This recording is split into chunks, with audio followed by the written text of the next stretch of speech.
Jamie simply hopped to another tree. The scientist knew one minion had been killed, but he had sent 2 more. There was no way they could have survived. You really are insane. Jamie looked down at him with a judgmental gaze. He flew up to Jamie's level to speak more easily. It's not insanity. It's called confidence. Jamie could see that his body contained 9 different species. He could no longer be called human. He was a twisted abomination. On the other hand, his combination of their abilities was impressive. All the more reason I have to make him my subordinate. Meanwhile, Rasa's team found the lab. Priority 1, find Ricky. They had just 20 minutes before the false saint's power vanished. Out of nowhere, a razor-sharp aura shot toward Ross. Thankfully, someone lunged forward, pulling him to safety in the nick of time. A blade chimera appeared with a flash of sword energy. This queen bee was massive. Before Roos could even process its arrival, another appeared, a devil horse chimera, with 𝐒𝐒𝐒. Its physique was even more powerful than his own. These were monsters that even seasoned masters would struggle against. A direct confrontation was impossible for him, but as a knight fighting for justice, fear was not an option. Ross took a deep breath, signaling his team to prepare for battle. Just a few chimeras? The worst that could happen is a team wipe. In another chamber, Ricky slowly stirred from a deep sleep. Ricky searched around for the priest, but the room was empty. His gaze landed on a giant flask, containing the upper half of Shino's body. Ricky froze, the horrifying truth crashing down on him. This was what they called a divine blessing? To call such a cruel act a blessing was utterly revolting. Ricky trembled with a mix of fury and terror, but forced himself to stay calm. He had to escape. Leaving now felt like a betrayal, but he swore he would return and find help. The Jennis Church. He would burn their name into his memory. As he fled, Ricky heard the sounds of battle. Could it be the knights, here to rescue him? His heart hammered in his chest. Blood splattered the floor. A wave of relief washed over him at the sight of Roos. "Uncle!" Fending off a blow, Roos snapped back. "Call me Big Brother, you little punk." The horse chimera spotted its new target and charged toward Ricky. 2 knights immediately rushed to intercept it, but the queen bee chimera descended, blocking their path. Ross screamed, "Ricky, run for it!" But the boy's body was solid. Never in his life had he faced such terrifying danger. Ross finally caught up to the chimera, unleashing his full power before its hooves could crush Ricky. But perhaps it was already too late. The desolate scene before him filled the knight with despair. He'd used his ultimate technique and still couldn't save him. Suddenly, Ricky's hand shot out, his body erupting in a brilliant golden light. But this was no main character's halo. Though Ricky was still alive, Roos saw the horse chimera charging again and commanded him to get over here, now. Grabbing Ricky, Roos quickly scanned their surroundings. The queen bee chimera was on a rampage, and he only had about 10 minutes before his artificial holy power faded. He couldn't fight and protect Ricky at the same time, so he ordered the boy to escape on his own. Ricky hesitated, but staying would only get in their way. With that thought, he bolted, running for his life. That left Roos to face the hulking horse chimera. Just a mere experiment, yet it had a physique that would take years in the gym to build. It was unacceptable. Roos knew he had to destroy it. As Ricky fled, he recalled that strange moment from before. A wave of light had enveloped him, protecting him from the chimera. He could feel his stomach churn, and a bizarre sensation coming from that monster. It felt just like 𝐒𝐈𝐍𝐿, an evil so chilling it made his skin crawl. Ricky spotted a single door. Stepping through, he found himself back in the dense forest. Salvation, faith, it was all just a twisted lie. His sister, Anna, must still be alone at the orphanage. If anyone dared to touch her, he would never forgive them. Suddenly, a dreadful presence washed over Ricky. For some reason, an instinct screamed at him to head straight for it. Meanwhile, deep in the woods, Jamie was still toying with the neuroscientist. He noted his dodging skills were impressive, but this next attack would be impossible to avoid. His tentacles coiled into a swirling vortex, like a monstrous tornado lashing out. A single hit would be more than enough to end it all. Jamie leaped into the air. The power behind the attack was immense. The sheer force of it tore his shirt, but the spell he'd prepared was just enough to counter it. No need to worry. A sphere of light shot forward, but it had no effect. "This little dwarf, playtime is over. It's time for you to beg for your life." He raised his arm, releasing hundreds of tentacles to cage Jamie, but Jamie simply teleported, evading the trap. "Where are you?" Jamie sighed, then summoned a realm of absolute darkness. The scientist realized the boy's intent to trap him, but how could a simple barrier possibly restrain his mighty wings? He attacked Jamie's hiding spot, summoning a storm of tentacles that rained down from the sky like stone pillars. Jamie erected a defensive barrier, finding his opponent more and more interesting. His ability to fuse chimera forms with magic was incredibly creative, but that was his limit. If he were the main character, he might have had a chance. "You've held on longer than I expected. Then how will you handle this?" He clasped his hands together as if in prayer, but Jamie was already behind him, taking him completely by surprise. He was certain the boy was below. "When did he get up here? Don't you get it?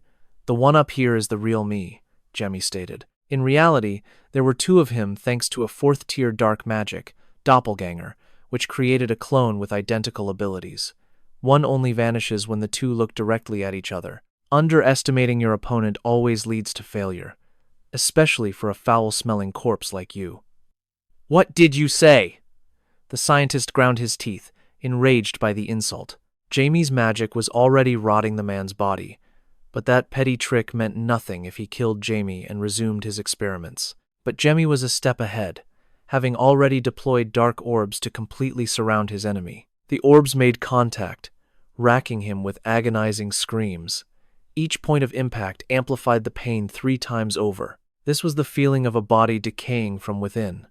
Seeing him still find the strength to curse, Jamie crushed him with immense gravity. At last, the battle in the sky was over. Blackie, who had been carrying Jamie, could finally get some rest. His body was a mangled wreck, yet he struggled to his feet. Jamie couldn't believe he was still conscious after so much agony. It was clear now. This man couldn't be turned into a subordinate. He was utterly beyond saving. At the very least, he'd extract information before finishing him off.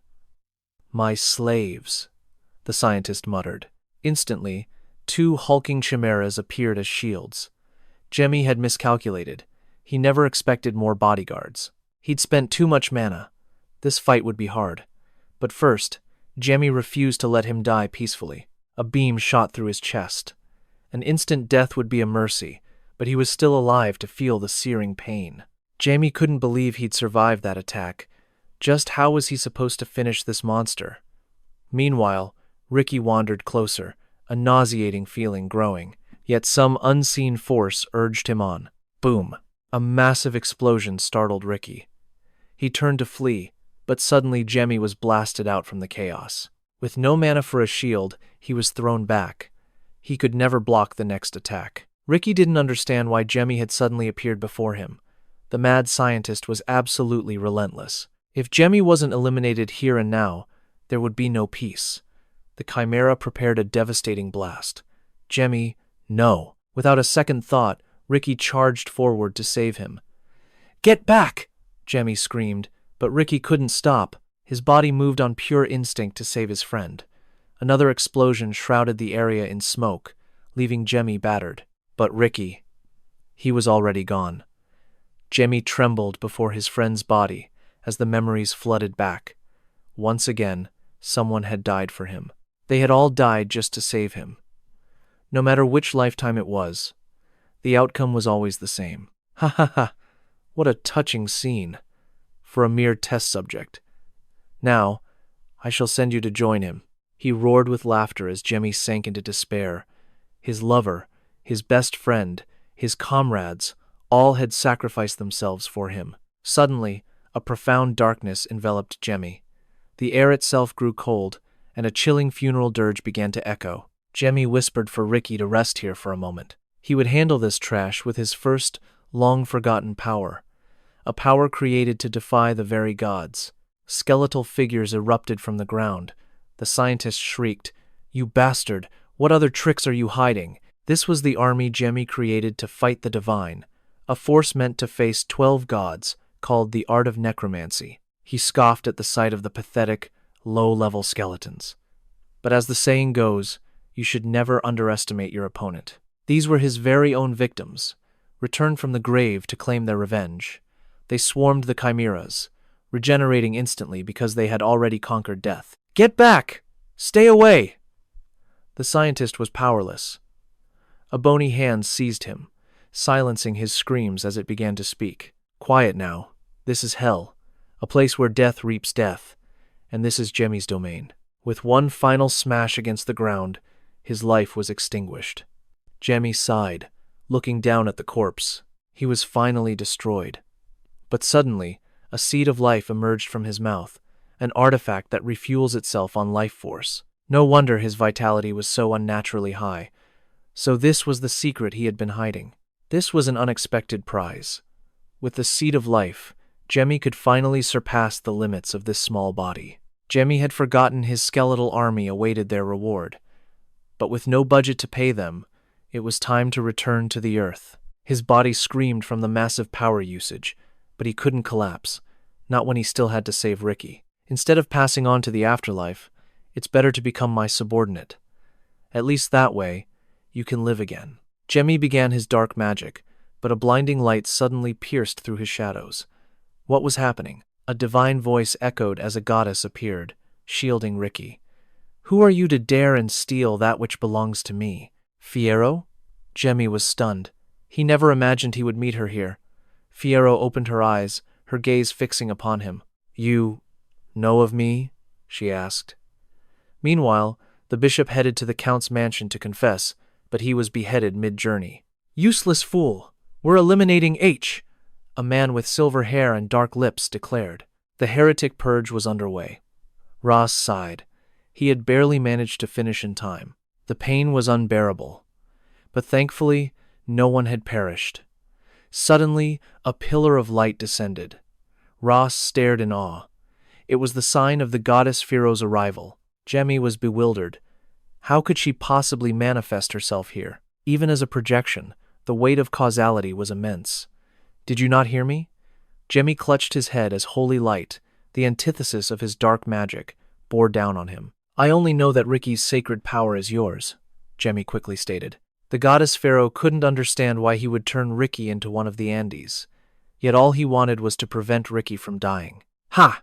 You claim the Andit do not die? That is an insult to the fallen." Pharaoh's fury erupted at Jamie's audacity. Jamie gritted his teeth, his own anger rising to meet hers. "You damn hypocrites. You are the ones who truly despise life. After sacrificing all of humanity, how dare you?" Pharaoh's face went rigid at his accusation, but she could offer no rebuttal. In any case, Ricky was destined to become her apostle. If Jamie dared turn him into a slave, Fiero would show no mercy. An apostle is closer to the divine than any other mortal.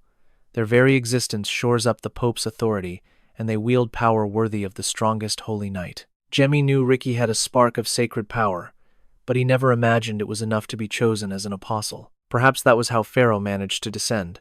This was becoming more interesting than he'd anticipated. "My deepest apologies. How could I ever possibly atone for this? Darkness has already taken hold of him." Half of Ricky now belonged to Jamie, so he couldn't resist taunting the goddess. As expected, she was left utterly speechless. The price was a splitting headache for Jamie, but he had to stand his ground and face her. If he were to die, Ricky would perish alongside him. "Do you truly believe such a threat would work on me?"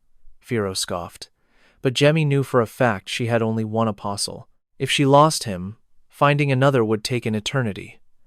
More importantly, for a god to descend without earthly constraints, they require an apostle. Fiero was caught in his trap, but Jamie had no intention of destroying Ricky. He was his friend. Besides, the world no longer needed apostles, as it was unfolding peacefully according to the 12 gods' grand design, a system created by the 12 gods themselves. So why would Pharaoh need an apostle? "Just how much do you know?" Fiero ground her teeth. Jamie made a bold deduction. The most sacred of gods, who loved all creation with such passion that she would seize power to reshape evil itself. "Perhaps. You were abandoned." Pharaoh's stunned silence was all the confirmation he needed. She could not utter a falsehood that contradicted her divine nature, forcing her to remain quiet. Diablo Volpia. I am his legacy, Jamie declared. Pharaoh couldn't believe it. She was certain he had died thousands of years ago, yet here he was. At the very moment she was cornered, Jamie proposed an alliance. If Pharaoh agreed, she was to come to his domain to negotiate properly. Pharaoh vanished, leaving Ricky behind. If things went well, Jamie would gain a very powerful tool. Ricky's eyes slowly fluttered open, meeting Jamie's judgmental stare. Are you all right? Ricky shot upright when he saw Jamie bleeding, his eyes glowing purple. His own body felt strange. Even in this state, he worried for others first. What a selfless fool. Jamie finally decided to tell Ricky the truth, that he used dark magic to turn him into this. Without a doubt, Ricky would resent him. But Ricky simply smiled and said, "Okay, bro, I understand." That's it? His reaction was completely unexpected. But Ricky believed that being a dark mage didn't automatically mean being evil. In his eyes, Jamie was the greatest person alive. Jamie then admitted he once intended to eliminate Ricky's sister. He had put Ricky in mortal danger. A normal person could never forgive that. But Ricky was anything but normal. In the end, Jamie saved him and spared Anna, so deep down, he was still a good person. You unbelievable idiot. Jamie was exasperated, but suddenly his many wounds began to mend as he held Ricky's hand. Ricky sensed it might work, so he gave it a try. The effect was real. Just then, Roz was approaching, so it was time to go. Jamie reminded him to keep everything a secret. Ricky just laughed. He may look a bit dense, but he was far from stupid. The next morning, at the Jennis Church, H branch, inquisitors arrived to apologize to Count Welton. Due to the sensitive nature of their visit, they could not state their names. "Why are the inquisitors here?" the count asked. They were on a mission from high command to hunt heretics. During their investigation, they uncovered evidence and discovered that a man named Lincoln was, in fact, a heretic. After extracting a confession, they executed him and hung his head in the town square for all to see. When Ross heard this, he was livid. They were using the bishop as a scapegoat. Anyone could see their obvious ploy. That's enough. The count signaled for Ross to stand down. He commended their courage, but pointed out their error in killing a man within Welton's territory. "Are you trying to start a war?" That man fell to his knees, trembling before the count's blazing fury. On this land, the count's word was law. No one could harm another within H territory without his express permission. And the Jennis Church had crossed the line. The man trembled, begging for his life. At this rate, he was sure to be eliminated. But there was no way he could back down. So he lifted his head and raised his voice. "Count Welton, you are arrogant to turn your back on the Jennis Church. This is not a wise decision." Slash! His right hand flew through the air. How dare he raise his voice to the count? After his hand would be that glib tongue of his. If he wanted to live, he'd take the Jennis Church and vanish from Welton's lands. He clutched his trembling arm. Everything was different from what that woman had told him.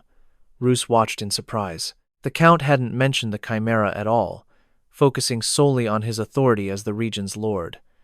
If this continued, they would surely have the upper hand. The man bowed his head, apologizing profusely and promising compensation, begging the count to spare him. He couldn't forget this place was a stepping stone for their eastern expansion, so he had to stay. "I will not take back my words. You have lost my trust. I am severing all ties with the Jennis Church." Count Welton, a man of his word, left without a second glance. This was the first time Roos had witnessed the count's methods. It was incredibly badass. He almost felt sorry for those disgusting people. After that, the Jennis Church had to pay a massive compensation fee before leaving. Then, a special guest came to visit Ricky and Anna. The little girl was so shocked, her eyes flew open. Ross knelt and introduced himself again as a holy knight of the Fiero Church. He declared the siblings would become symbols of their church as an apostle and a goddess. One day, Anna would awaken as a saintess, able to see the world with her divine eyes. The church would welcome them, and Ross would officially become their protector. Is that really true? Ricky was moved. Hearing his sister would be able to see. Regardless of any church, Ricky's entire world was his sister Anna. But the simultaneous appearance of an apostle and a saintess was an omen of great disaster. But no matter what trouble approached, Roos vowed that he would protect these two children, and so, the two became completely dependent on the Fiero church. Meanwhile, poor Jamie Welton was about to face a massive trial. The 12 gods were now divided into factions, each trying to create a holy knight chimera. Fiero, however, was somewhat isolated. To be sure of things, he had no choice but to go there himself, which is why Jamie now had to do this. He took a deep breath, tensed his facial muscles, and put on the sweetest smile with a chillingly sweet voice.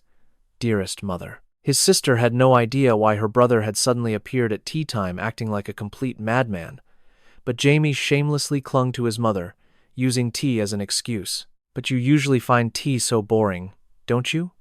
His mother said bluntly. Jamie's heart skipped a beat, but he had to deny it. Is there something you want from me? It was true. Nothing could escape a mother's gaze. Jamie sat down, trying to act normal. I just felt like having tea today. Just tell me what you want. I'm listening. These were the words Jamie had been waiting for. He just wanted to take a trip to a pond. Luckily, that was his mother's hometown. Jamie made up an excuse about Apon having huge mountains and giant water bubbles. In his heart, he just wanted to die from the cringe. Oh, is that so? Now I want you to act even cuter. His mother could see right through his act. Jamie, or Diablo, had never surrendered to any challenge, except when he was standing before his mother. He made a heart shape with his hands and forced out a lovely smile. I love you so much. Of course, I'll listen to my adorable son's request, his mother replied, completely satisfied. Then she suddenly remembered they had already planned a trip to her family's home for the following week. It was a good thing she forgot, or she would have missed Jamie's groveling expression. Jamie left the garden looking utterly defeated. After this, he would definitely make Fiero pay for forcing him to do such a thing. To make things worse, Jamie ran into Ross, an expert at prying into other people's business. He was an eyesore, and a subordinate of Fiero at that. Though Ross didn't understand the situation, he cheered him on with a puppy dog face, making Jamie want to send him straight to hell. The important question was why he was wandering around their garden. Roos had come to say goodbye to the Count before returning. More importantly, he wanted to see Jamie about a serious matter.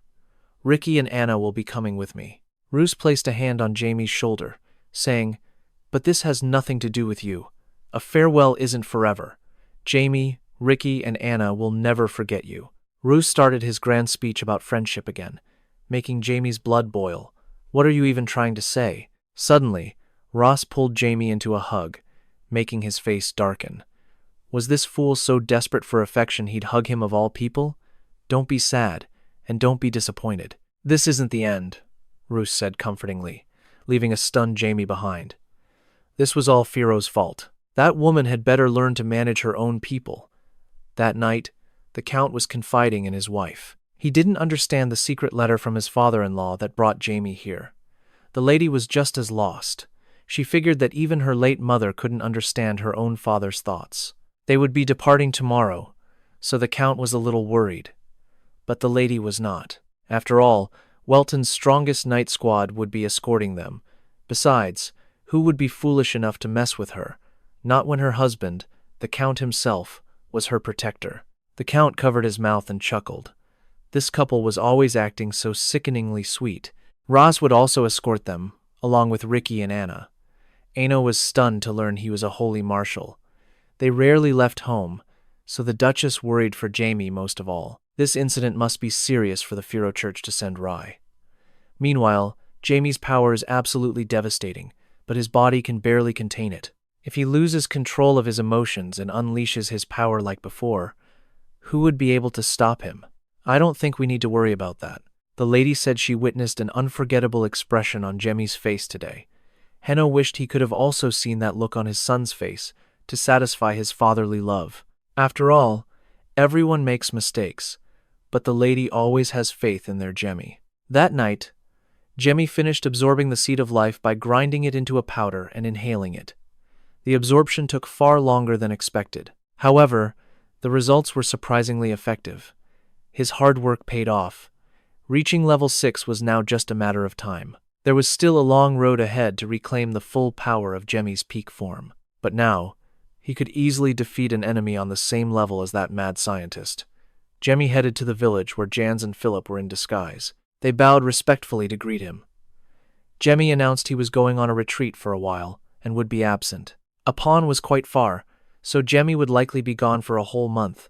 The two couldn't stand posing as lumberjacks day after day. "We've chopped down an entire forest.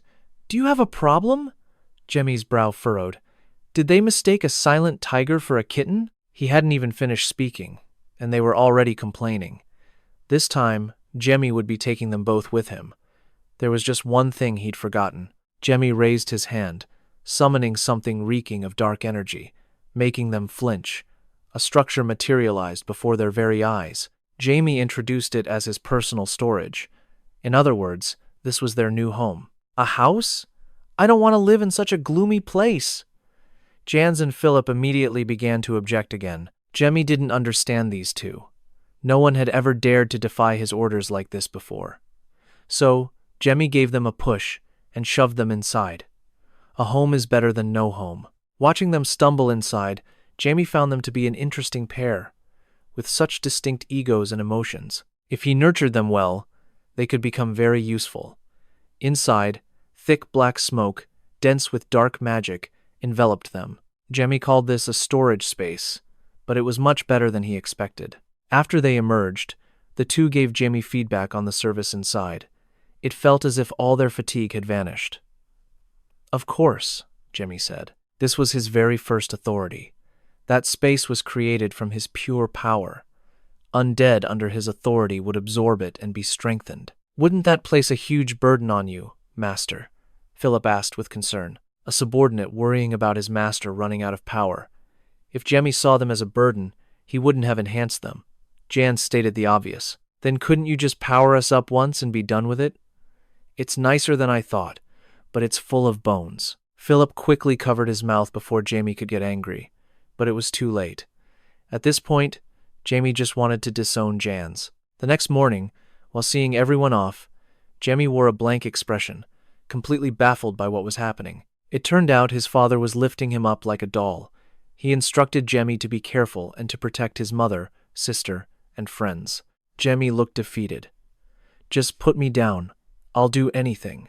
I trust you. Come back safely." Henno hugged Jamie goodbye in the carriage. Anna sighed, wishing they could ride with Ross. He had suddenly volunteered for the escort team. Jamie listened as Jack O'Brien explained their route. They were taking the safest, but also the longest path. Meanwhile, Sarah was fast asleep, as she always knocked out instantly in carriages. Ross would guard the rear while Jack led the way. Seeing Ross reminded Jamie of Foe. He wondered what she wanted to tell him. He had already mentioned his infamous name, Diablo, but got no reaction from her. That meant she either hadn't told the other gods yet, or she couldn't. After a full nap, Sarah stirred and woke up. The first thing she saw was the unfamiliar face of Ricky. "Hello, you must be Sarah, right?" "I'm Ricky." Sarah was startled and began to tear up, leaving Ricky completely flustered. The peaceful carriage then shook with the sound of Jamie's shout. "What did you do to Sarah?" 2 days later, the rain poured relentlessly. The three Weltons were sound asleep in the carriage. Ricky stared gloomily outside. Just then, Ross rode up on his horse to check on them. Jamie awoke at the sound of their voices. He had slept soundly for about 2 hours. "You're very observant," Ricky noted. "Riding in a carriage is boring, isn't it?" "Want me to tell you a fun story?" Ross asked. He wanted to share a legend about the Miatri Mountains. Jamie thought it sounded incredibly boring, but Ricky's voice drowned him out. "Yes, please tell us. This is a story from long ago, when dragons still soared through the skies. Elves still roamed the mountains. Back then, the Miatri Range was actually a single mountain. It was a day like any other, but made special by the appearance of 2 dragons. One was a wicked black dragon, and the other a kind blue dragon named Miatri. Miatri's lover was a human mage, but humans and dragons could never be together. The dragon clan, unable to accept their bond, sent a black dragon to tear them apart. During their great war, the majestic mountain was shattered into pieces, creating deep canyons where raging rivers now flow. In the end, the black dragon was defeated, but Miatri's lover had also fallen. Miatri mourned her beloved and hid deep within the mountains, praying for the day he might return. Is that when the endless rain began to fall? Anna's voice startled Ricky. With her eyes closed, he had assumed the little girl was asleep. That's why the poets call this place the Dragon's Rain, Jamie mused.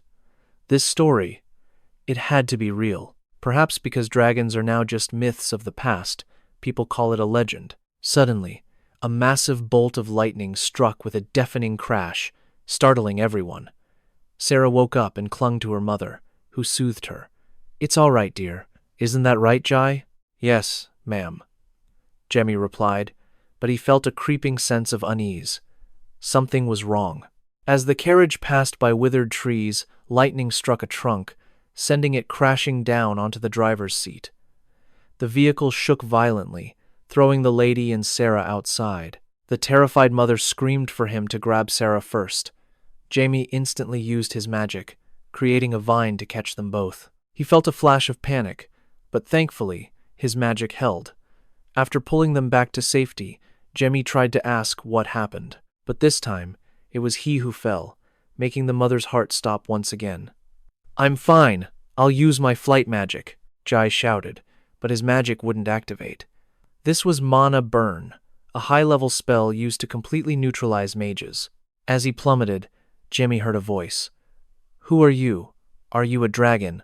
Before he could process the question, Jai plunged into the icy water below. His mother was so frantic she nearly jumped in after him, but a knight thankfully held her back.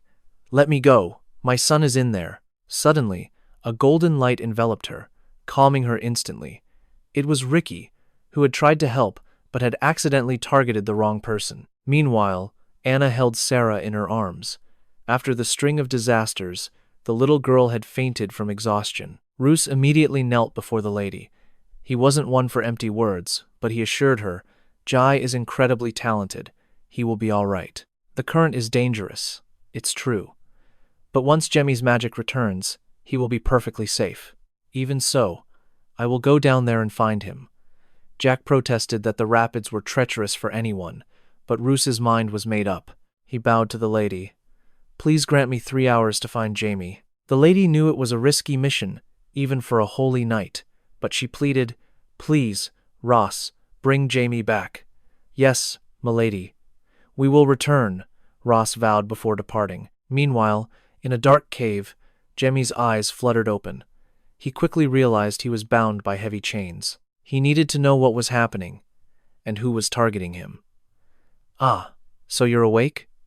A woman with 2 horns on her head appeared before him. It was the same person who had asked if he was a dragon. "Look at me. Can't you tell?" Jamie couldn't believe how clueless she was. She could clearly see he wasn't a dragon, yet her actions made no sense. Suddenly, Jamie felt a faint trace of bloodlust from an unknown source. The woman continued, "I suspected you because how can a mere human possess such incredible potential? Your mana flows exactly like a dragon gathering its power." Jai himself was shocked to hear his own vital energy resembled a dragon's. "Humans are pathetic at absorbing mana. Lacking both wisdom and talent, they can't even begin to imitate us dragons," she said with a cold smirk. She had never seen a human like Jamie. She wondered if he was a half-elf, but even high elves couldn't compare to the dragon race. Jai was getting annoyed. This woman kept spouting nonsense while staring right at him. "Ha! Look at this brat. For someone who's been captured, you seem far too proud, don't you?" the woman scoffed. Jamie wasn't backing down. "And what do you have to be proud of? Mistaking me for a dragon, kidnapping me, and asking stupid questions. The sudden gust of wind, the lightning bolt that struck the carriage, and that mana burn spell. It was all her doing." "Well, I suppose you could see it that way," she said casually. "I just wanted to see for myself." She acted as if causing such chaos was normal. Jamie was furious.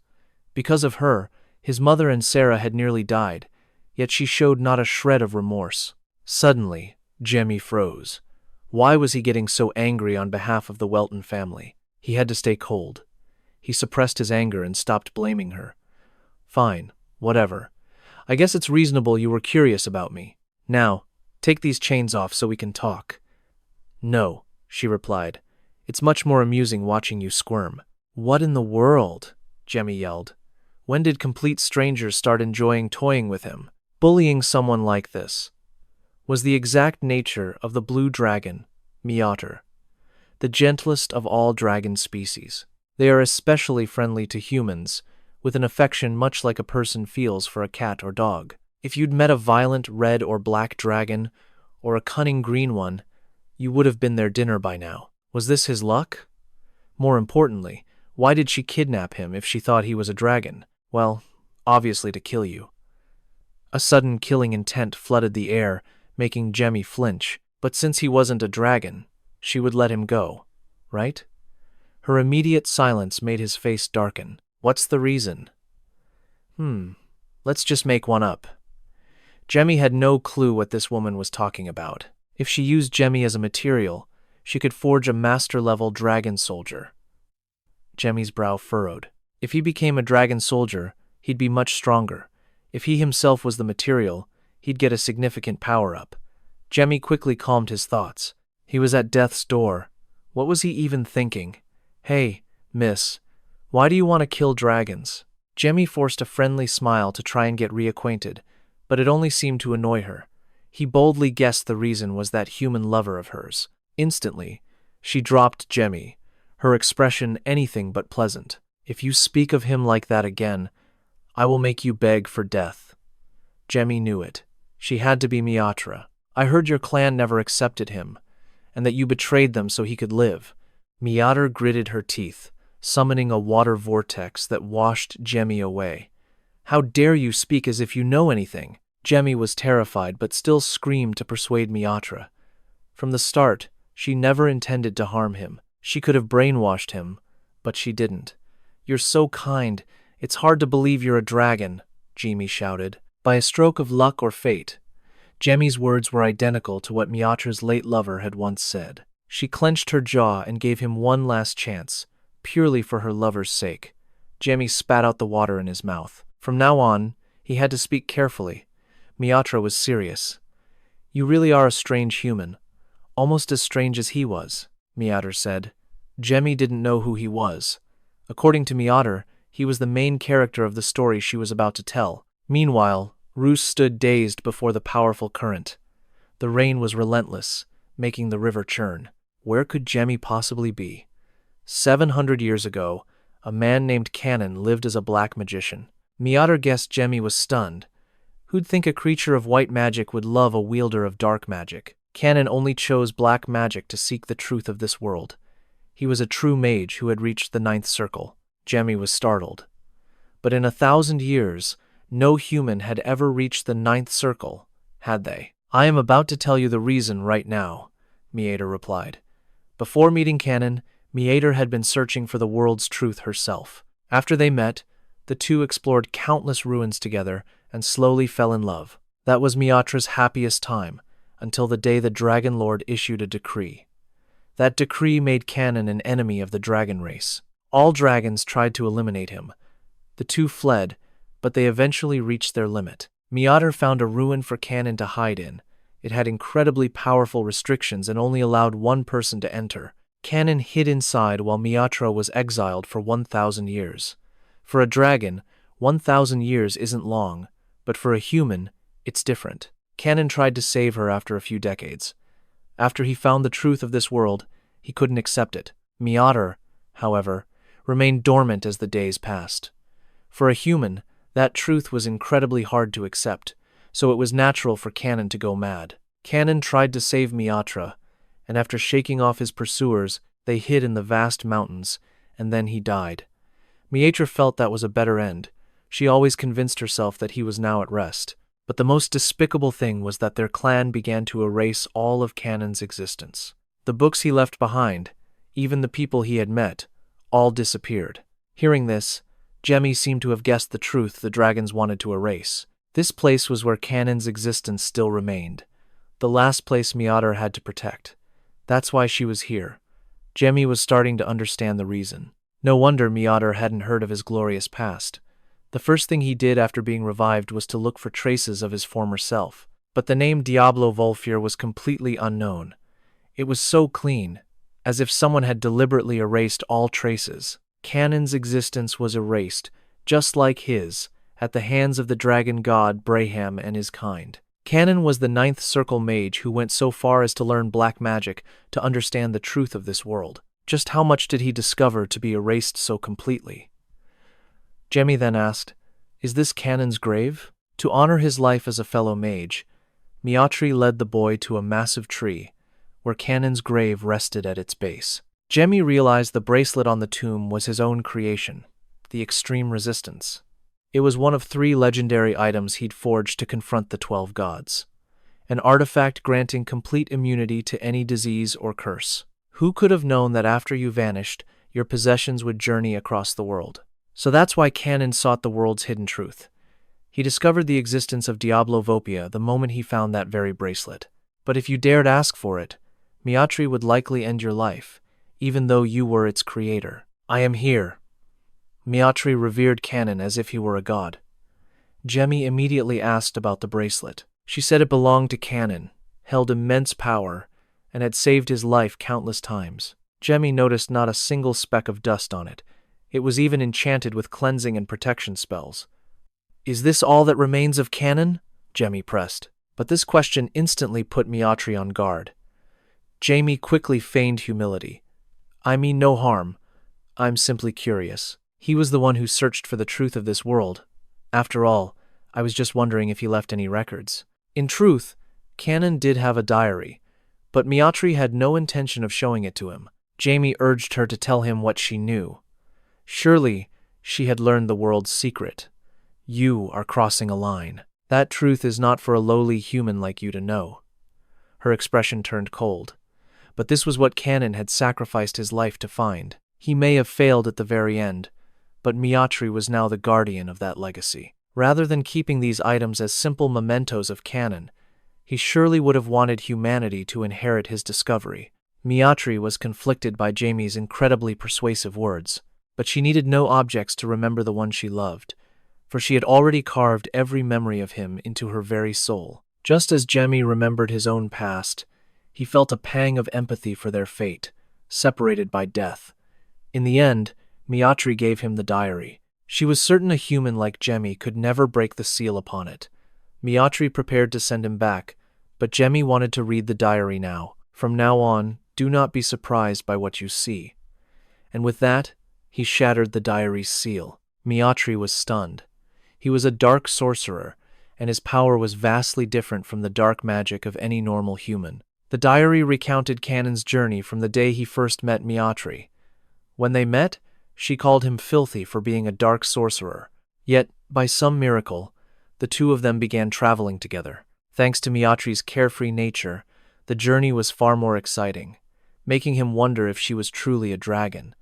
Their adventure was peaceful, for a time. 𝐒𝐿 rode upon Miatri's back to a place humanity could never reach. He called it the Land of Death. Then one day, the Dragon Lord commanded the Dragon Clan to eliminate 𝐒𝐿. He wasn't afraid for himself, only for Miatri, who had betrayed her own kind. He wanted to let her go, but he couldn't, because 𝐒𝐿 was in love with Miatri. Another day, 𝐒𝐿 stood before the gravestone of an unknown warrior.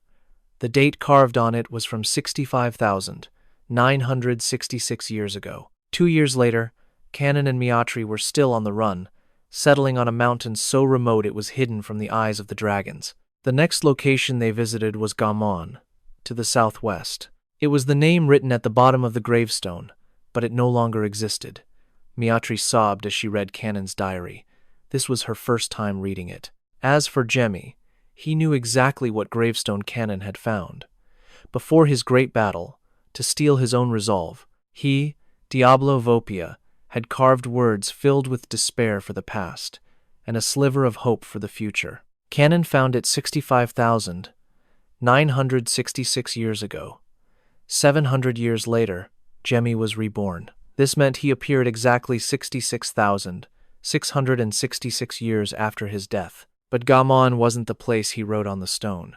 In fact, no location was carved at all, meaning someone found his grave even before 𝐒𝐿. How very clever of them. Who could have thought 𝐒𝐿 would uncover the truth that the 12 gods had hidden behind such perfect barriers? Even if the truth was that humanity 60,000 years ago had been subjugated, becoming slaves to the 12 gods, there was no need for despair, because Diablo had descended upon this world once more, and the 12 gods would soon be annihilated. Humanity would be free again. Moved to tears, Miatri hugged the diary. Inside, Canon had confessed his love for her. He had never once said those words to her, only calling her annoying and clingy. "Didn't you say you still hold on to your memories? I believe he is still alive in your heart, so long as you never forget him." Jamie spoke gently. Miatri let out a small laugh. It turned out Jamie could speak such beautiful words, despite being just a kid. Jamie sighed. When would he finally be able to scream to the world that he wasn't just some child? Miatri wished she could turn back time, but of course, that was impossible. Jamie wished for the same, but he knew he had come too far to ever go back. "But you know, what in the world is that dark magic of yours?" She couldn't help but ask immediately. "It's just normal dark magic." Jamie's attempt to deflect her question failed completely. Miatri confessed she'd even tried using dark magic to break the seal, but failed. This revelation shocked Jamie. A dragon using dark magic?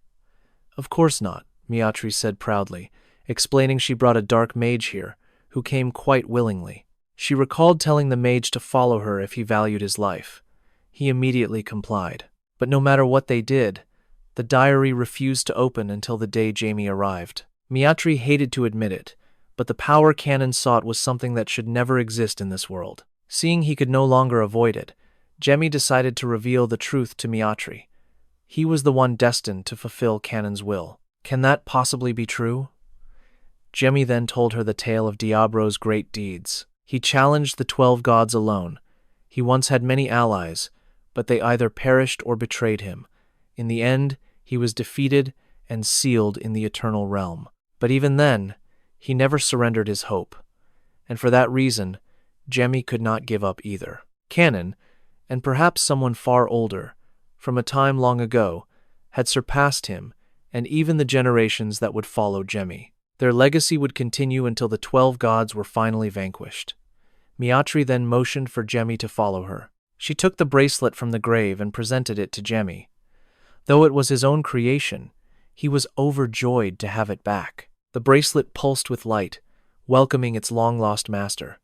Miatri then promised to protect Jamie, no matter the danger. Having once betrayed her own clan, there was nothing in this world that could intimidate Miatri. Jamie thanked her with a bright smile. A dragon's vow was an incredible prize. "Now, get lost." Miatri promptly kicked him out. She would continue her watch here. By Canon's side, his dream was still alive. Outside, Roos had been standing from the downpour until the skies cleared. Jamie soared above the clouds. "Hey, where have you been?" Upon their return, his mother embraced Jamie as if they'd been separated for years. The Ricky brothers were deeply moved, thrilled to see him return. The knights bowed to Roos, vowing to never forget this debt. Roos felt a bit awkward. He hadn't really done anything, so being praised like a hero was embarrassing. In the kingdom of 𝐒𝐒𝐒, on Pio Nesman's land, a girl at a school screamed as a white mouse leaped from her hands. "What is wrong with you? Can't you even hold it right? Useless Vena." Her classmates berated her while trying to stop the mouse from eating the medicine. In the end, Vena was forced to clean the classroom alone, a seemingly endless task. When is that moron finally going to disappear? Two girls gossiped about Vena right in front of her. Only the headmaster's protection stopped them from using violence, so they bullied her by treating her as an errand girl. One of them tossed Vena a list, ordering her to bring the items. Trembling, Vena complied, leaving amidst their cruel laughter. Tears streamed down her face. How had her life fallen into such despair? At the Count's mansion, a grand feast was held for the Welton family. The three brothers drooled at the sight of the lavish banquet. Anna, though unable to see, could smell the delicious aromas. The lady thanked the Count for his kindness, and the meal proceeded in high spirits. That night, Jamie patrolled the streets again, finding nothing suspicious around. He considered returning to his comfortable bed. Ricky probably wouldn't be tailing him like a lost puppy anymore. Black appeared, beeping excitedly. Jamie figured it was in the mood to cause some trouble. He carelessly revealed his bracelet, catching the greedy eyes of two cloaked figures lurking behind him. Such a magnificent item on a mere child. They assumed Jamie was some spoiled noble whose parents were foolish enough to gift him such a treasure. The headmaster would love this, don't you think? He'll reward us generously for sure. With that, the two men started down their path to damnation. As they walked, brake kept beeping. Jamie finally understood. It wasn't looking for fun. It was warning him about the two rats on their tail. Jamie had no idea what they wanted, but since he was bored, a little sport with new toys sounded like a great idea. Jamie vanished to a rooftop, making them lose his trail. For dramatic effect, he created a sound in an alley to grab their attention. Now, he just needed to wait for the prey to spring his trap. "Excuse me." A voice echoed as a strange portal, courtesy of Doza-Emon, warped space and pulled Jamie inside. This was all Vena's doing. She was thrown back 3 meters. A furious rage ignited in Jamie. No one dared interfere with his game. He didn't care who it was. "You have to kill her. Right now." "Wait, please, just listen to me," Vena pleaded, but Jai wouldn't hear it. His attack was aimed right at her, revealing Vena's hidden dark magic. Seeing this, Jai halted his assault. He decided to ask why she brought him here, only because she used the dark magic he created. So cruel. "I was just trying to help." Vena broke down in tears. She feared the dark magic from those two would be the end of Jamie. Jamie froze. Why was he surrounded by dark mages? Vena continued her pitiful tale, a kindness repaid only with pain. Is being a good person really this difficult? Why does everyone despise her so? Understanding, he simply remained silent. Jamie sighed as she spoke. Vena pulled a rope from thin air. "This cruel world won't accept me. It's better if I leave this life behind." What an act. Jamie quickly realized the portal they just used was the school's main gate. Vena had pitied Jamie, thinking he was just a boy. But now, she wondered if he was truly a child at all. Jamie found it absurd. She was a dark mage herself, a mere guess, but she surely had a hand in these cruel experiments. But it seemed Jamie's words had struck a nerve. This wasn't just about a simple rescue. Jamie realized she was demanding he see her as some champion of justice. "Don't make excuses. You're no different from them." Jamie cut off her pointless monologue. Vena couldn't live with the torment. The blood on her hands made her chest heavy, her breath shallow. Jamie simply nodded and left. He had no desire to know more. Vena also stood to leave, but slammed into an invisible wall. Clearly, this was beyond her expectations. A smirk touched Jamie's lips. A new game had just begun, and there was no way he would miss it. Meanwhile, Headmaster Gap roamed the school grounds searching for Vena. His face did not belong to a good man. After hearing Vena's story, Jamie was shocked she'd been loyal to this school for 10 years. If that was the case, there was nothing he could do for her. When her tears fell, the game was over. Vena stared in awe. His dark mana bore no sigil of black magic, nor did it have that toxic, life-twisting aura. It was utterly pure. Jamie was invading her mind when suddenly, Vena snapped awake and grabbed his hand. He ripped his hand away in disgust. Now he knew why she always made others so uncomfortable. "Please, accept me as your disciple." The words escaping Vena's lips made Jamie question what was wrong with her head. The answer was obvious. She'd only held his hand before, but now Vena was embracing him. She wept about her parents, lost 10 years ago, which forced her to become a dark mage. The experiments sacrificing living beings were brutal, and her companions condemned her for her weakness. But even so, Vena could not escape. Vena wanted to end everything, even if she sounded like a hypocrite. After all that, Jamie still didn't see what it had to do with becoming his disciple. "Your dark mana. It wasn't born from sacrificing lives. I need that power." So that was her true motive. Jamie found it laughable that she believed his power came without sacrifice. Sometimes, a darkness this pure is what allows an existence to truly bloom. You are wrong. And more importantly, I refuse. Jamie sent her into a deep sleep. Then, he returned to the city streets. The word disciple brought back memories of his time as Diablo. He'd raised disciples only for them to betray him.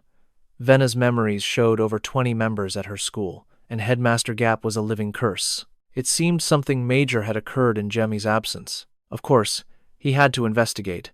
A head floated inside a tank, its voice begging, "Please, is anyone there? Save me." How interesting. Normally, these subjects would be praying for death. Did reversing the curse also alter her words? Two cloaked figures appeared. Students of this very school. They were conducting inhuman experiments on both people and animals. Hiding inside an academy to perform these dark rites, they were certainly bold. Now Jamie understood.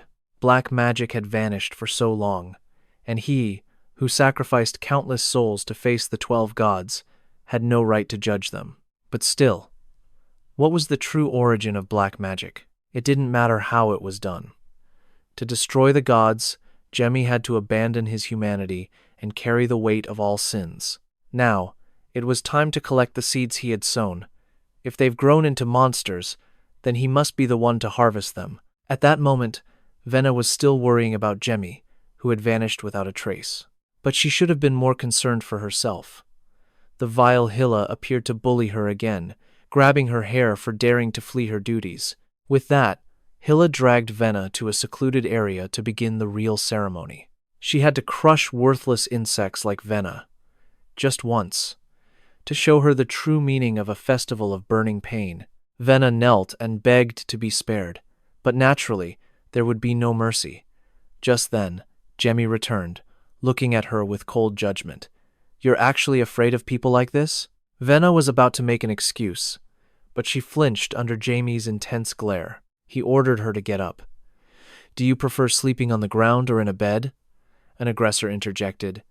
"I don't know who you are, punk, but you must have a death wish." 𝐒𝐿a, seeing new entertainment arrive, decided she would eliminate them both. Jamie spoke. "Vena, decide for yourself. Will you live, or will you die?" Standing at this threshold, a primal instinct awakened inside Vena. For so long, she had tried to belong with people exactly like this. 𝐒𝐿a's jaw dropped at Vena's actions and power. Even Vena herself was stunned by what she'd done. "I don't know what you just did, but I hope you're prepared to face the consequences for defying me." 𝐒𝐿a refused to give up. Jamie simply blew out the flame on her hand, then gave Vena an encouraging look. "The first step is the hardest, but the second comes much easier." 𝐒𝐿a now saw Jamie wasn't to be trifled with, but that realization came too late. Just then, in another room, Headmaster 𝐒𝐄 shot up from his seat, overcome with ecstatic joy. Finally, Vena had awakened her 𝐒𝐒𝐒. He had set up countless scenarios, fearing her overly gentle nature would prevent her from ever awakening. But now, his tiresome work in this backwater place was over. It was time to find Vena and devour the power of the 𝐒𝐒𝐒. Meanwhile, Vena was still terrified of confronting her bullies. Jamie couldn't understand how someone so timid could be a 𝐒𝐒𝐒, a high-ranking angel known as a warrior angel. Their immense power was enough to wage war against the 12 gods. Although they failed, they narrowly avoided extinction, hiding where the 12 gods could not find them. 𝐒𝐄 must have suppressed Vena's true personality for a long time. Their race was fundamentally warlike, hating to bow to anyone. They likely wanted to control her more easily after she awakened. Suddenly, a red alert blared. Vena thought they were after Jamie, but she was wrong. The announcement was to capture Vena by any means necessary. Panic began to set in. Students and professors alike began to hunt her down. "What could she possibly do now?" Vena screamed. "I'm not who I used to be." Seeing a spark of 𝐒𝐒𝐒 confidence return, Jamie teleported to where the students were gathering. "There's no need to search. It's time for Vena's debut." A mob surrounded her, ordering her to come with them. Jai knew they were all brainwashed, so he decided to grant a few of them salvation. They had no free will left. Perhaps they'd been slaves to this academy from the start. Vena now saw it all clearly. Everything they did was by Headmaster 𝐒𝐄's design. Seeing Vena's defiance, the students began chanting. A single counterspell from Jai sent their attacks flying right back. He signaled for Vena to calm down, but she was absolutely furious. For so long, she had endured all of this, completely unaware of the truth. But Jai could see her true nature was finally breaking through. If that's the case, then fight back and claim your revenge. Vena was pushed into the circle of students. She cried, having never known how to fight in her life. But the moment danger appeared, her body moved on its own. Even Vena couldn't believe it. As one student attacked from behind, she grabbed his arm and threw him like a sandbag. Shocked again, she wondered when she'd gotten this monstrous strength. The students, however, were not afraid. Stronger or faster, to them she was still just trash. Vena leaped and crushed another with her heel. It felt as if this body was no longer her own. Jamie saw the remaining students finally realize the skill gap. There was no need for him to fight anymore. But it wasn't just these newbies who were a problem. Still, he had made a promise to reap them all. Jamie summoned Break. It had already marked all the new ghouls. Now, it was time for Jamie to harvest. He unleashed Corpse Explosion. In an instant, the rest were gone. Waiting for Vena would have taken all day. What is this? My children are all dead? Headmaster 𝐒𝐄 finally made his appearance. He saw Jamie's skill hidden beneath a weak facade and boldly guessed he suffered from a chronic illness. And what if I do? I see, so that's the setup. The old man's words grated on Jamie's ears. Impressed by his immense talent, 𝐒𝐄 tried to recruit him. Together, they could swallow an entire nation. Jamie asked for the specifics of his plan. Headmaster 𝐒𝐄 just laughed. Ha ha, so greedy. We haven't even agreed to cooperate yet. Annoyed, Jai had no choice but to agree. It's just one nation. Why is this guy making it so complicated? Vena finally asked why he ordered everyone to capture her, but he only cared about the amount of life force she now possessed. The reason was simple. Once Vena awakened, he planned to devour her whole. When he first took her in, he went through great trouble to erase her true personality. How could he make her awaken in the state he desired? He even created this entire academy, all for Vena. Vena remembered how 𝐒𝐄 would comfort her after she was bullied, yet he never once stopped them. When you lost your true self, trembling in fear at what happened here. I was so delighted. The old man smirked, his plan a complete success. She had finally awakened, corrupted by the poison he'd fed her for a decade. Suddenly, a surge of dark power engulfed Vena, and she collapsed. The source was none other than Jamie. He let her see everything, then simply purged the malice from her soul. Impossible. Such darkness couldn't be cleansed so easily. The old man's face turned white with shock. But for Jamie, it was child's play. He probably thought it was impossible. Trash that couldn't even reach level 7 at his age. You bastard! 𝐒𝐄 roared in a fury. For his gray hairs to be insulted by a mere boy, level 7 was his deepest, most painful scar.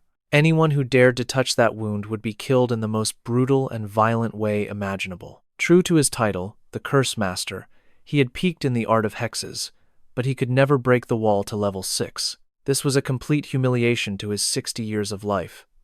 I will make you writhe in eternal agony. 𝐒𝐄 unleashed his ultimate art, Despairing Dark Night, summoning a fiery hydra that coiled around Jamie's body. In his subconscious, a subordinate's body was twisted by countless experiments. He still demanded more bodies for his research. Jamie noted his toughness. His head must be splitting, yet 𝐒𝐄 remained unfazed. They didn't call him the Master of Torment for nothing. But you shouldn't be so reckless. Jamie plunged him into a black void. 𝐒𝐄 just laughed like a madman. How interesting. Who would have thought I'd be caught in a mental spell? But he seemed completely unaffected, waiting to see if Jamie had a stronger trick. 𝐒𝐄 directly interfered with his own brain to counter Jamie's magic, but the boy knew it was too late. With 𝐒𝐄's consciousness trapped, Jamie would attack his physical body. This has gone far enough. Suddenly, 𝐒𝐄 spoke, and Jamie's attack reflected back, piercing right through him. This was 𝐒𝐄's secret art. Curse Reversal. A difficult dark magic he was incredibly proud of mastering. Watching Jamie fall into the very abyss he created brought 𝐒𝐄 immense satisfaction. But first, he needed to destroy his mind. From now on, Jamie would be forever trapped in a single, repeating moment. When 1 second becomes 10, 100, or 1,000, the mind begins to break. A state where consciousness rejects everything. A nightmare that would never end. It may only be a single second, but could Jamie endure it repeating tens of thousands of times? Time itself is my ultimate curse. 𝐒𝐄 saw victory within his grasp, but Jamie calmly replied, "So what?" He reached out and grabbed 𝐒𝐄's head, shocking the old man to his core. These petty tricks are useless against me. It was time to shatter his twisted mind. 𝐒𝐄 was blasted 8 meters away. Jamie hoped the old man was strong enough to withstand the dozens of curses about to rain down on his withered body. Struck by dozens of irresistible curses, 𝐒𝐄 lay dying on the ground. He should have been the victor. If their power was equal, the gear makes the difference. Thanks to his extreme resistance ring, Jamie was immune to all kinds of curses. A piece of equipment so broken, 𝐒𝐄 couldn't believe it existed. But in this absurd world, perhaps he shouldn't be so surprised. "Damn you! I am the king of this world." 𝐒𝐄 breathed his last, infuriating Jamie with his arrogance. He wouldn't grant this man the peace of death. Such incredible talent would be wasted if not serving him. Now, he would be cast into purgatory, an eternal sinner, an existence neither living nor dead. Immortality would prevent his complete death, and naturally, he would now be Jamie's errand boy. 𝐒𝐄 watched in fury as his soul was dragged away. Defeated and now enslaved, the humiliation was unbearable. All he wanted was eternal rest, but Jamie told him that was impossible. From now on, his name would be Nevro. Vena slowly woke up. The first person she looked for was the old headmaster, but he now held a completely different title, Jamie's slave. Jamie asked about Vena's condition. The people who made her life a living hell for the past 10 years had all paid the price, but Vena didn't know what to do. With this new chapter of her life beginning, her mind was completely blank. There was one thing Vena knew she must do: become Jamie's disciple, but he rejected her outright. Vena was a Valkyrie, a species of fairy from the distant past, incredibly brave and never backing down from a fight. They always fought to prove themselves right. In the end, they failed and became a race that carried all the world's misfortune. Jamie didn't know how their descendants survived to this day, but she might be the very last Valkyrie. Vena heard this but was still confused. What does any of that have to do with Jamie not accepting her as a disciple? Jamie's point was simple. He knew absolutely nothing about Valkyrie magic, so there was no reason to take her on. On the road, Anna and Sarah were doting on a fat squirrel. The squirrel pleaded for Jamie's help, but his hands were tied. It was thanks to his transformation magic he could bring Vena along. The rest, she had to handle herself. The group finally reached Jamie's maternal grandparents' home. It had been 9 years since his mother last visited. "I'm so sorry, Father. Your foolish daughter has finally come to see you," she said, sniffling. The Marquis comforted his daughter in a deeply touching reunion.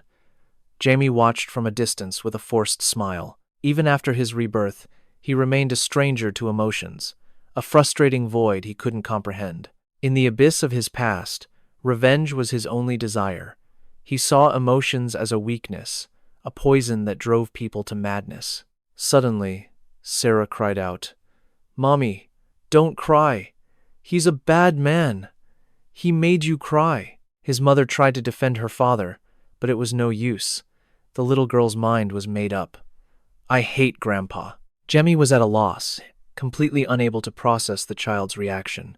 Human emotions were a foreign language to him. Setting the incident aside, Jamie approached his grandfather, who was eager to meet him. Jamie forced a smile and a calm voice. "I've also been looking forward to meeting you." Relieved that Jamie wasn't like Sarah, his grandfather pulled him into a tight hug. "That's my grandson. I'm so glad to finally meet you." "Yes, me too," Jamie managed to choke out, nearly suffocating. "So, this is the 𝐒𝐄 family. They're all so hands-on." That night, his grandfather spoke with his mother about Jamie. Though only a 4th circle mage, he could sense a fraction of the boy's immense power. Soon, the entire kingdom will have its eyes on Jamie. His mother sighed. She understood her father's warning. A tall tree catches the strong winds. While Count and Countess Welton could shield him for now, a day would come when their protection wouldn't be enough. That's why his grandfather had prepared something for him. It wasn't a perfect shield, but it was far from useless. His mother was relieved that she could still protect her son, but she worried about her husband, the Count. He had made an enemy of the Jennis church. The Marquis knew this conflict wouldn't end peacefully. Those people are twisted monsters. Because of those zealots, Their own Pharaoh church was now in a precarious position. He feared the Jennis faction was even planning to obliterate the Fiero church entirely. Suddenly, the door burst open, cutting their conversation short. Meanwhile, in his room, Jamie was losing his mind. He couldn't deal with Vena, who was sleeping on his bed in her human form. Jamie resorted to magic to wake the deep sleeper. "Didn't I tell you not to transform back?" he said, annoyed. Vena whined. After living for decades, this was her first time being stuck as a mouse. Jamie's expression hardened. "And what would you do if you were discovered?" Vena's mind flooded with disastrous scenarios. Jamie would abandon her to her fate, and she'd end up as a well-seasoned snack. The thought was terrifying. With a sigh, Vena reluctantly transformed back into a mouse. Later, Jamie was examining a necklace, but Vena kept pestering him with questions until he lost his patience and flicked the little mouse on the head. "You're killing my brain cells!" she squeaked indignantly. Jamie shot her a withering glare. "You have brain cells to kill?" he retorted. In truth, he was just as curious.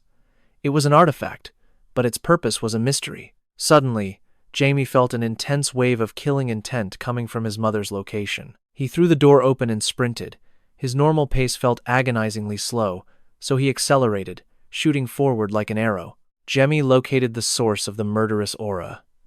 He knew in an instant this opponent was beyond his current strength. If escape was the only option, he had to create an opening. Jamie charged forward. He knew he couldn't use dark magic here. He unleashed a high-voltage purification spell, hoping the flash would create a diversion for their escape. How adorable. A massive hand effortlessly grabbed Jamie by the collar, lifting him like a kitten. He ground his teeth. "Let me go." Even if it meant exposing his dark magic, he would save his mother. "Jamie?" His mother's voice cut through his panic, leaving him stunned. But she and his grandfather were even more shocked by his sudden attack. After things were explained, the Marquis laughed, proud of his skilled and devoted grandson. His mother, however, was mortified by her reckless son, who had just attacked a complete stranger. "Have I been too soft on you?" she scolded, giving him a light smack on the rear. "That's enough," the man interjected. "This was my fault. I caused this." "What are you talking about, Sir Bailey?" she asked. Jamie was seething, but Bailey admitted he had intentionally been testing the boy. He was Bailey Onyx, also known as the Tempest Swordmaster. As one of the 5 Swordmasters of the Gum Kingdom, the madam didn't understand Bailey. He stated plainly he'd leaked his killing intent at Jamie. Rage flared in her eyes, wanting to lash out at the man who bullied her son, but her status demanded restraint. The Marquis signaled for his wife to calm down, saying it was just a small test, but to the madam, her child was everything. She warned him that if it happened again, she would show no mercy. "My apologies," Bailey said with a troubled face. The madam then apologized to Jamie for misjudging her beloved son. Jamie was bewildered, unsure how to react in this situation. Bailey had detected him perfectly, revealing his overwhelming presence. An existence completely unfazed by the purifying lightning, undeniably strong. Jamie, filled with curiosity, asked about Bailey's title as a Swordmaster. The Marquis introduced him to Jamie as the one known as the Swordmaster of the Storm. The Gum Kingdom has 5 Swordmasters. Since the 5 have never faced each other, a true ranking is difficult to determine. But the King's Sword, known as 𝐒𝐈𝐍𝐿 is considered the strongest. Next is Count Welton, Jamie's father, followed closely by Bailey Onyx. Jamie offered a respectful greeting to Bailey and introduced himself by name. Bailey just frowned slightly. "That's all?" The madam slammed the table in fury. "What more do you want?" Bailey calmly replied, "Jamie should learn the sword." The sword was something Jamie had never considered, so he was taken aback. Bailey believed that beyond magic, Jamie could achieve greatness with a blade, having inherited blood from the server's number 2 ranked father. The Marquis seemed to trust the great swordsman's judgment. And yet, Jamie's supposed talent for magic was something no one had ever heard of. Bailey had caught a rumor that Jamie could become a 9th-class mage, growing stronger simply by breathing. And the source of this tall tale was none other than old Lin Mi. But swordsmanship was different, an art difficult to master if you missed the right moment. A part of Jamie also yearned to wield a sword, but restoring his magic remained his number 1 priority. So, Jamie had to decline Bailey's offer. Bailey didn't object or force the issue. The conversation ended there. Jamie walked through the vast, well-kept V family garden, partly to heal his mind after his encounter with Vena. He wished transformation magic could make her squeak like a mouse instead of speaking human words. He recalled facing Bailey. It felt like standing before a towering, unmovable wall. He was incredibly lucky to have reclaimed his key and the seed of life, finding a perfect vessel. But it wasn't enough. He would eventually be slowed down. Level 7 is the rank, where one is called a great mage. This was a realm that couldn't be reached by merely training one's skills. When a mage's own magic reaches its absolute limit, a gateway to becoming a great mage opens, a phenomenon called magic consent. If Jamie followed his past life's path, it would be simple enough, but he could never defeat his true enemy using the same failed methods. Thanks to that person, he realized this. Jamie still had a long way to go. He wondered what relationship Bailey had with his mother. Noticing that sorrowful, almost lovesick expression, lost in thought, a water monster erupted from the lake. Startling Jamie, he instantly erected a shield. Jamie hated being disturbed while deep in thought, so this monster's fate was sealed. But before Jamie could act, a figure shot past like an arrow, so fast he couldn't see them clearly.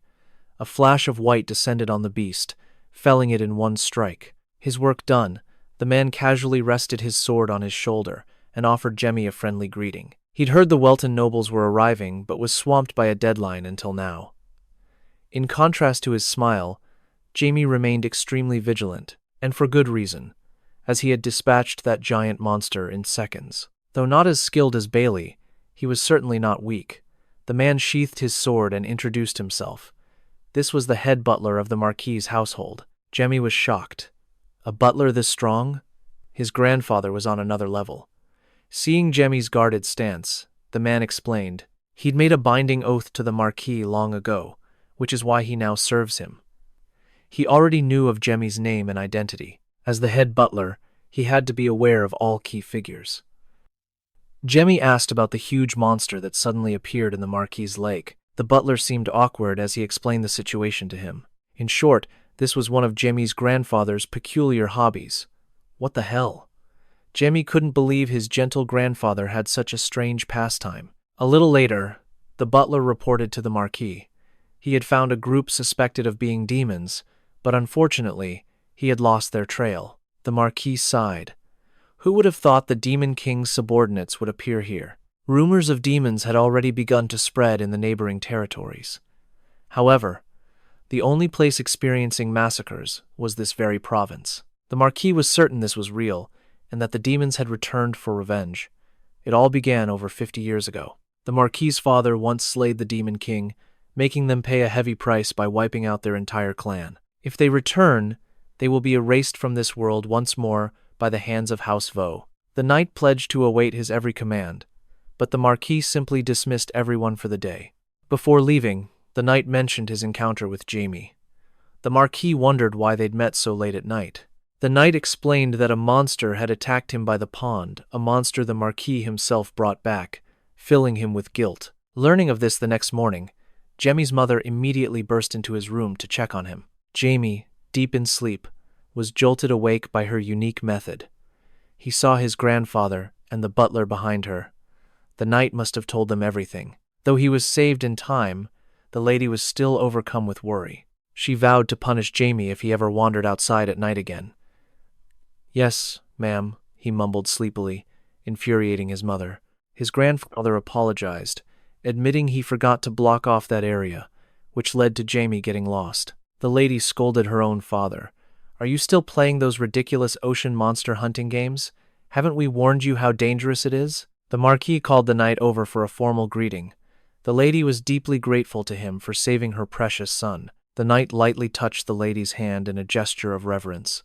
He felt that even if he hadn't appeared, Jamie could have defeated the water beast himself. From their exchange, Jamie noted the knight was a serious and respectful man, strong and quick-witted, a completely different person from yesterday. "I'm not finished with you yet, Jamie." His mother would likely hold this grudge for years. Thankfully, his grandfather ran interference. That afternoon, Jamie finally escaped and snuck into town in disguise. He asked a passerby for the way to Pharaoh Church. The woman hesitantly pointed in a vague direction before quickly walking away, leaving Jamie confused. Was that east or west? Suddenly, shouts erupted from a crowd. A murder! It was a demon! Jamie pushed through the people to see what was happening. On the ground lay the body of a guard, a hole where his heart should be. This wasn't the first heartless corpse, so someone ran to inform the Marquis. Hearts are often used in demonic summoning rituals, so the people were convinced a demon was responsible. No wonder the adults were so on edge. They probably thought he wouldn't notice a thing. But the knight's earlier gaze made Jamie feel exposed. Their goal must be revenge for the previous incident, targeting the Vo family. Jamie let out a deep sigh. This meant Fiero Church was also on high alert. That explained why his usual informants were silent. He'd have to investigate himself. Jamie turned invisible and flew towards the church. Perched atop a tree, he watched, his skin crawling as he laid eyes on the archbishop. The man radiated an astonishing divine power. Roos was speaking with him, but Jamie couldn't hear their words. Suddenly, the archbishop glanced up at Jamie's tree but saw nothing. It seems it was just a squirrel, he told Roos. Roos mentioned the Marquis was waiting, so they had to depart. It had been a long time since the archbishop had seen the lady. Jamie hid behind the tree, his heart pounding. How could an old man's intuition be so sharp? With him gone to the estate, Jamie could now slip inside. In the prayer room, Ricky and Anna were chanting. Suddenly, Ricky chuckled, leaving Anna to wonder what was wrong with her brother. He stood up, telling Anna to wait. He had to go meet a friend, Jamie. After sneaking in, Jamie sensed something powerful emanating from the main altar. He'd have to go invisible to get closer. All at once, a hand touched him, making Jamie nearly jump out of his skin. He coldly smacked the hand away, about to unleash an attack, when he saw Ricky's goofy face. The prankster's attempt to scare him had failed, but in truth, Jamie had been genuinely startled. He was about to give him a piece of his mind, but Ricky quickly cut him off. Guessing Jamie couldn't be seen, he offered to lead him somewhere more private. Who knew Ricky's private place would be the archbishop's office, the very place Jamie was trying to avoid? More importantly, how did Ricky manage to sneak up behind him without revealing a single trace of his presence? What, you didn't come here because you missed me? Ricky's off-topic question just annoyed Jamie. Ricky explained that this place was under the domain of the goddess Foe.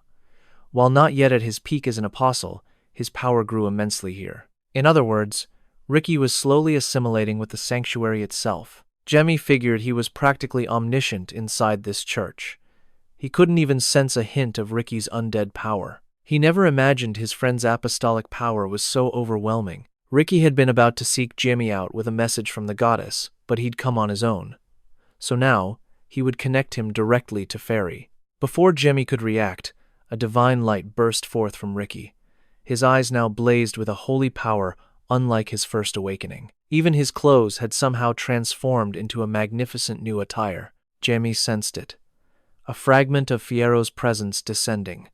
Through Ricky, Fiero announced a rising dark energy, born in the triumvirate dark forest. This threat had to be stopped before it could spread and devour her domain in this realm. Jamie still didn't understand his role, yet Fiero tasked him with resolving the crisis, hoping he would emerge unscathed. With her message delivered, Fiero's presence vanished, leaving Ricky's body utterly drained. Jamie couldn't process the situation.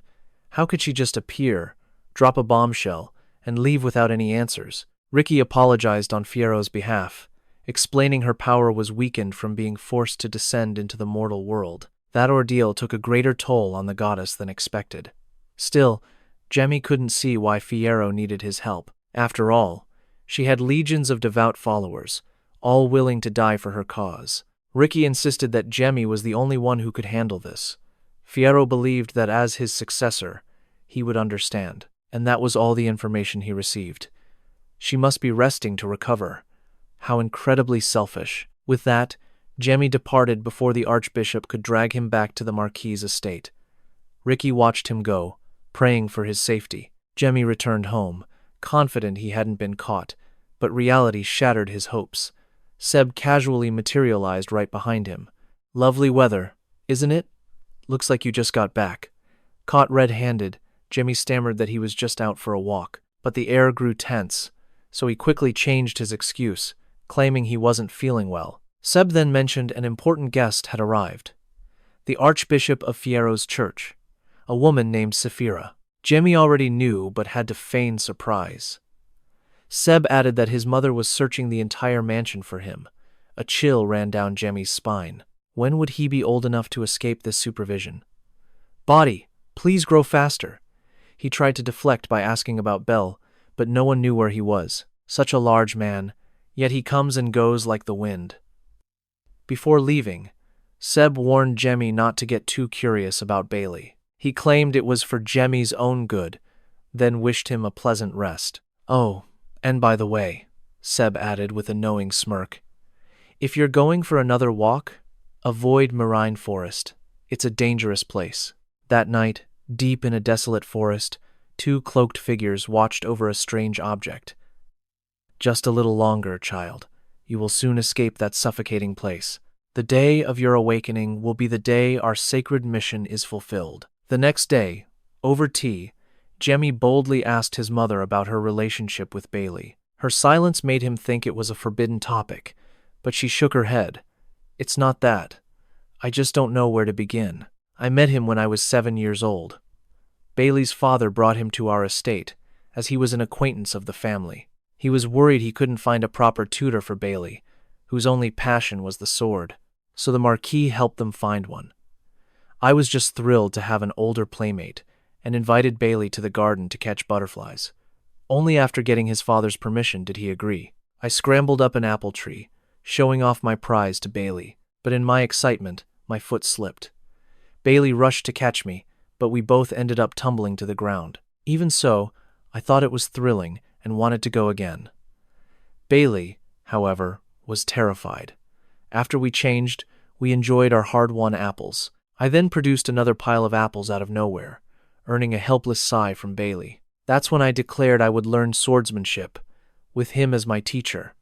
He sighed, knowing this day would come, but I truly had zero talent for it. 3 years later, Bailey's father was involved in the gold mine incident. Though the Marquis had warned him countless times, he couldn't stand by and watch his family's honor be disgraced. Ultimately, the patriarch took his own life, leaving Bailey alone as his house fell into ruin. My father invited him to stay with us. Bailey told me he was fine, but his eyes told a different story. In the years that followed, Bailey drowned himself in vengeful sword training, not even realizing he had pushed me away. Years later, when I made my social debut, many suitors took notice of me, and every single time, Bailey's disapproval was clear. He drove away any man who spoke to me. Seeing him like that, my heart broke. The brother I once knew was gone. One day, Jamie Welton visited the estate, seeking advice on behalf of his family. I was the one who received him. From that moment, he was captivated by my smile, which he said was like the sun shining down on the world. The Marquis praised Jamie as a sword prodigy, even saying he could become the next Swordmaster. But Jamie humbly deflected the praise. He then glanced at me, smiling, and his entire defensive wall completely crumbled. In the days that followed, Jamie became the target of Bel's jealousy. C was too exhausted to even speak to him. Don't you have feelings for me, too? From the very beginning, you were the only one I ever saw, Bailey confessed, his voice laced with disappointment. But C could no longer see the brother she once knew in him. Bailey never listened. He only ever tried to control her. Faced with C's bluntness, his anger flared and he grabbed her to demand answers, but a hand caught Bel's wrist. Jamie arrived just in time, his fury matching the tension. What in the world do you think you're doing? Get lost, Bile shot back. But how could he possibly win this? He yanked Bailey's hand away from C, demanding he apologize to her on the spot. But Bailey refused to apologize. Instead, he challenged Jamie to a duel. It wasn't part of the plan, but Jamie accepted. Later, C told the Marquis everything, begging her father to stop them, but even he was at a loss. From the beginning, he had intended for her to marry Bailey. I won't accept it, C stated flatly. In her eyes, Bailey had become either a sword-wielding demon or a man obsessed with controlling her every move. It's all because he loves you, the Marquis explained. But to C, that wasn't love at all. Tears streamed down her face. The gentle, caring Bailey of her past was gone. Suddenly, The Marquis asked 𝐒𝐒 about Count Welton, but she didn't understand his meaning. The Marquis then dismissed her, lost deep in his own troubled thoughts. He had to send an apology to his late friend. That day, rain poured down as Bailey lay gasping on the ground, a fresh scar on his face. 𝐒𝐄 had won the duel. "Are you all right?" 𝐒𝐒 asked, rushing to his side. Bailey turned away, claiming he was fine. But it was 𝐒𝐄 ran to, not him. Seeing them embrace in happiness plunged Bailey into despair. Bailey left that very night, and the Marquis felt this was the best outcome for everyone. 3 years later, 𝐒𝐒 and 𝐒𝐄 were married with a baby on the way. 𝐒𝐄 returned from work, telling 𝐒𝐒 news of Bailey. He had become a true Swordmaster. He had also exacted revenge on the 3 families that cornered House Onyx. "I see. I have something to tell you, too." 𝐒𝐒's thoughtful expression made 𝐒𝐄 a bit nervous. It turned out she had only been thinking about names for their child. If it was a boy, Jamie; if a girl, Sarah. And so, after many years, Bailey and 𝐒𝐒 were fated to meet again. Jamie couldn't believe his parents' past was like a fairy tale. Who would have thought his goofy dad could defeat such a powerful man? He had definitely inherited his father's strength. After the 3 of them talked, the bishop arrived. He was delighted to see the tomboy 𝐒𝐒, he remembered, making her blush in front of her children. Jamie, ever the charmer, knew exactly how to greet him properly. But Sarah, who disliked strangers, hid behind her brother. Yet when Anna was mentioned, she became incredibly excited. The archbishop said that Ricky always mentioned Jamie, suggesting they were legendary best friends. He added that Ricky was eager to see Jamie again soon. Little did he know, Jamie and Ricky had already met. 𝐒𝐒 offered to lead them inside so the Marquis and the archbishop could speak privately. Before leaving, the archbishop gave his blessing to 𝐒𝐒's 2 children. "So, what should we do now?" The mother, ready to play with her 2 treasures, said she suddenly remembered Jamie wanted to see the giant fountain. Jamie then asked about the Marine Forest, because he was told not to go there. "How do you know about Marine Forest? Have you been going out there?" His mother's sharp gaze made Jamie flinch. She had no idea why 𝐒𝐒 would have suddenly mentioned it to him. "He just wanted me to be careful." Jamie looked away, avoiding his mother's tense expression. She always warned him, a powerful mage, not to go out alone, especially pointing toward the Marine Forest. To Jamie, it just seemed like an ordinary forest. What was the big deal? But it was one of the 6 great forbidden zones in the world. Another one of those places was the Ariaz Great Forest, right behind Marine. You could say Marine was a part of it. Jamie's face darkened. This was likely what Fiero had called the Dark Forest. His mother's voice pulled him back to reality. "That is exactly why you can never go there. Do you understand?" "Of course," Jamie replied, though he had already made up his mind to go. And that night was the night.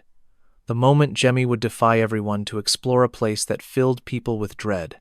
A chain of lightning bolts crashed down into the Marine Forest. The culprit was none other than Jamie, but he found his dark energy was useless here. "Master, there's something behind you." Vena lunged forward, grabbing Jamie's shoulder while simultaneously kicking away the monster behind him. Jamie was thrown aside, about to scold her, but froze when he saw Vena tear the beast apart with her bare hands. He figured it was best to stay quiet. One moment of patience could prevent a world of hurt. Vena couldn't use her dark energy in here either, but she felt stronger than ever. Her smug, boastful expression made Jamie's skin crawl. Still, it was a good thing for him in this situation. Since the 𝐒𝐒𝐄 were a forest tribe, she was empowered by the forest's energy. Vena then asked again why they were here. Jamie was annoyed at having to repeat what he'd already explained on the way. They were here because Fiero had ordered them to infiltrate the forest. So what's the next step? Before Jamie could even decide, they both stepped into a black hole. Jamie couldn't use his magic to fly and found himself in a freefall. It turned out his mother wasn't wrong about this place being dangerous. At this speed, the impact would kill him, not a magic spell. But landing felt like waking from a dream as Vena shot up, screaming, "We're not dead?" Jamie scanned their surroundings, his light piercing through the wreckage. He read the ancient script on it and whispered, "Leave or enter." Instantly, the door swung open. Jamie had no idea who made this place, but it was fascinating. It seemed he could get a glimpse of his past life here. That night, the patrol team discovered yet another body. The captain immediately ordered his subordinate to summon 𝐒𝐄. He observed the bizarre energy radiating from the corpse. Judging by its state, the man had been dead for at least 4 hours. What's more, he lay on a path soldiers constantly used when changing shifts, and yet there were no reports. The captain cursed. He despised getting tangled in these mysterious affairs, but he decided to check the patrol schedule to find the traitor.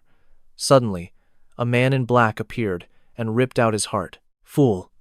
Keep searching," the figure sneered. "Let's see if you ever have what it takes to catch me." But his pride lasted less than 5 seconds before 𝐒𝐄 arrived. 𝐒𝐄 was furious about being dragged into this wretched situation because of him. Before the killer could even move, 𝐒𝐄 inflicted several wounds in a flash. At last, he saw 𝐒𝐄's eyes open, and the sight filled him with absolute terror. A body already tainted by demonic energy shouldn't be allowed to die so easily. Meanwhile, Jamie and Vena were still navigating the labyrinth, having survived a gauntlet of trials that should have ended them long ago. Giant armored soldiers with magic resistance, automated arrow traps, and scorpion pits.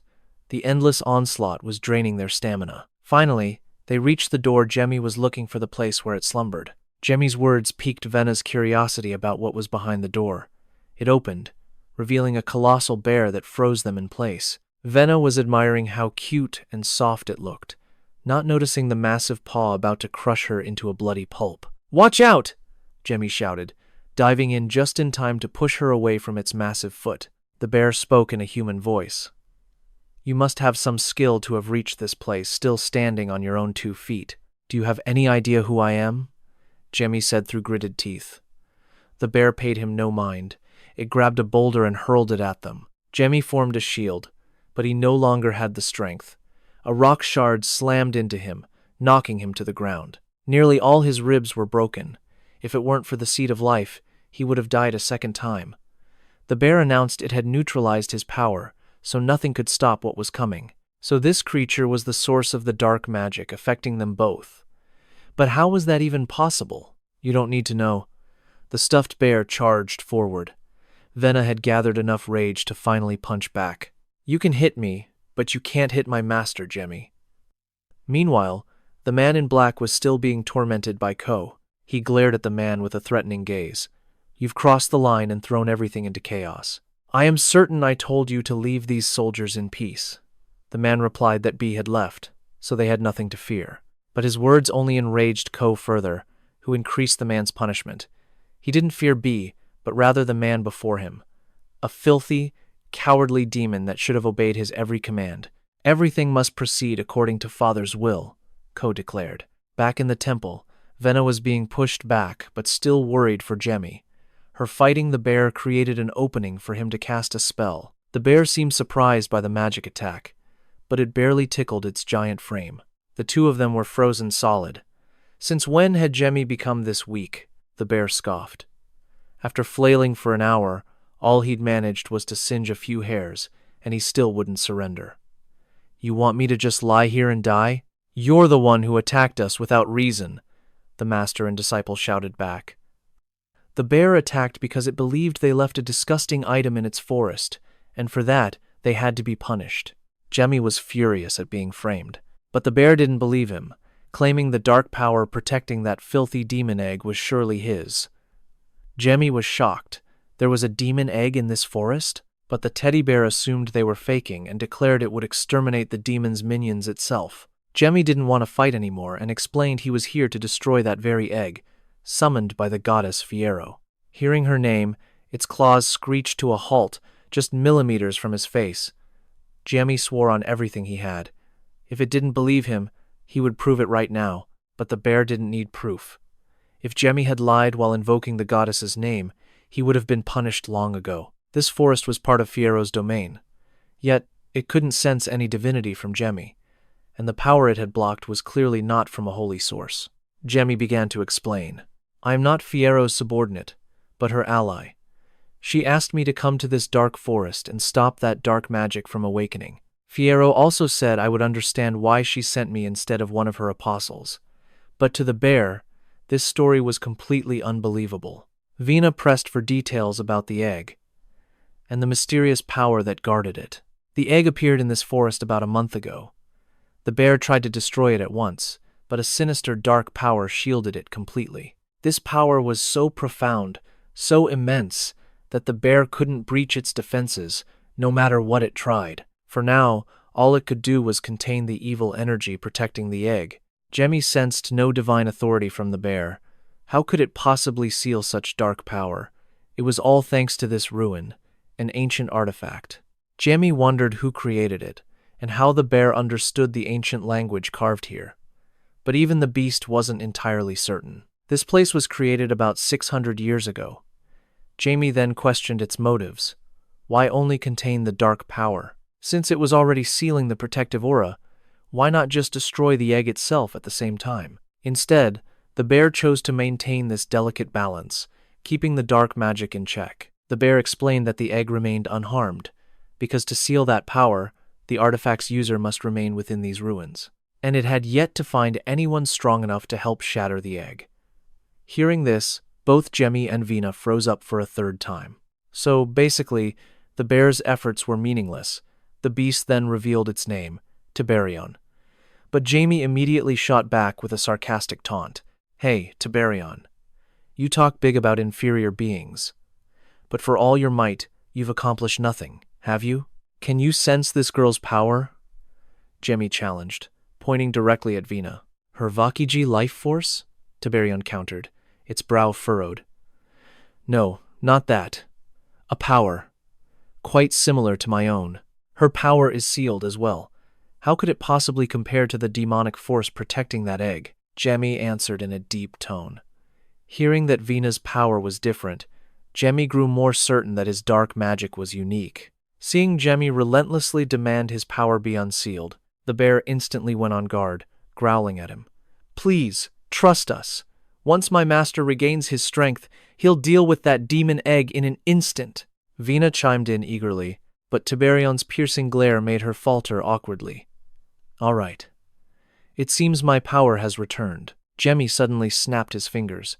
A terrifying aura erupted, flooding the entire room, stunning both Vena and Tiberion, who had no idea what was happening. No one controls me. Jamie roared with a smirk, his sinister energy swelling with every move. But just as he savored this moment of triumph, believing he was finally in control, Tiberion's razor-sharp claws dragged him back to reality with a devastating blow that drew blood. Faced with the beast's ferocity, Jamie showed no fear. He calmly wiped the blood from his lips and delivered a cold threat. That's enough. If you don't stop, I'll destroy these ruins myself. The threat struck a nerve. Tiberion's massive claw, poised to strike again, froze midair as if paralyzed. Vena's face went pale with fright seeing Jamie cough up blood, but he assured her he was all right. Like a firewall. It's quite strong, but not strong enough to stop me completely. He thought with a smirk. My connection to the ruins has been severed. Was that your doing? How did you manage that so quickly? Tiberion demanded. Simple. I made myself its secondary master. Unlucky for you, your master isn't the only one skilled in artifacts. Who would have thought an artifact could suppress my power? I couldn't just leave a thing like that alone. Now that I look closer, it didn't completely seal my power. It makes no sense. An artifact designed to capture gods, sealing times my times power? How is such a thing possible? There's definitely something more to this. But whatever the case may be, don't bother following me. Even if you wanted to, you can't leave these ruins, can you? Jamie flashed a mocking grin at Tiberion, then vanished in a flash, leaving the bear to roar in helpless fury. The next morning, the Marquis's eyes widened in horror when he learned of the 9 bodies discovered overnight. He trembled with rage, searching for a man named 𝐒𝐄. His subordinates stammered that no one had seen him since yesterday afternoon. The news struck the Marquis like a bolt of lightning. He couldn't believe what he was hearing. Unbeknownst to them, 𝐒𝐄 stood atop a mountain peak, patiently waiting. Meanwhile, the Marquis sought out the Grand Bishop, asking for news from the main temple. Yes, my lord. They said they've dispatched the Sword God's apostles. They should arrive by tomorrow afternoon. It seems a high-ranking master will be among them. The Grand Bishop added. This couldn't have been an easy decision for the Pope. Who would have thought this situation would demand such resources? The Marquis sighed in frustration. Over on her side, Sebel was eagerly awaiting her target's arrival. After teleporting from Tiberion's domain, Jamie and Vena were stunned. Jamie's dark mana was flooding the entire sky. Stranger still, text was embedded within the magical currents. Seeing Vena's curiosity, Jamie began to read a few lines aloud. But as he continued, a shocking realization dawned on him. This was the Leviathan, a legendary grimoire, and a part of himself. He now knew his memories were finally complete. He could even recall how he once challenged the gods themselves. It was bizarre. He knew his memory had gaps, yet it never felt unnatural. After a moment of deep thought, Jamie handed Vena a ring, an artifact he'd found in the ruins. He told her to channel her mana and will into it. The moment she did, a magnificent weapon materialized in her hands. Vena was utterly speechless with joy. Good. Now scout the area with that. This might take a while. Jamie reached out to touch the dark mana floating before him. But strangely, the instant he made contact, it transformed into black mist and blood-red text. Return to me, your master. The words sent a chill down Jamie's spine. After seconds of terror, something clicked. Jamie immediately unleashed a torrent of insults at the strange mist. As it shot toward the sky, Jamie urgently called for Vena's help to stop it. Vena gripped her hammer and slammed it into the dark mist, instantly knocking it back down to the ground. But the backlash from such a powerful blow was severe.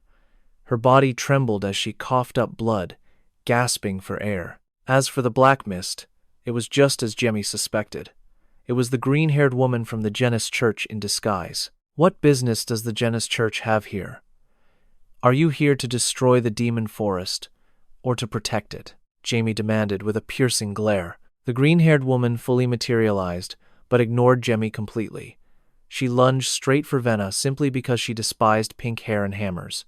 The attack came out of nowhere. Stunned and still recovering from her last attack, Vena could only brace herself helplessly. Seeing the woman's fist flying toward Vena, Jamie screamed in terror for her to get out of the way. Thanks to his warning, Vena barely managed to dodge the blow. But her counterattack didn't even graze her opponent. Mocked by her foe, Vena furiously charged with all her might, but all her efforts were blocked with ease. After a furious exchange of blows, the cunning green-haired woman launched a surprise attack from behind, landing countless slashes that sent blood flying everywhere. Jamie screamed her name in horror, about to rush in, but Vena stubbornly insisted she could still take it. Oh my, that must hurt quite a bit, right? Wouldn't it be less painful if I just sliced you in half? You plan to keep fighting in this state? Are you serious? The green-haired woman cackled at Vena's pathetic condition. Hearing the woman urge her to betray Jamie, Vena just smirked and replied, I know, but I can only betray those who are older than me. As she finished speaking, the curse of inverted senses suddenly activated, catching the green-haired woman completely off guard. Seizing the moment, Vena gritted her teeth and brought her hammer down with devastating force, sending her foe reeling. Fuming with rage from the blow, the woman instantly drew her sword and launched into a frenzied counterattack. The moment their powers clashed, a massive explosion erupted, engulfing the entire forest in flames. When Vena opened her eyes, she was already on the ground, her body racked with excruciating pain. Despite the agony, Vena told herself she had to get up. She had to protect her master. You filthy dark magician. You dare to harm my body. The brat you're protecting. I'll tear him to shreds right before your eyes. The green-haired woman roared with insane fury, standing over Vena. But she seemed to have forgotten one crucial detail. Jamie had yet to make his move, and now it was his turn. As fast as lightning, Jamie commanded Leviathan to attack, latching onto her arm and draining her like a leech. Her face went pale as she struggled, but she couldn't break free. Thanks for buying me time, Vena. I've finished absorbing it all, thanks to you. You can rest easy now. Jamie's quiet words helped calm Vena's heart. But as Jamie predicted, she was no ordinary priest. In a flash, she cast Leviathan off her body, as if it were nothing more than a snake. You know, I was planning to go easy on you since you're so adorable. But she shrieked, unleashing a sacred ground attack overflowing with mana, making even Jamie hesitate for a moment. The atmosphere had completely shifted. It was a divine power greater than a high priest's, with combat strength to match. This would be a troublesome opponent. Jai gulped, breaking into a cold sweat, thinking, that magic you just used. In a single instant, it devoured everything I had. Are you a dark magician as well? If so, I'll have to see what you're truly made of. The blue-haired girl shrieked again, her blood boiling. She unleashed a relentless barrage of attacks on Jamie. Is that so? Then allow me to introduce someone else. Come forth, Nebro, Jamie replied, a wicked smile playing on his lips. So you realized you couldn't face my powerful attacks alone. Calling for help is your only smart move. A storm of earth and rock, summoned by Jamie's ally, rained down on the girl, forcing her to frantically grit her teeth and find a way to counter. From the edge of the forest, a hooded, blonde figure's face turned pale as he witnessed the egg grow to the size of an elephant, his heart filled with regret for not sacrificing more hearts. Haha, just as I thought, admiring this dark energy. Are you?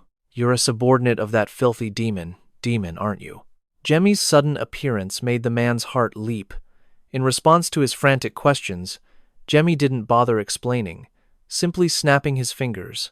In a flash, Ra obeyed the command, drew his sword, and ended the man's life instantly.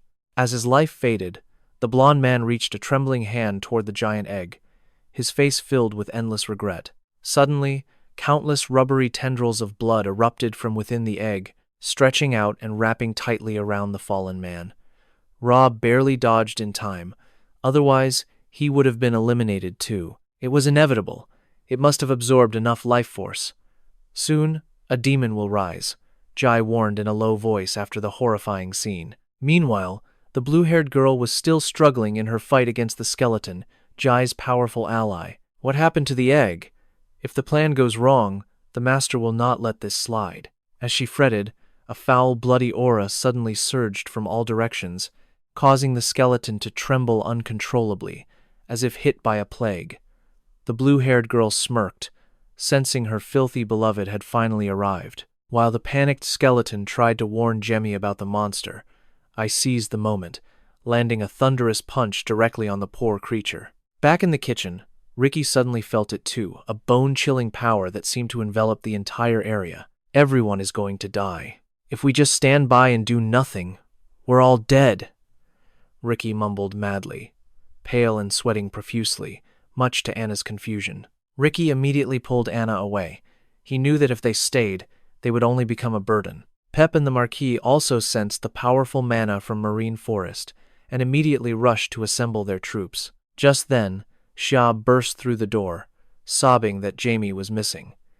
I think he went to Marine Forest, she cried out in anguish, leaving the Marquis stunned. Jamie could now feel the vile, bloody aura of the demons, so chilling it made him break into a cold sweat. This is exactly why I hate demons, a species that preys on and despises the weak, he thought. To Jamie, the mere existence of demons was a plague on all living things. Jance's group was also trembling with fear, frantically urging Jemmy to escape immediately. But Jemmy had no intention of running. He would face it alone with his absolute shield. After ordering Jance's group to take Vena to safety, Jemmy remained alone to confront the bizarre creature. So, you think you'll be fine by yourself? If you surrender so easily? Where's the fun in that? Just as I thought, being resurrected this way is extremely unpleasant. From within the bloodlust, a noble demon emerged, its booming voice making Jemmy's face turn pale. The demon introduced itself as Ruesta, a baron of the great demon realm, a baron that meant he was at least a high-level master. Jemmy worried, Don't be afraid. Just accept it. Now that I've come this far, there is no turning back. As the demon rambled on, Jemmy's fear subsided. He regained his composure and activated the absolute resistance shield on his bracelet. This exquisite item of Jemmy's seemed to pique the demon's interest. The high demon's blood boiled with rage, demanding the item from Jemmy. But Jemmy was handsome, not a fool. If that's the case, there's no other way. Let's see how much you can endure. The high-ranking demon twisted and howled like a wolf. An immense wave of blood energy surged, clashing directly with Jemmy's Leviathan. This clash of titans, a dragon versus a tiger, greatly amused Sebel on the other side. How pathetic. A mere baron, the lowest of the 5 noble ranks. For humanity, it must have felt like a calamity falling from the heavens. But even so, shouldn't you have left someone to guard your home? He glanced down at the royal army scrambling below, a contemptuous smirk on his lips. Jans had brought Vena to safety as ordered, but he was still consumed with worry for Jamie. Are you absolutely sure about this? The fact that I'm still alive is proof that he's still fighting. Jans placed a hand on his chest, trying to ignore the battle's shockwaves, and when she awoke to hear what had happened, the shock paralyzed her limbs. She trembled against a tree, her eyes locked on the pillar of blood energy erupting from Jamie's battle with the demon. He must be fighting that monster right now. If I go, I'll only hold him back, Jans advised. But even if I die, if I could just buy him a little more time. Vena stammered, but before she could finish, Jans suddenly vanished, replaced by the giant hammer she had wielded yesterday. Standing amidst the thunderous explosions, humiliating memories of the past replayed in Vena's mind, and she couldn't stop her tears. How interesting. A young Vak, I see. One with pure and powerful bloodline. Though you are not yet fully matured, I will permit you to wield me today. Remember this feeling. My name is Fion, a hammer forged by a legendary blacksmith, created for your queen's use. Give it everything you've got. The hammer encouraged Vena, glowing with a brilliant, star-like light. After so many devastating attacks, Jamie's strength was critically low. I don't even have the energy to fly anymore. I've lost too much blood. If only the life seed could grant me just a little more energy, or if I had summoned the shadows, buying myself time with a high-level spell, it wouldn't have ended like this. Overwhelmed by pain, Jamie surrendered, letting himself plummet from the sky to end his life. Strangely, what he landed on wasn't the rough ground, but the velvet soft fur of Tiberion. Who would have thought you'd face that demon alone instead of fleeing? Just as I believed, you possess a noble heart, worthy of being the goddess's chosen. Tiberion clicked his tongue, praising a very confused Jamie. Enough talk. With a deafening roar, Tiberion charged the demon, hurtling toward them. Its sharp claws raked across Tiberion's thick fur, splattering fresh blood. I was planning to take your entire arm. For a creature of the surface world, you're quite powerful, the demon noted with a nod. Seizing the opening, Tiberion lunged his massive body forward, mauling the demon and causing it to spew dark fluids. I'm also quite fast, and I didn't come alone, Tiberion retorted, his lips curling into a smirk. In the distance, a brilliant light approached. It was none other than Vena, with Fion, rushing to aid Tiberion at blinding speed. Her devastating hammer blow slammed straight into the demon's head, catching it completely off guard. Tiberion followed up, sending it flying with a brutal strike, making it screech in agony. Despite the brutal beating, it fought back relentlessly with its blood energy. A few simple blasts were enough to make Tiberion cough up blood. Meanwhile, the Marquis' army was blocked by a sinister energy, unable to advance any further. Why don't we wait for the men from the Fiero church to arrive and receive their blessing first? A soldier asked nervously. The Marquis couldn't answer, his face pale with fear and worry for Jamie. Suddenly, a gust of wind blew past, carrying a letter that landed right in the Marquis' hand. After a desperate chase, the blue-haired woman had finally escaped. This wretched, evil energy is disgusting. Still, I succeeded in summoning that demon. My work here is done. Hopefully, the master won't punish me now. Before she could finish the thought, a flash of light sliced across her neck, and her head fell in an instant. Tiberion and Vena were soon beaten unconscious, lying motionless as the demon's shrill laughter echoed. Heh, I'm truly surprised. Who knew I could have such a thrilling battle on the surface world? What is the name of this technique? I can feel its incredible destructive power. The demon growled in admiration. The power Jamie had just released was the Annihilation Path. It was a dark magic that could expel all of Leviathan's absorbed energy at once, possessing immense destructive capability. This was the last chance Vena and the bear bought for me, Jamie thought in frustration. As a final request, he told the demon to finish him. Jamie was grimly accepting the death that was about to come. Suddenly, a demonic gale ripped through the air. It sliced the demon clean in two with blinding speed, so fast that no one could even react. Sebel had indeed gone to the cathedral to find the archbishop, though he received a far from warm welcome. "If you hold any respect for the goddess, I demand you leave." The archbishop's voice was ice, dismissing him the moment he appeared. "So, you're saying if I don't worship that goddess, I don't have to go?" 𝐒𝐒𝐿 retorted with a smirk, enraging the archbishop, who could only offer a stern warning. "Do you truly believe you can stop me? That you can withstand the ultimate sword of Jennis?" In a flash, he drew his blade, the threat palpable. The archbishop's face turned ashen. "May the eternal dream forever be one with this blade.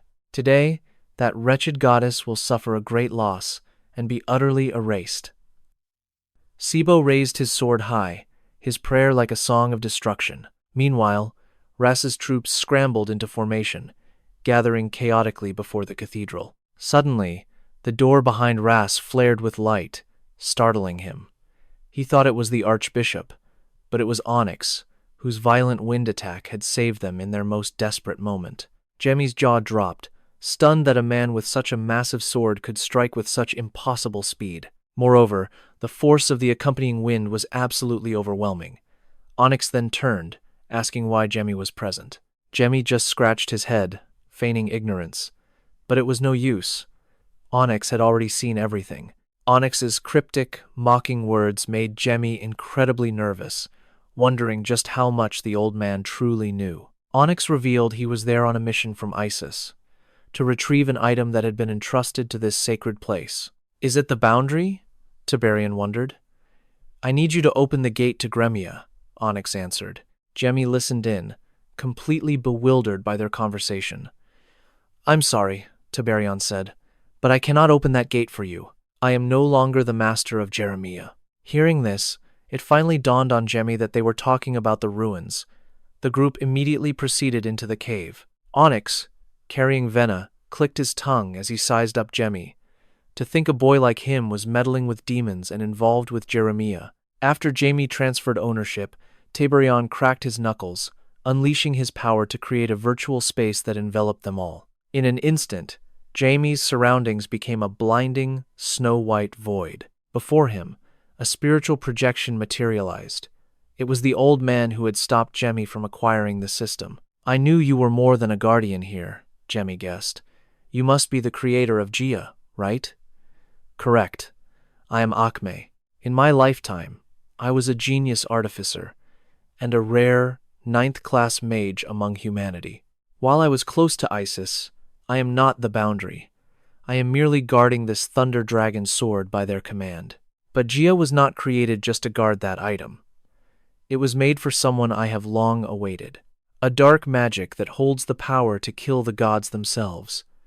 I await the one who can summon that very magic." The old man's tone sharpened. "How do you know of things like the ancient tongue and other secrets that were meant to be forgotten? If you cannot give me a convincing answer, I will eliminate you myself." Jamie was stunned by the question. He was shocked because he knew that even someone as powerful as 𝐒𝐿 was unaware of that god-slaying power. Every entity leaves traces of its existence in this world. I simply learned the ancient tongue by following those traces. "You mean traces of Diablo and Volpia still exist?" the old man exclaimed, utterly shocked. "Is that his name?" Jamie wondered. "I searched my entire life and could not find them, but it seems the inheritor of that dark magic is you. In that case, entrusting this to you should pose no problem." With a snap of his fingers, the spirit released a massive wave of power. Jamie's life core was instantly replenished, his body overflowing with energy once more. 𝐒𝐿 is an artifact that can exist in countless forms. It is an item of infinite potential. Its form and function are decided by the will of its user. It is something I, who was once helpless before the truth, poured everything I had into creating for this day. Now, I transfer all ownership of it to you.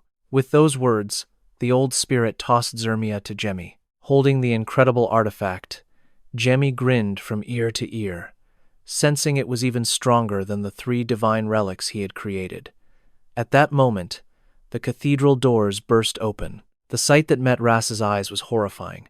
The archbishop, covered in bloody wounds, was slumped by the door, causing Ras to panic. No matter how hard Ras tried to heal him, it seemed another divine power was actively preventing it. I am fine.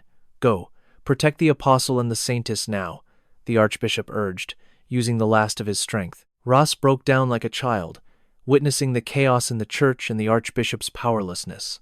Choking back tears, he vowed revenge. Don't seek revenge. Protect them, the archbishop whispered. Now, go. The archbishop offered a gentle smile, his hands softly stroking Roos's head. After returning to the real world, Jamie felt dizzy and lightheaded, which made Onyx, walking beside him, worry. In response to Jamie's question, Onyx said his work here was done. So what happened to 𝐒𝐒𝐒?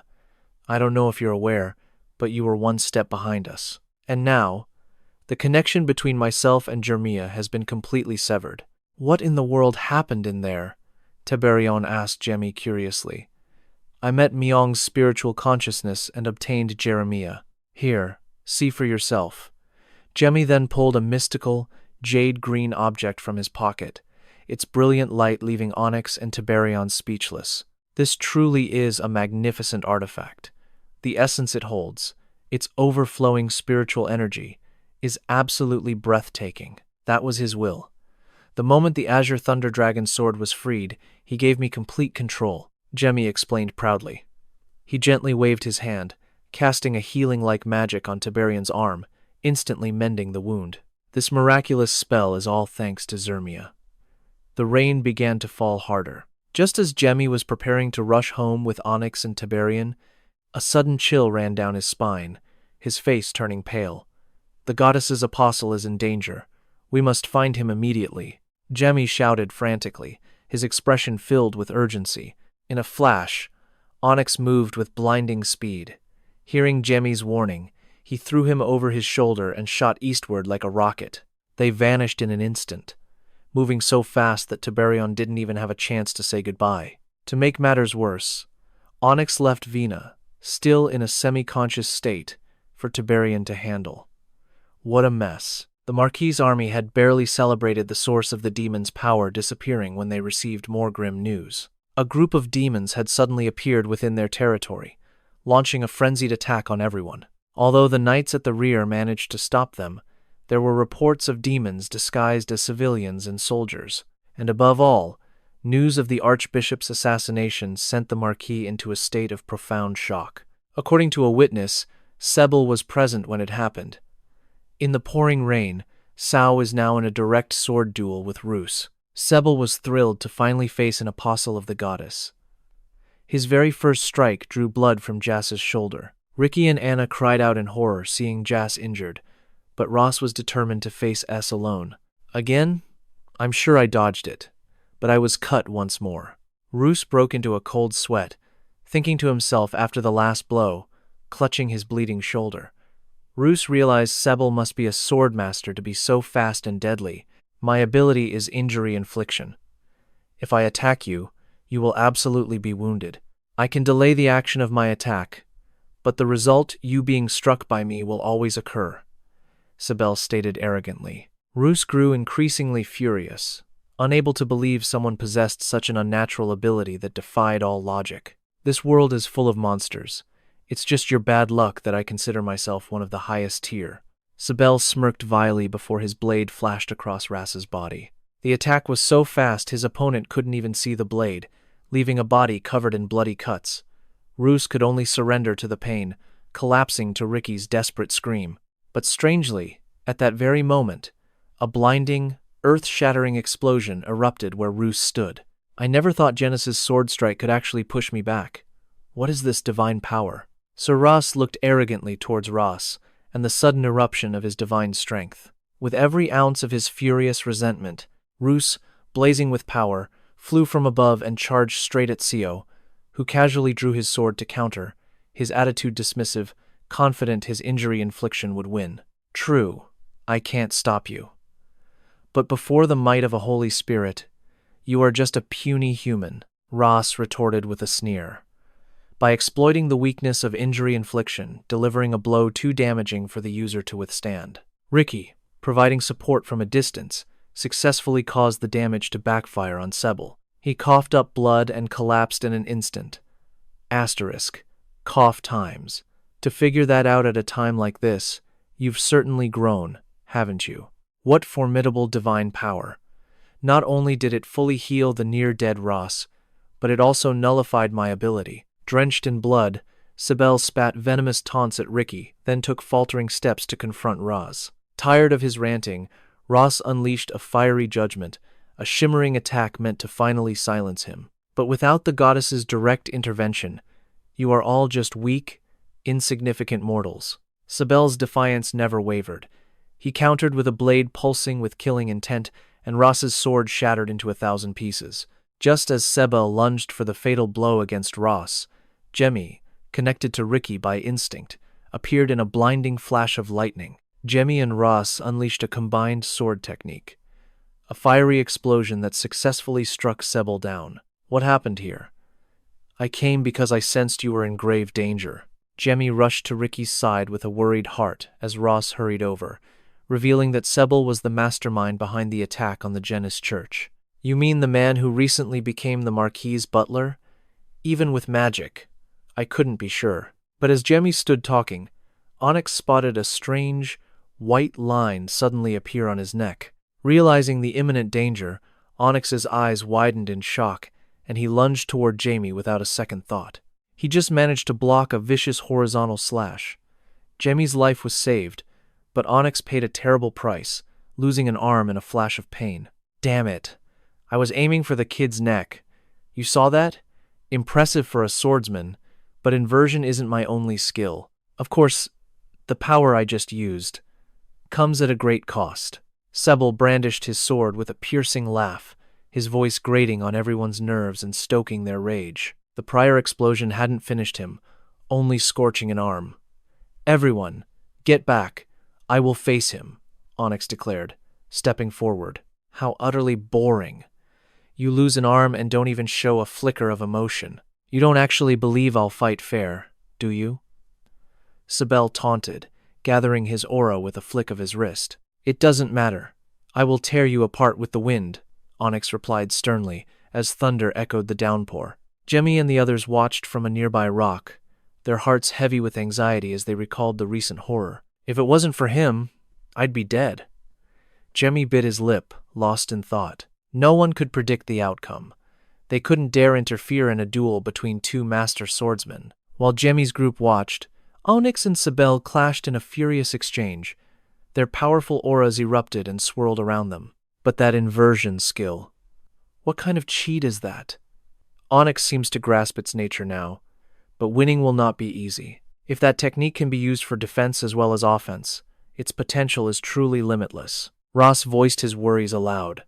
Jamie's face grew tense. He knew he couldn't remain a bystander for long. The battle between Sebel and Onyx grew fiercer by the second, with the advantage clearly shifting to one side. From a cliff above, Roz shouted a warning to Onyx, but in doing so, he drew Sebel's chilling, blue-eyed gaze. Seeing him approach, Ricky quickly summoned the goddess's shield to block the path. Have you forgotten that you're not the only one with a divine blessing? Before the might of the Great Father, that pathetic shield is worthless. May his will be done. Sebel sneered, drawing a sword that crackled with lightning. A single, burning strike descended, and Ricky's shield shattered like my fragile heart. On the day CR was to be wed, Ricky panicked, fighting a hopeless battle. Sebel's relentless lightning barrage intensified, sending everyone reeling. The air was filled with desperate screams. Onyx had already fallen, lying half dead in a pool of blood on the wet snow. I'm so sorry, Shia. At least your son. As Onyx groaned in agony, a voice cut through the chaos. You aren't fantasizing about another man's wife, are you? Consider this a form of healing magic. I'll keep your secret, so you must survive and protect them all. At this rate, we're all going to die. Through his hazy vision, Onyx saw Jamie pull out the powerful Jermia stone, pressing it into his hand with a desperate plea. And with its power, Onyx's strength surged back. He launched a surprise attack from behind, a piercing counterthrust that ran Sebel through. At the same time, the killing power of Zia, summoned by Jamie, rained down upon Sebel, throwing him into complete disarray. Sebel snarled, gritting his teeth to withstand the murderous aura, but it was useless against Jamie's ever-increasing power. In the end, Sebel fell in agony, his divine power completely scattered in the final, blinding explosion. The dark clouds slowly began to part, allowing the first warm rays of sunlight to touch the earth once more. Ricky and the others staggered to their feet, their bodies aching, with no clear memory of what had just happened. Searching frantically for Jamie, their eyes widened in horror. He was trapped, crushed beneath the villain's body. It seems the villain was still alive. As they say, evil dies hard. Jamie's strength was completely gone, pain paralyzing his every limb. He was utterly at the villain's mercy. Amidst the crowd's panicked screams, the cold-blooded villain raised a blade, plunging it down again and again. He let out a terrified scream. But when he opened his eyes again, he was back in his familiar room. His mother and Sarah, overjoyed to see him awake, pulled him into a tight embrace. Jamie hugged his mother back, his mind a complete blank. He couldn't remember what happened at all. His memories were hazy, but he recalled a blue light.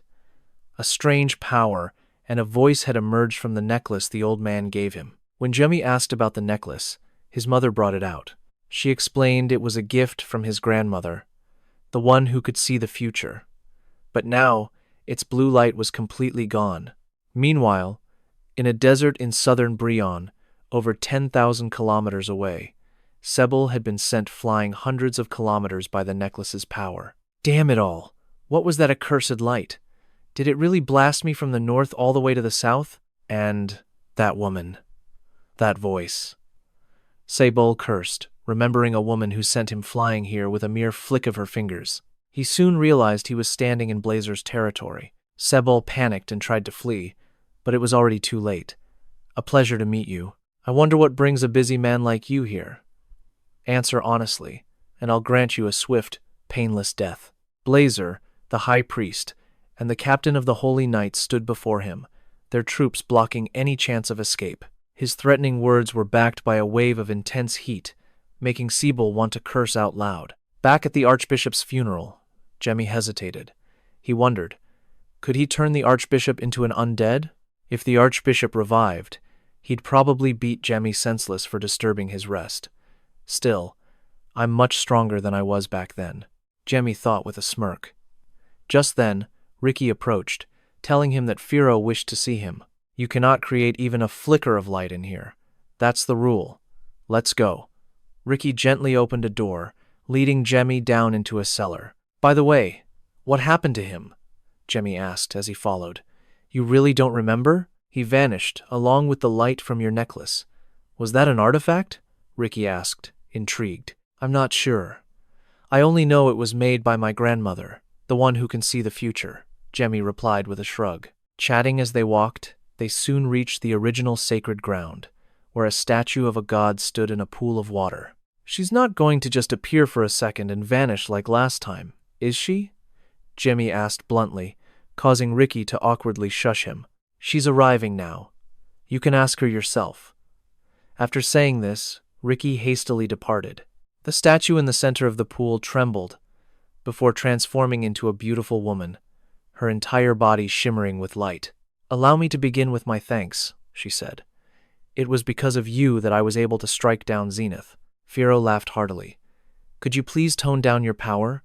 Do you want my body to explode right here? Jamie retorted in annoyance. Ah, it seems I was a bit careless. I forgot how fragile human existence is. But you should be proud. You are a human acknowledged by a god, after all. Fiero's condescending words grated on Jamie's nerves. This whole situation felt like a nauseating joke. At the Genius Church headquarters, Kana's master, the man behind the green-haired woman Jamie and Vena fought chapters ago, was livid upon hearing his plan had failed. Not only that, but Jen had gone missing as well. It was all for nothing. He had even given Jen the sealed sword from the church's vault. We have found no trace of him, sir. We've scoured every inch of the region. But aside from Kana's body, we found nothing else. The subordinate reported, trembling. This is a catastrophe. The battlefield simulation predicted it clearly. If they started a holy war without Sir Jen, they would face a devastating defeat. He growled, recalling the simulation was a divine artifact that could predict a war's outcome through countless projections. The political pressure from his pact with the demons was mounting. The old fox cursed himself for not starting the war immediately, when the odds were still in his favor. With no other choice but to wait, he glared at his subordinate. Find him and bring him back, no matter the cost. Pharaoh, however, was skeptical after hearing Jamie's tale of finding information on Diablo Volpia in the mountains. This time, let me ask you a question. I know you serve my spirit, and that Diablo is your greatest enemy. So, what exactly happened to him? Jamie tested Pharaoh, probing if the gods knew of his rebirth.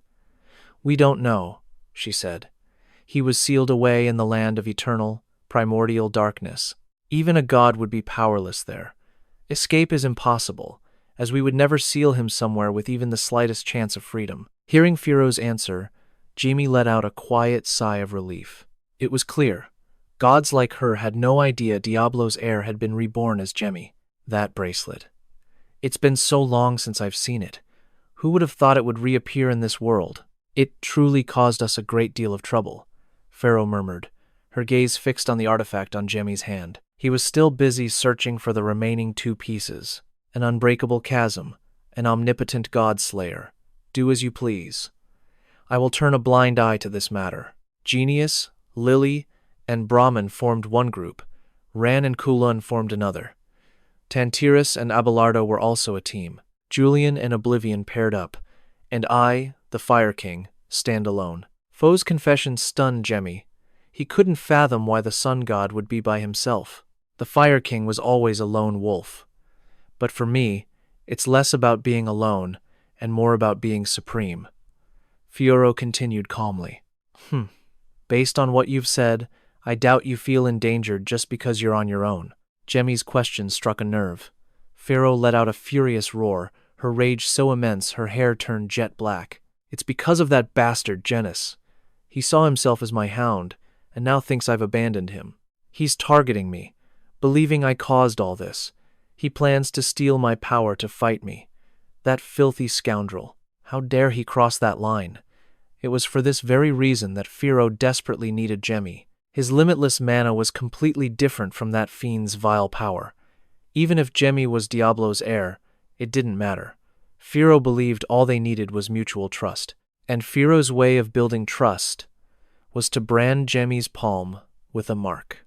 Her promise. When chosen by the gods, one receives a mark on their body and is treated like a bishop. They may not influence the world, but nothing can influence them either, for they are sacred and inviolable. Just like that, both by chance and by design, Jamie joined the goddess Fiero's holy order. Ricky was profusely thanking Jamie for helping him protect the sacred territory during the crisis, but then he caught a glimpse of Jamie's mother blazing with fury behind them and swiftly made his escape. Jamie, you're a Welton, yet you joined Foe's church? I can't believe you're a saint, Sears sighed, clutching her head in exhaustion. Suddenly hearing that Onyx had awakened, Sears rushed off. After all, Onyx was the one who saved her troublesome son, Jamie. The moment Onyx opened his eyes and saw Sears already in the room, he was so moved that old memories came flooding back. Jamie stood outside, listening to their conversation. A smirk played on his lips, noting Onyx's complete lack of social grace. After his mother left, Jamie slipped inside to check on Onyx. Hearing Onyx thank him, Jamie's face flushed red. I didn't really do anything, he muttered. More importantly, I heard you had something to tell me? My mother mentioned it, right? Do you know about the Frontier? Onyx asked in return. I've heard it's a suspicious organization digging into the world's secrets, Jamie guessed grimly. Come with me, Jamie. There's a level 9 mage in the Borderlands who can train you.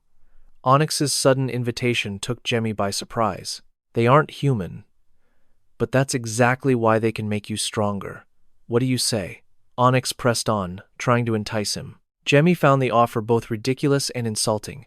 To think the day would come when Onyx would ask him to learn from someone so much weaker than himself. Feeling deeply underestimated, Jamie flatly refused, leaving Onyx slightly taken aback. Are you certain? We're talking about a level 9 mage. This was a chance to learn from someone who could reshape the world map. Onyx asked again and again, trying to change his mind. Sure, a level 9 mage was impressive, to most, but I am not inferior to them. In the not-so-distant future, won't I reach that level myself? But thank you for the offer. I might drop by for a visit. I'm quite curious about your commander, Isis. Jemmy replied with a chuckle. Onyx paused as if in deep thought, then sighed and broke into a smile. They are truly extraordinary people. You must visit. I'll introduce you to Isis then. That night, in Jemmy's room, the little squirrel Vena was wailing, thinking he had been forgotten. Seeing the scarf around Vena's neck, Jemmy broke into a cold sweat. This mana-sensing object was the artifact he had created for Vena. As Vena grumbled to Jai about its hardships, a brilliant vision of the hammer suddenly flashed from its scarf. Perhaps I should explain. To save a life, I had to force its awakening, but only once. That awakening was a result of Vena's strong desire and my help, so you should be grateful to us both. Human, if it weren't for us, you would have been destroyed by that demon. Before the hammer could finish, an annoyed Jemmy snatched it, wondering if the weapon was possessed to be making such a racket. Ben was stunned that Jamie could understand the hammer.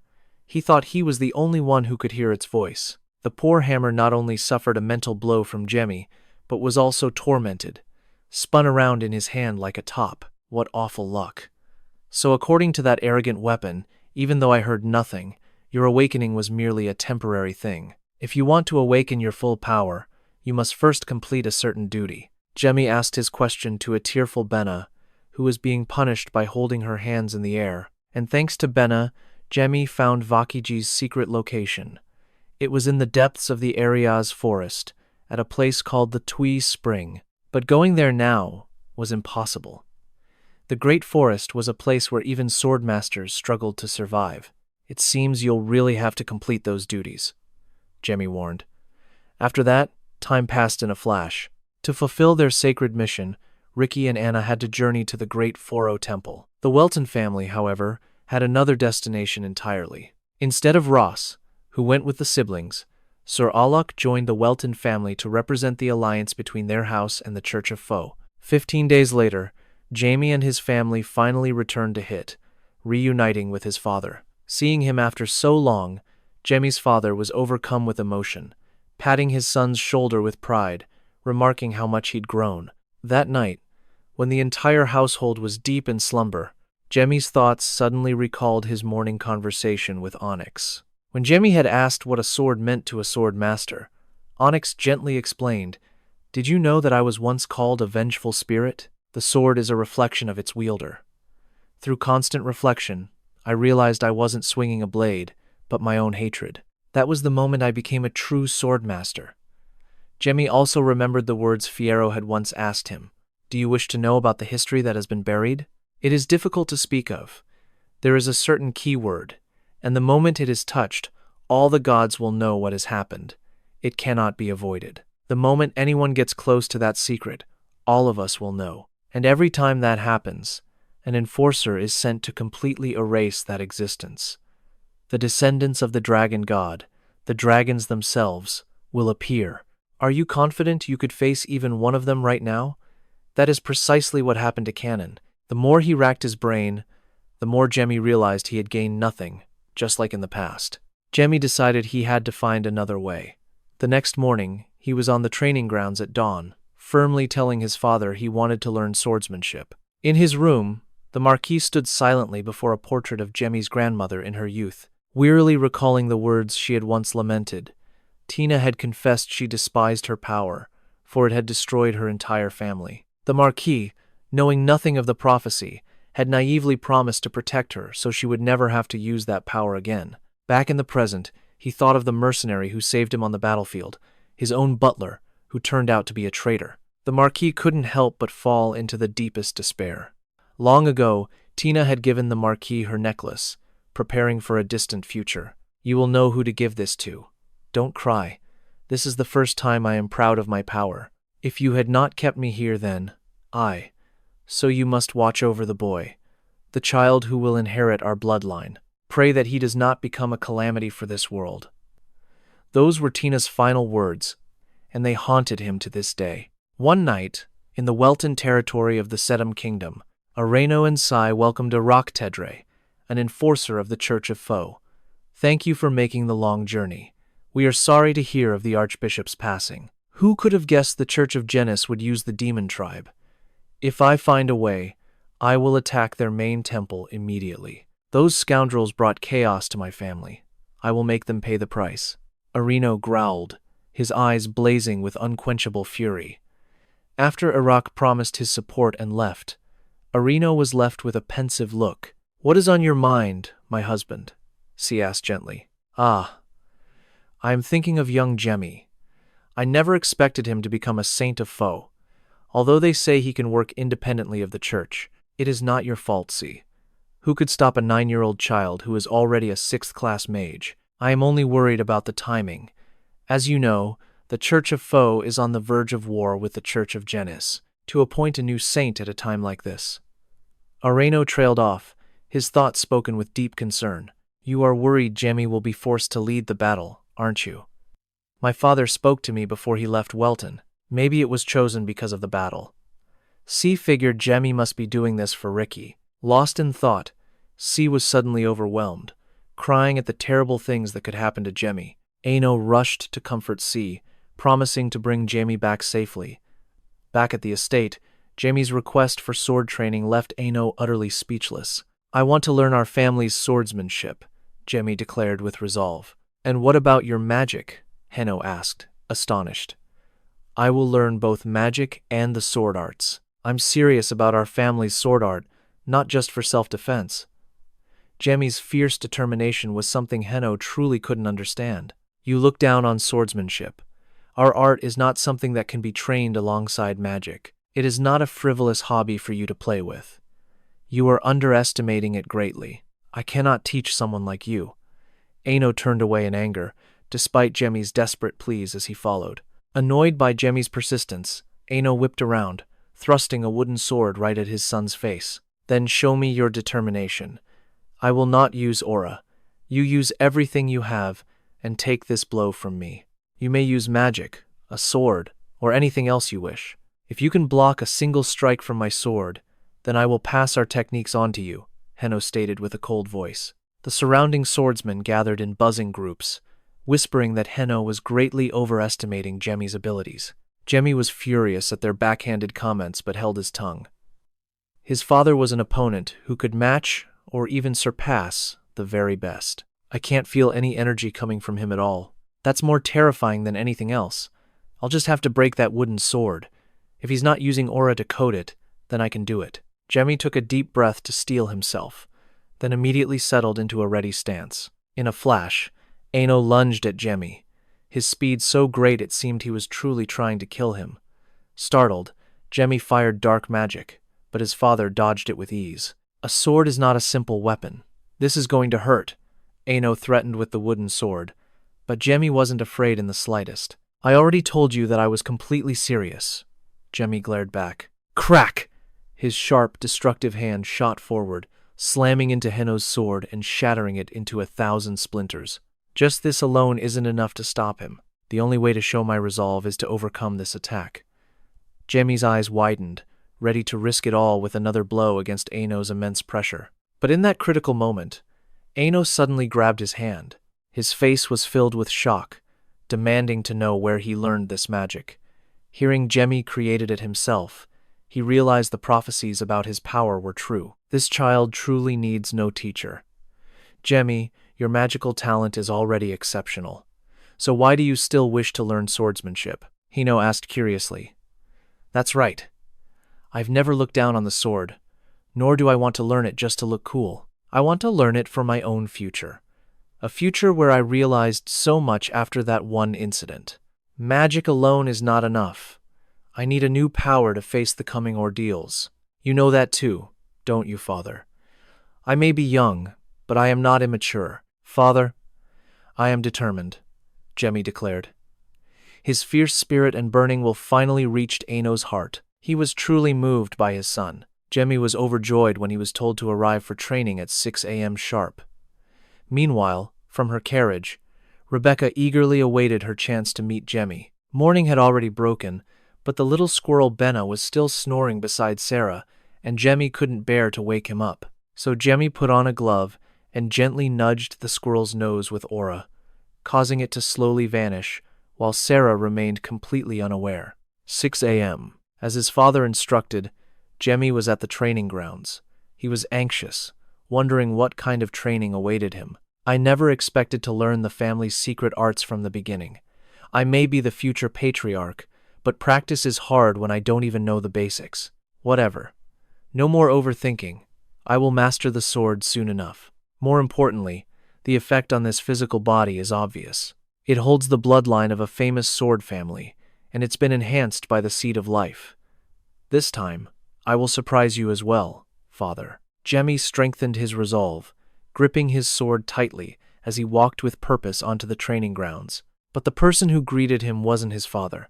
It was Hamilton Leonardo, the vice-captain of the elite knights, causing Jamie to freeze for a moment. "Isn't my father supposed to teach me?" Jamie asked, scratching his head with an awkward laugh. "A mere beginner, asking to be taught by the greatest swordsman alive? Fine. I will be your instructor from now on," Hamilton growled in response. Jamie flinched at his instructor's icy tone. When asked about the wooden sword, Hamilton stated that such a thing would be unnecessary for today's lesson. "Starting now, you will run laps around the training grounds." Hamilton's sharp command struck Jamie like a bolt of lightning. He weakly protested, reminding the man he came to learn swordsmanship. "Halt, trainee Jamie. From now on, you will not call me sir. You will address me as instructor. And your only answer will be, 'Yes, instructor.' Is that clear?" Hamilton's voice thundered with fiery intensity, a command that made Jamie tremble where he stood. All he could do was stammer in agreement, even as his mind reeled, trying to understand what was happening. After his shaky confirmation, Hamilton forced him to run non-stop until 9 in the morning, pushing him to the brink of collapse. From a window above, 𝐒𝐿 and 𝐒𝐈 watched their son, their faces filled with quiet satisfaction. Hamilton is the best at forging soldiers. He must be strict, otherwise the Welton name will be tarnished. Besides, this is hardly what I'd call cruel. This is only the beginning. Once he holds a sword, I will show him no mercy, even if he is my own flesh and blood. 𝐒𝐿 nodded firmly. "Can't you be a little easier on him?" 𝐒𝐈 asked, her eyes full of worry. "My own father never once went easy on me. I am certain he will do well. He is our son, after all." "Oh, that's right. There was something I forgot to tell you. I believe Vel's family will be visiting tomorrow." 𝐒𝐿's casual announcement left 𝐒𝐈 utterly shocked. Furious at the last-minute notice, 𝐒𝐈 spun around and marched toward the kitchen, her mind racing with worry over preparing a feast in time. 𝐒𝐿 was left frozen, completely baffled by his wife's sudden outburst. He scratched his head, muttering to himself, "My poor boy, Jamie. I was actually going to be a little lenient, if only your mother had pleaded just one more time." By now it was 11 o'clock. The sun blazed high in the sky, but Jamie ran on without a moment's rest. His performance had truly impressed Hamilton. Unbelievable. For a 9-year-old to possess such relentless stamina. It seems the young master's talents aren't limited to magic, Hamilton mused with grudging admiration. Jamie was running on pure physical strength, conserving his energy. Even without tapping into his mana or divine power, he pushed onward, not stopping for a single second. He ran with such desperate focus that he didn't even hear Hamilton's command to stop. It wasn't until Hamilton physically grabbed Jamie's shoulder that he came to a halt. For a split second, a flash of killing intent sparked in his eyes, then vanished as he collapsed to the ground, drenched in sweat. Seeing Jamie passed out at his feet left Hamilton speechless. How could he possibly report this to 𝐒𝐿? Especially that murderous glint in the boy's eyes. A short time later, Jamie groggily awoke in his room. His entire body screamed in protest, but he was more concerned about how his training had gone. Seeing Jamie finally open his eyes, Sarah burst into tears of joy. The little girl had been afraid he would never wake up. Jamie gently took his sister's hand, whispering words of comfort. Meanwhile, the squirrel Ben, clutched in Sarah's iron grip, shot Jamie a desperate plea for rescue. But the clever Jamie simply told Sarah to go play with Ben, sending the poor squirrel into the depths of despair. Just then, 𝐒𝐿 entered, knowing Jamie was awake. After luring Sarah from the room with cookies, he turned to his son with a smile. "I thought you'd be bedridden with muscle aches." Jamie just grinned back, playing innocent. He had no intention of telling his father about the effects of the Seed of Life. The Seed of Life was an artifact containing life force, able to restore and strengthen the body. You must have been surprised to see Hamilton on the training field. You still have a long road ahead of you before you can learn from a true swordmaster. 𝐒𝐄 spoke gently, patting Jamie's head. You are my son, after all. But what exactly happened out there? I remember running, but I don't remember anything after that, Jamie asked. 𝐒𝐄 quietly recalled the report Hamilton had given him. Jamie had run for 5 hours and 17 minutes, displaying incredible physical and mental fortitude. He had completely shattered expectations, passing the test with flying colors.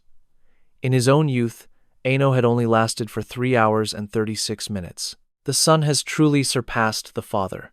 Don't worry, you've completed the trial. Starting tomorrow, you will begin learning swordsmanship. 𝐒𝐄's smile left Jamie wide-eyed with shock. Although the hard part is over, you will still need to run for an hour each day to maintain your stamina. Upon hearing this, Jamie's expression immediately drooped like a wilted flower. Seeing this, 𝐒𝐄 was about to waive the requirement, but Jamie suddenly perked up and agreed. His mood changes like the weather. In any case, it will take some time for Hamilton to teach you the basics. Do not take it lightly, or you'll pay the price later. And during his lessons, Hamilton can be quite terrifying. If you can endure this, I will personally teach you my swordsmanship and the Welton family dagger arts. The dagger is difficult, but I know you can master it. I will be waiting, 𝐒𝐄 said softly, holding Jamie to reassure him. The next day, Jamie boarded a ship at dawn, feeling completely drained. Hamilton's ice-cold command still echoed in Jamie's ears. Trainee, are you disappointed that I'm your instructor? Learning from a true swordmaster would be better for you. Are you truly not upset that your teacher is just a skilled swordsman like me? Your face says it all. Hamilton pressed him relentlessly. Jamie kept moving, without the strength to reply, beyond a few trembling words of assent. The reason Jamie was so exhausted was due to a hellish training session with Vena the night before, high above the Welton territory. Their shared mission to fight the 12 gods had driven them to train until the sun came up. With no time to recover, he was thrown into another training session with Hamilton. How could he not be utterly exhausted? Hamilton simply thought with arrogance. Yesterday's run must have worn him out. That's why he looks so sullen. The basics of the sword are divided into slashes and thrusts. Within slashes, there are direct cuts and sweeping slashes, cuts from the left and right, diagonal strikes. All are fundamental slashing techniques. Hamilton handed a sword to Jamie, demonstrating a few fluid forms. Jamie was completely mesmerized by the complex display, unable to look away. After Hamilton concluded with a final, perfect thrust, Jamie burst into applause, his voice filled with awe. Every one of your steps is perfectly linked to your body's movements. The way you use every muscle is incredible. You used so little effort, yet your explosive power increased, didn't it? Jamie's incredibly detailed analysis left Hamilton momentarily stunned. All movement begins with the feet.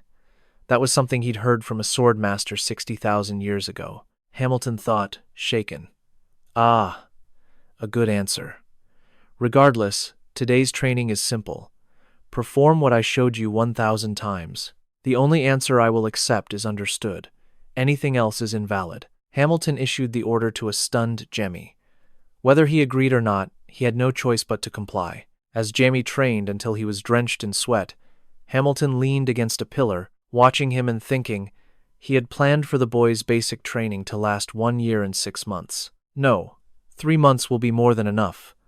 Hamilton then approached Jamie, saying he had to step out, and ordered him to complete all 1,000 repetitions before he returned. I've finally caught my breath. Everything's fine. Only his gaze is a little scary.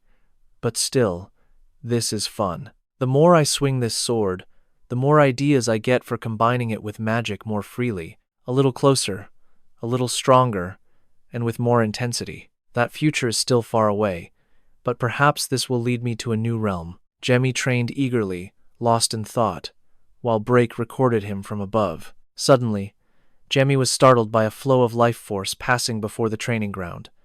Thinking it was an intruder, he teleported instantly, drew his sword, and lunged forward. Before him was not an enemy, but 𝐒𝐿, the wind spirit, screaming at his aggressive attack. A moment later, Jamie had calmed down and sat beside 𝐒𝐿. To maintain a spirit's form in this world, One must be at least a master-class summoner, Jamie thought to himself. She explained excitedly that while she was training, a high-level spirit appeared before her. Its name is Repeat, the guardian spirit of the famed Wind King Sinfit, and the highest of all wind spirits. He just looked at me and then vanished. After that day, I gained the ability to maintain my form. A.S. boasted proudly, which took Jamie by surprise. He thought she was just a child, but there was clearly more to her. But my sister is even more amazing. She can summon a high-level spirit. My father was so shocked. He was speechless, she boasted with a loud laugh. Of course he'd be surprised. To summon a high-level spirit at her age means she is a genius, just like me. It's because she has been reincarnated. The spirit king 𝐒𝐒𝐄 cherishes the soul of the girl he made a pact with. Jamie clicked his tongue in thought. Suddenly, A.S. screamed, startling him. He thought something was wrong. I forgot. Father told me not to tell anyone this story. A.S. covered her face with teary eyes, leaving Jamie speechless at her mistake. In the Welton house study, Arino was having tea with A.S. father, also known as V.C. Any news from the Jennis church? Ano asked. Not yet, but a decision is imminent. They must choose between declaring war or dissolving their faith, the Viscount replied. As for the captain of the 7 Knights, the Viscount revealed intel from Chris, his business partner, that the captain hasn't returned to the main Jennis shrine. Something must have happened. Something involving the monsters. When he returns, war will surely follow. I wonder what I would do in his shoes, Heno mused, his thoughts drifting to Seb. The Welton and Viscount families gathered around a long table, chatting warmly. While Jamie cheerfully greeted her, Rebecca wore a strange, distant expression, leaving Jamie baffled. This is our first meeting since that incident. Is something wrong? Why does it feel like she's avoiding me? This question lingered in Jamie's mind, even during his training with Hamilton. The instructor had to shout to snap Jamie back to reality, demanding proof he'd completed 1,000 sword swings the day before. Jamie quickly grabbed his sword, unleashing a flurry of powerful, zigzagging strikes, his aura swirling for Hamilton to see. He's a true prodigy. How did he learn this in a single day? Can he truly master it all? Hamilton was in awe of Jamie's talent. Since he'd progressed so well, Hamilton decided to move on to the next step. These were the special footwork techniques created by Jamie's grandfather, Chiffon Welton, the former patriarch. Chiffon was a swordmaster who developed his own style to help the Welton Knights achieve a new level of power. It is called the 100 Seas style, the flow of 100 ocean currents. Hamilton then stomped his foot, demonstrating the rushing power of the 100 Seas.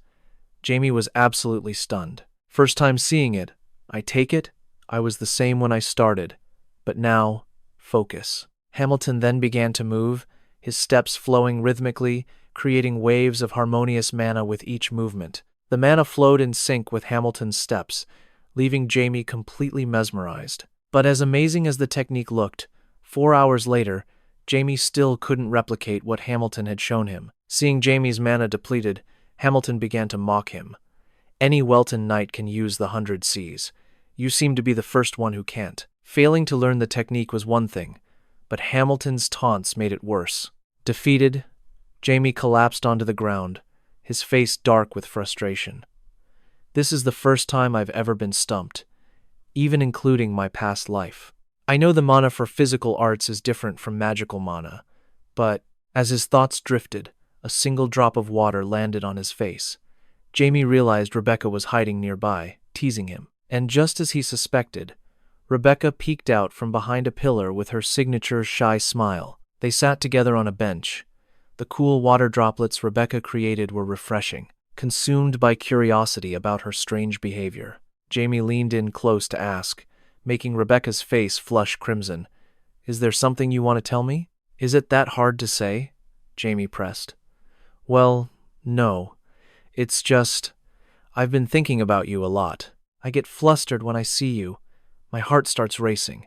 Rebecca's confession left Jamie utterly stunned. Was he only drawn to her before because of Izan's soul? I heard from Az that you summoned a high-class spirit. Jamie quickly changed the subject. Az told you that? Yes, but it was only for a short time. I heard you're practicing swordsmanship, Rebecca said. I am. I feel like magic alone isn't enough. But swordsmanship is harder than I thought, Jamie sighed. You're struggling with the footwork, right? That's what Enner told me. I can speak to spirits without summoning them. Rebecca's sudden statement surprised Jamie. Enner was a high-class spirit, a servant of the water god king.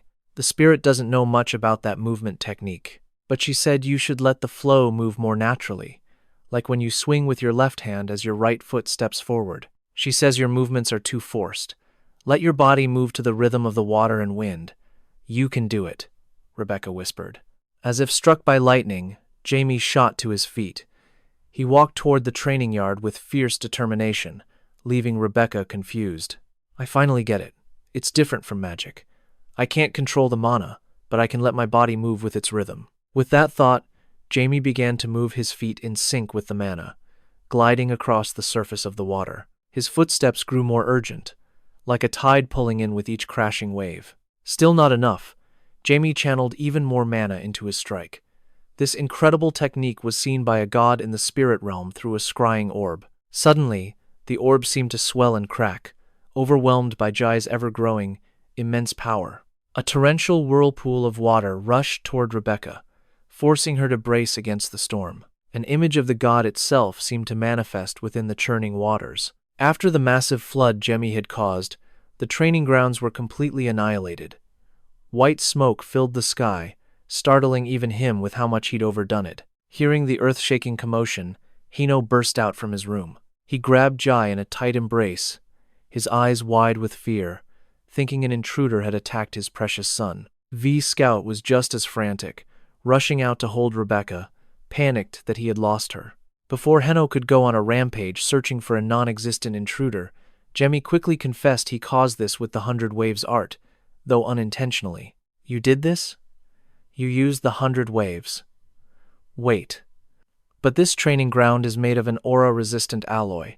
There's no way the 100 Waves art alone could cause such devastation. 𝐒𝐿 grabbed Jamie's shoulders in shock, questioning him relentlessly.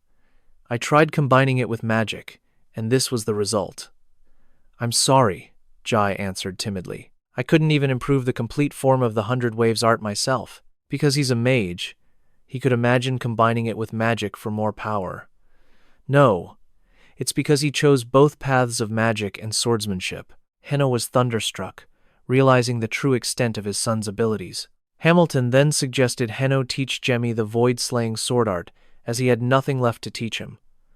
This was the secret art of the Welton family. It allows the user to tear through space itself once they reach a certain level of mastery. Because of its immense power, no one could even think of attempting it without a rock-solid foundation. So fast? But I just started learning the basics, Jamie stammered. Basics? What basics? That's a technique only 2 or 3 designated knights can learn. When they fail to master it, they often leave the family's knight order. 𝐒𝐿's explanation made Jamie's expression grow darker and darker. So Hamilton had lied, saying all Welton knights learned the 100 Waves art. No wonder he had struggled so much. In these turbulent times, the appearance of a prodigy like Jamie worried 𝐒𝐿 deeply, but he hid that concern from his son. Jamie, you've done well. Starting tomorrow, I will be your sword instructor, 𝐒𝐿 said softly, making Jamie's heart soar with joy. Before departing, Hamilton gave Jamie his hat as a medal of honor. You have completed your training with astounding results. He hoped that one day, Jamie would become a legendary knight. Wearing Hamilton's hat, Jamie's eyes sparkled with joy as he thanked the knight for everything he had taught him. That evening, Jamie stood on a balcony, watching the bustling banquet below while nibbling on some cake. I'm sure Father wants me to focus on training, but I didn't expect him to tell me about a gathering this late. Jamie knew that while this was a welcoming banquet for Count Belli, its true purpose was to plan for the battle against the Jennis church. Standing there quietly, has suddenly appeared from nowhere, rushing to Jamie's side. Why aren't you with Lady Rebecca? Jamie asked. Why do you call her lady but not me? As pouted, questioning him back. When Jamie cited formal etiquette, Az shook her head furiously, claiming it was because Rebecca acted more mature. Furthermore, Az guessed that Jamie liked Rebecca. I do not like her. Jamie glanced coldly at Az, who flinched, realizing her mistake. Jemmy was a dark mage who had lived for 60,000 years. There was no way he could like a mere child such as Rebecca. Hearing Jemmy's firm denial about liking Rebecca, Az finally let out a sigh of relief. Looking at Az with a wary gaze, Jemmy quietly wondered where Rebecca was. After Az told him Rebecca was sick, Jemmy immediately used his divine power to appear in her room, his expression stiff and grim. The moment he entered Rebecca's room, Jemmy realized she wasn't sick, but rather lovesick. Seeing him suddenly visit, Rebecca was mortified, stammering without words. S told me what happened. Are you feeling better now? Jemmy asked gently. Yes, I believe I'm all right, Rebecca answered, her cheeks flushing a delicate red. When she was ill, she reminded Jamie so much of Yanni, which put him at ease. May I see your hand? You still seem to have a fever. This should help you feel a bit better. With those words, Jemmy took her hand, his sudden tenderness leaving Rebecca utterly bewildered. I miss you. I can't stop thinking about you. I don't even know why, Rebecca confessed, her heart heavy. Jemmy worried for Rebecca, but his feelings were not the same. He couldn't reignite the emotions of the past. He no longer had any desire for things like love. Lady Rebecca, we won't be able to see each other for a while. I don't know when we'll meet again, but I will not forget you. No matter how many years pass, I will remember. I will always cherish our memories. So please, don't let this hold you back. With those gentle words, Jemmy suddenly let go of her hand. Rebecca burst into tears, locking pinkies with him, pleading for him to answer her letters. The next morning, the Viscount's entire family departed, leaving behind a heartfelt farewell from Az and Rebecca. Watching the carriage disappear, Henno and Seos praised Jemmy for managing to charm both of the Viscount's daughters at once. Hearing his father's words, Jemmy's face went pale, completely speechless. Well, despite the delay, we can finally focus on your training. Jemmy, prepare yourself, Avong said to Jemmy with a faint smile. 4 months later, on a moonlit night at the forest's edge, an old man furiously attacked a cloaked figure for harming his subordinate. But contrary to the old man's ferocious charge, the cloaked figure simply snapped his fingers. Space magic appeared from the heavens, instantly sending the old man to the afterlife. I've wasted enough time here. I need to hurry. I'm already getting excited. Now, I'm coming to see you. Jamie Welton, the cloaked figure whispered to himself with glee. He was 𝐒𝐿, a master of space magic and the 7th elder of the Smeralda Kingdom's magic society. At the Welton family's training grounds, Jemmy had done the impossible, mastering the dagger in just 4 months, a feat that normally takes 2 years. I am in awe of your progress. There is nothing left for me to teach you. The dagger is a sword that cuts through nothingness. If you can slice the air itself, you've mastered the fundamentals. From here on, it's a battle of discovery, Henno said, his eyes beaming with pride as he looked at Jemmy. By mastering the basics, one could tear the very air. The higher the level, the larger the tear. As an initiation, he would learn the 10 dagger forms of Welton, the family's legendary sword art. If I can master this technique, I can cut things that aren't even physical. No sword style like this existed in my past life. Jemmy clutched his dagger, lost in deep thought. Just as Hino was about to teach the next form, the butler approached, announcing a visit from the 7th elder of the Magic Society. I just became old enough to enter the Magic Society, and they're already here. The 7th elder. Isn't he the greatest genius before me? How curious. Jemmy considered asking to meet him, but one look at his father's murderous expression told him to abandon that thought. The moment 7th elder 𝐒𝐿 entered, he brazenly threw himself onto the sofa, his eyes darting around the room as he showered it with praise. He recalled his own master's warning that Count Welton was obsessed with his son, but 𝐒𝐿 didn't believe it for a second. He laughed, thinking the old man was just trying to scare him. Everyone knew Count Welton was a kind person. However, that thought was instantly crushed the moment Henno entered the room, his entire being radiating a suffocating killing intent. So, this is kind? This is pleasant? A pleasure to meet you. I am the 7th elder of the Magic Society, 𝐒𝐿. 𝐒𝐿 stammered, hesitantly extending his hand. He was once a lowly slave. A sorcerer discovered his talent and took him as a disciple. By 15, he was a 6th class mage. By 20, a 7th class, becoming the youngest elder. At 30, he was nearing the 8th class, hailed as the greatest talent in the magic society. Of course, that was all before Jamie came along, but Siegfried was still a force to be reckoned with. Henno suspected the magic society was plotting something, so he maintained an icy expression, making no effort to entertain Siegfried. "What brings you here unannounced?" Henno asked coldly. "I came to welcome the greatest genius. Please forgive my rudeness. I assumed if I gave notice, you would not have let me in." "So you are self-aware," Siegfried replied nervously. "My influence on the magic society is almost zero, but I know exactly what kind of place it is." Henno stated bluntly. The society was divided into 3 factions. The Imperial faction, led by the King's Master, First Elder Oppenheimer. The Noble faction, led by Second Elder and Marquis Linmel. And the Commoner faction, led by 5th Elder Lucron. With these figures holding all the power, the magic society was crumbling under their endless political strife. It was a political war, fought with the dirtiest of tricks, and Jamie, with his immense talent and noble blood, was thrown right into the chaos. Naturally, 𝐒𝐿 would never agree to send his beloved son to a place like that. "I know the demon realm has no ordinary men, but they can't control a prodigy of his caliber. Those factions, treading carefully on thin ice for power, would never accept such a massive risk." Siegfried argued passionately, trying to persuade him, but 𝐒𝐿's furious expression showed it was all in vain. "Frankly, if I were in your shoes, I wouldn't want my son going to the demon realm either. But it holds immeasurable knowledge, especially the crown of omniscience. For a great sorcerer, such an opportunity comes only once in a lifetime." Siegfried, ever so persistent, continued dangling these temptations before 𝐒𝐿. He was certain that a father would never stand in the way of his own son's true potential. And just as Siegfried predicted, the moment Jamie heard the proposal, his eyes lit up, burning with an intense desire to go. A place holding all the world's knowledge.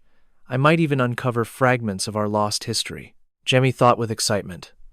That evening, he waited in the freezing garden to meet Siegfried.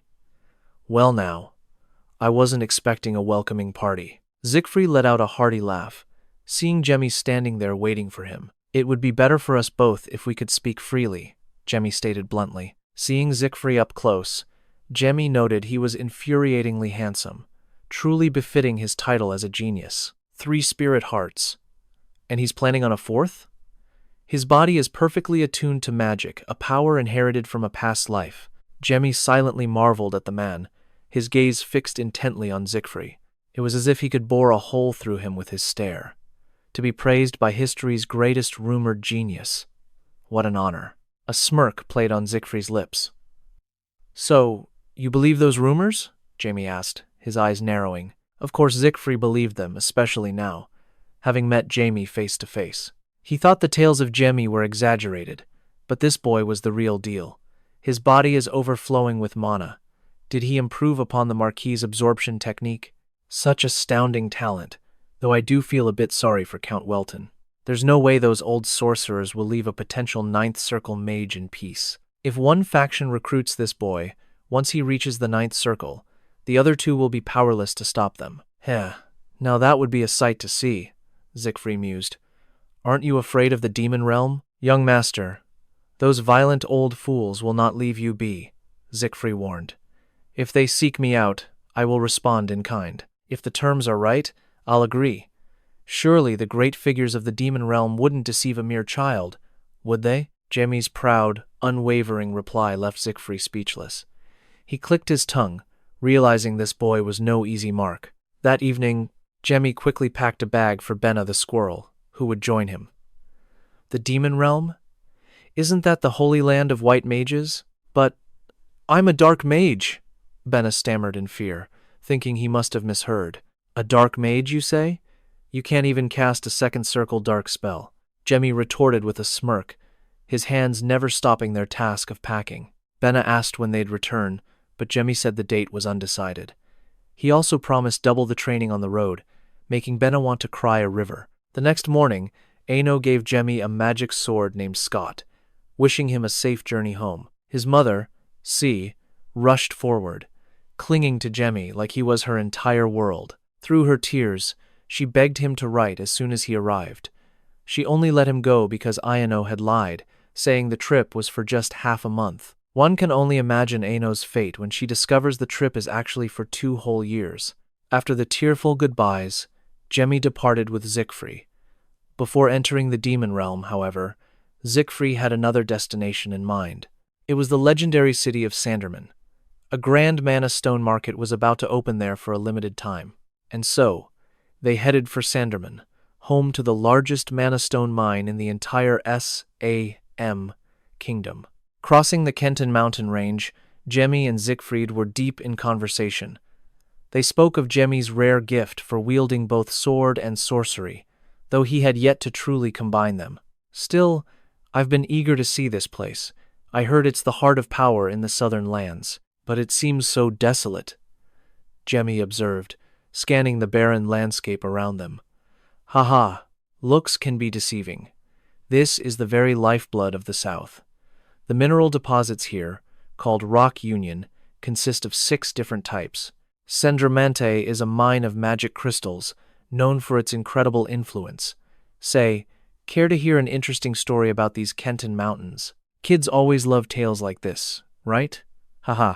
𝐒𝐒𝐒 let out a booming laugh, which only annoyed Jamie. He was getting tired of being treated like a child. According to 𝐒𝐒𝐒's tale, 1,000 years ago, a colossal volcano erupted here. Its lava flows destroyed countless villages, and nothing could stop its rampage. Then one day, a mysterious sorcerer appeared, facing the raging volcano all alone. By the next day, the mountain had fallen silent, its crater completely filled. The sorcerer vanished without a trace, leaving behind only a prophecy. When the monster awakens, disaster will strike once more. Jamie couldn't help but feel the story was completely absurd. You think so? Even so, the Sorcerer's Guild acknowledges parts of the legend as truth. They say some evidence may have even been discovered, 𝐒𝐒𝐒 continued, lost in his story. Suddenly, a storm of sharp arrows rained down from the heavens. They fell right where the two of them stood, causing 𝐒𝐒𝐒's face to pale as he screamed a warning. Fortunately, Jamie was swift enough to dodge them all. From the mountain peak, where the ambush was launched, a gang of beast-like thugs roared curses down at 𝐒𝐒𝐒. They were here to avenge their fallen brother, 𝐒𝐒𝐒, the old man 𝐒𝐒𝐒 had vaporized a few chapters back.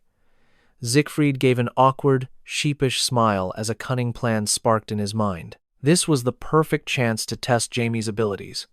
And so, with impressive, faked sincerity, 𝐒𝐒𝐒 feigned weakness, desperately pleading for Jamie to handle their attackers. Jamie instantly saw through the old fox's scheme, but without calling him out, he drew his sword and advanced on the gang. Let's make this quick. Using the heaven-slaying sword on this rabble is a complete waste, Jamie muttered to himself. Seeing a boy used as a shield, the thugs boiled with rage. As one, they charged down the cliffside, swarming in for a group attack. Don't blame us for what happens next, kid. The leader roared ferociously, but he was instantly silenced by the overwhelming force of Jamie's magic. With just a few fundamental sword swings, he seized control of the environment itself.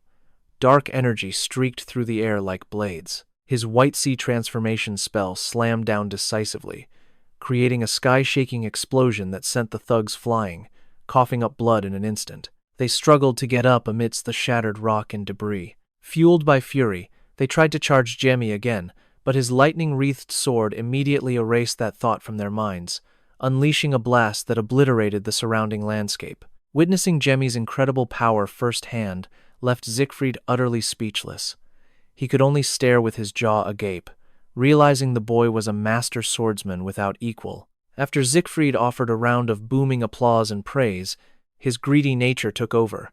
He bent down and shamelessly looted every last coin from the bandits, leaving Jamie to stare in disbelief at the scene. After a while longer, they finally arrived at the cold, misty city of Sanderman. It's strange, but beautiful, isn't it? I just hope the item I'm looking for is actually here, 𝐒𝐒𝐒 said eagerly. The shop he led Jamie to was ancient and unsettlingly gloomy. At first glance, it looked like an abandoned ruin, untouched for years. Jamie couldn't imagine it being a place that housed ancient artifacts. As the door creaked open, a cloud of dust and cobwebs hit Jamie square in the face, sending him into an uncontrollable coughing fit. The air was thick with filth and grime, swirling around them like a monstrous spider's lair. Jamie spotted Siegfried talking to someone at a counter. Unable to sense their presence, he tried to use a flight spell to get a better look. But the moment he began to float, the dwarven figure shattered his protective shield with a single swing of her staff. Not stopping there, she landed a solid whack on his head, making him see stars. Flight magic is forbidden here, kid. This is an anti-magic artifact. It can nullify spells up to the 5th tier, so your little shield was nothing, the old dwarf woman stated with a smirk. He'd been struck on the head for absolutely no reason. Jamie was fuming but dared not retaliate, stunned by the artifact she held. An item that could nullify magic? I can't believe a national-class treasure belongs to the owner of this rundown shop. Just who is she? Jamie wondered in a daze. Overhearing that the item wasn't available, Siegfried turned to leave, but the old woman swiftly pulled him back. I'm not finished. I do have it, but it won't arrive for another 2 days, and I can't just hand it over so easily. I need you to acquire something for me. The heart of a shadow sheep. It's being sold at a secret auction the day after tomorrow. I'll provide you with the money. The old dwarven woman offered a mysterious proposal with a knowing smile. The shadow creature resides in darkness and only appears during a full moon. It's a rare ingredient for alchemy, the old dwarf promised.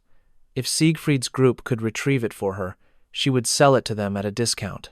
After leaving the shop, Jamie relentlessly pestered Siegfried about the item he was searching for, but Siegfried remained frustratingly tight-lipped.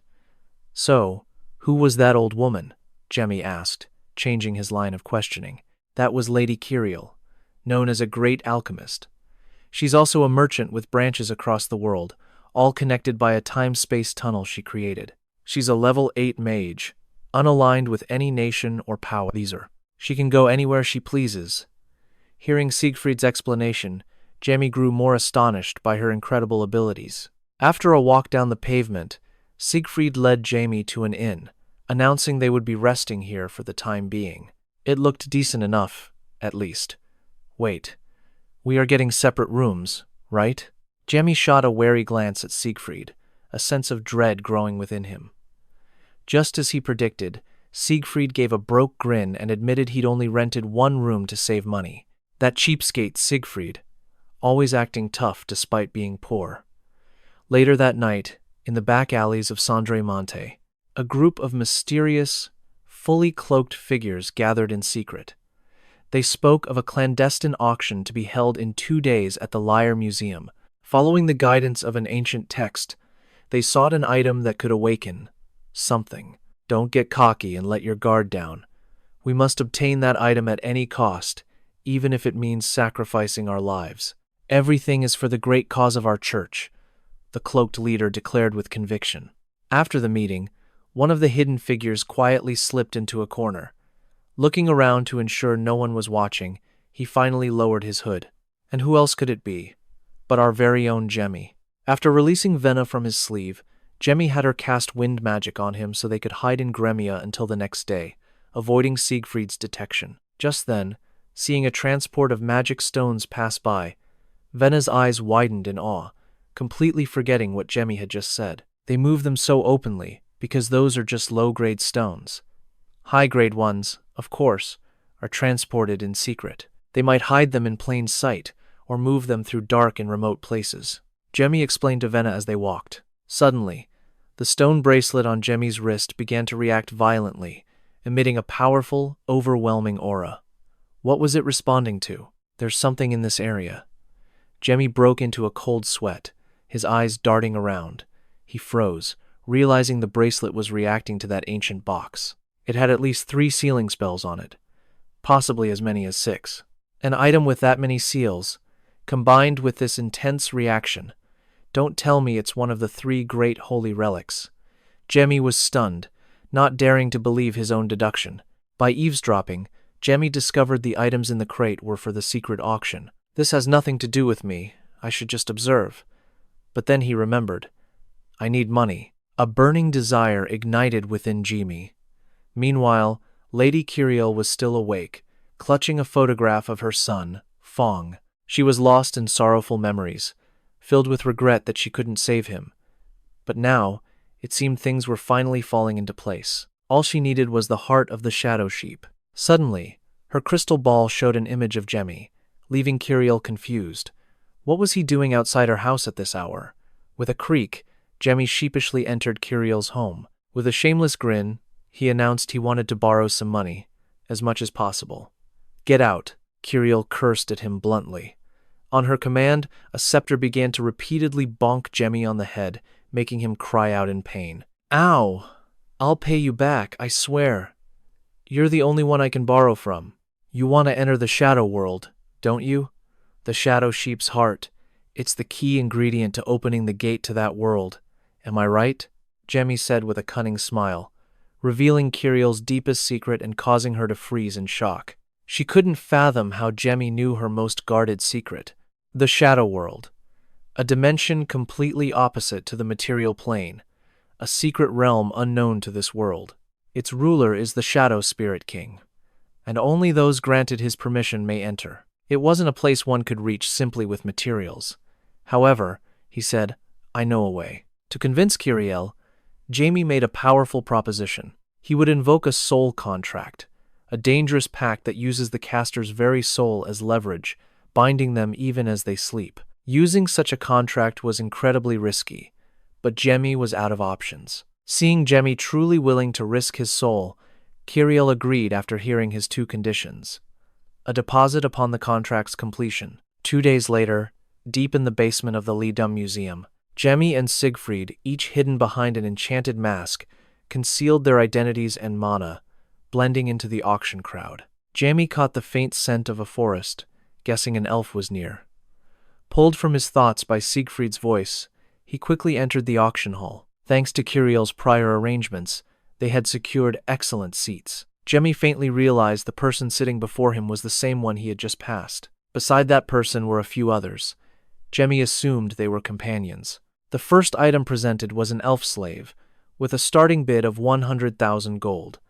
Jamie glanced at Siegfried, who had gone completely rigid, sensing his friend's discomfort. It was because Siegfried himself had once been a slave. Seeing the group in front of them trembling, Jamie became certain they were elves, unable to endure the sight of their kin being sold like animals. After the 2 elf slaves were bought for 3 million gold, the next item was revealed. The shimmering heart of a shadow sheep. This was the very prize that everyone had been waiting for. Amidst the chaotic bidding, a cool and collected Siegfried waited until the last moment, then bid 1 billion, leaving Jamie gaping at his audacity. That sum could run an entire territory for a whole year. Jamie felt the pain for Siegfried's finances. The shadow sheep's heart was claimed by Siegfried in the blink of an eye. The next item was just as valuable, the ultimate omnipotence stone. It could power a domain the size of the Holy Land for 10 years, but its true value was even greater. But only Jamie was aware of this. As he hesitated, wondering if he should bid, a mysterious pink-haired girl sealed the deal at 8 billion, silencing the entire hall. If Jamie knew this pink-haired girl was his own disciple, Vena, he would have dragged her aside for a stern lecture on such recklessness. With nothing else worth purchasing, Siegfried and Jamie rose from their seats. As they went to claim their item, they passed the next piece, a holy relic found near the Kenton volcanic range. The object bears an ancient inscription, "Sleep here, and you shall never wake again." Jamie silently read the words. Suddenly, a deafening explosion shattered the hall's calm, throwing everyone into chaos. Recognizing a magic charm at play, Siegfried instantly threw up a shield, enveloping Jamie's body to protect him. Immediately following that bizarre sound, the frantic event organizer rushed in, announcing all the purchased items had vanished, leaving Jamie stunned. Outside the building, one of the elves was screaming in outrage over his people being auctioned off like property. As his group whispered to leave quickly before the auction guards found them, Siegfried and Jamie, their auras blazing with immense magical power, appeared like gods to block their path. Jamie was not amused. His eyes burned with fury as he threatened them. "Return what you have stolen. before I'm forced to eliminate every single one of you." The blonde elf stepped forward, sword in hand, giving the order. "Everyone, prepare for battle." Siegfried's gaze grew as sharp as steel. "I see. So words are meaningless now. We fight, then." He then unleashed a corrosion spell, targeting the two swords in the blonde elf's hands. A companion cried out in alarm. "𝐒𝐒𝐒, move!" The green-haired girl grit her teeth in anger. "You bastards from the auction house are all the same." She then summoned massive green vines, commanding them to strike at Siegfried. Unflinching, he clenched his fists, unleashing a more powerful force that disintegrated the vines completely. The green-haired girl could only stare in shock. "What?" She then turned to look at the red-haired elf carrying a large sack behind them. The blonde man leaped forward, his voice laced with arrogance. "You dare use such cheap tricks on me?" But a sudden shout of warning made him whip his head around in alarm. 𝐒𝐒𝐿 was trapped from above. Siegfried continued to unleash his overwhelming magic. The blonde man, now caught in a torrent of power, cried out in agony. "Arr!" From outside, a voice called out to 𝐒𝐒𝐿. Another one of their group angrily launched himself forward, roaring, "You bastard! Stop it right now!" But Jamie intercepted him with a disdainful sneer. "You're weaker than I thought." The powerful blow sent the man crashing to the ground, skidding across the dirt as he cursed. "Damn it! How dare you!" An invisible pressure descended upon everyone present. The opposing group was forced to their knees, crushed by the overwhelming aura. "Arr!" Siegfried delivered his icy judgment. "Perish." A magic circle appeared, strange bindings materializing from thin air. Just then, the invisible blades began to shatter. A figure emerged from the shadows. I was wondering what was taking so long. I figured something was up. The others cried out in sheer relief. We're saved!" Hanjai eyed the newcomer cautiously, thinking to himself, "He shattered that attack so easily. Who is he?" Siegfried turned and whispered to Jai, "It's obvious he's at the master level." "You think we're at a disadvantage?" Jai asked helplessly. "Why are you asking me? You're supposed to be the adult here." He then turned away, muttering, "Do we really have to fight? We just came to get our things back." "Exactly," Siegfried replied. "There's no point in capturing them. Besides, someone is already hunting them down." Then, he addressed the newcomer.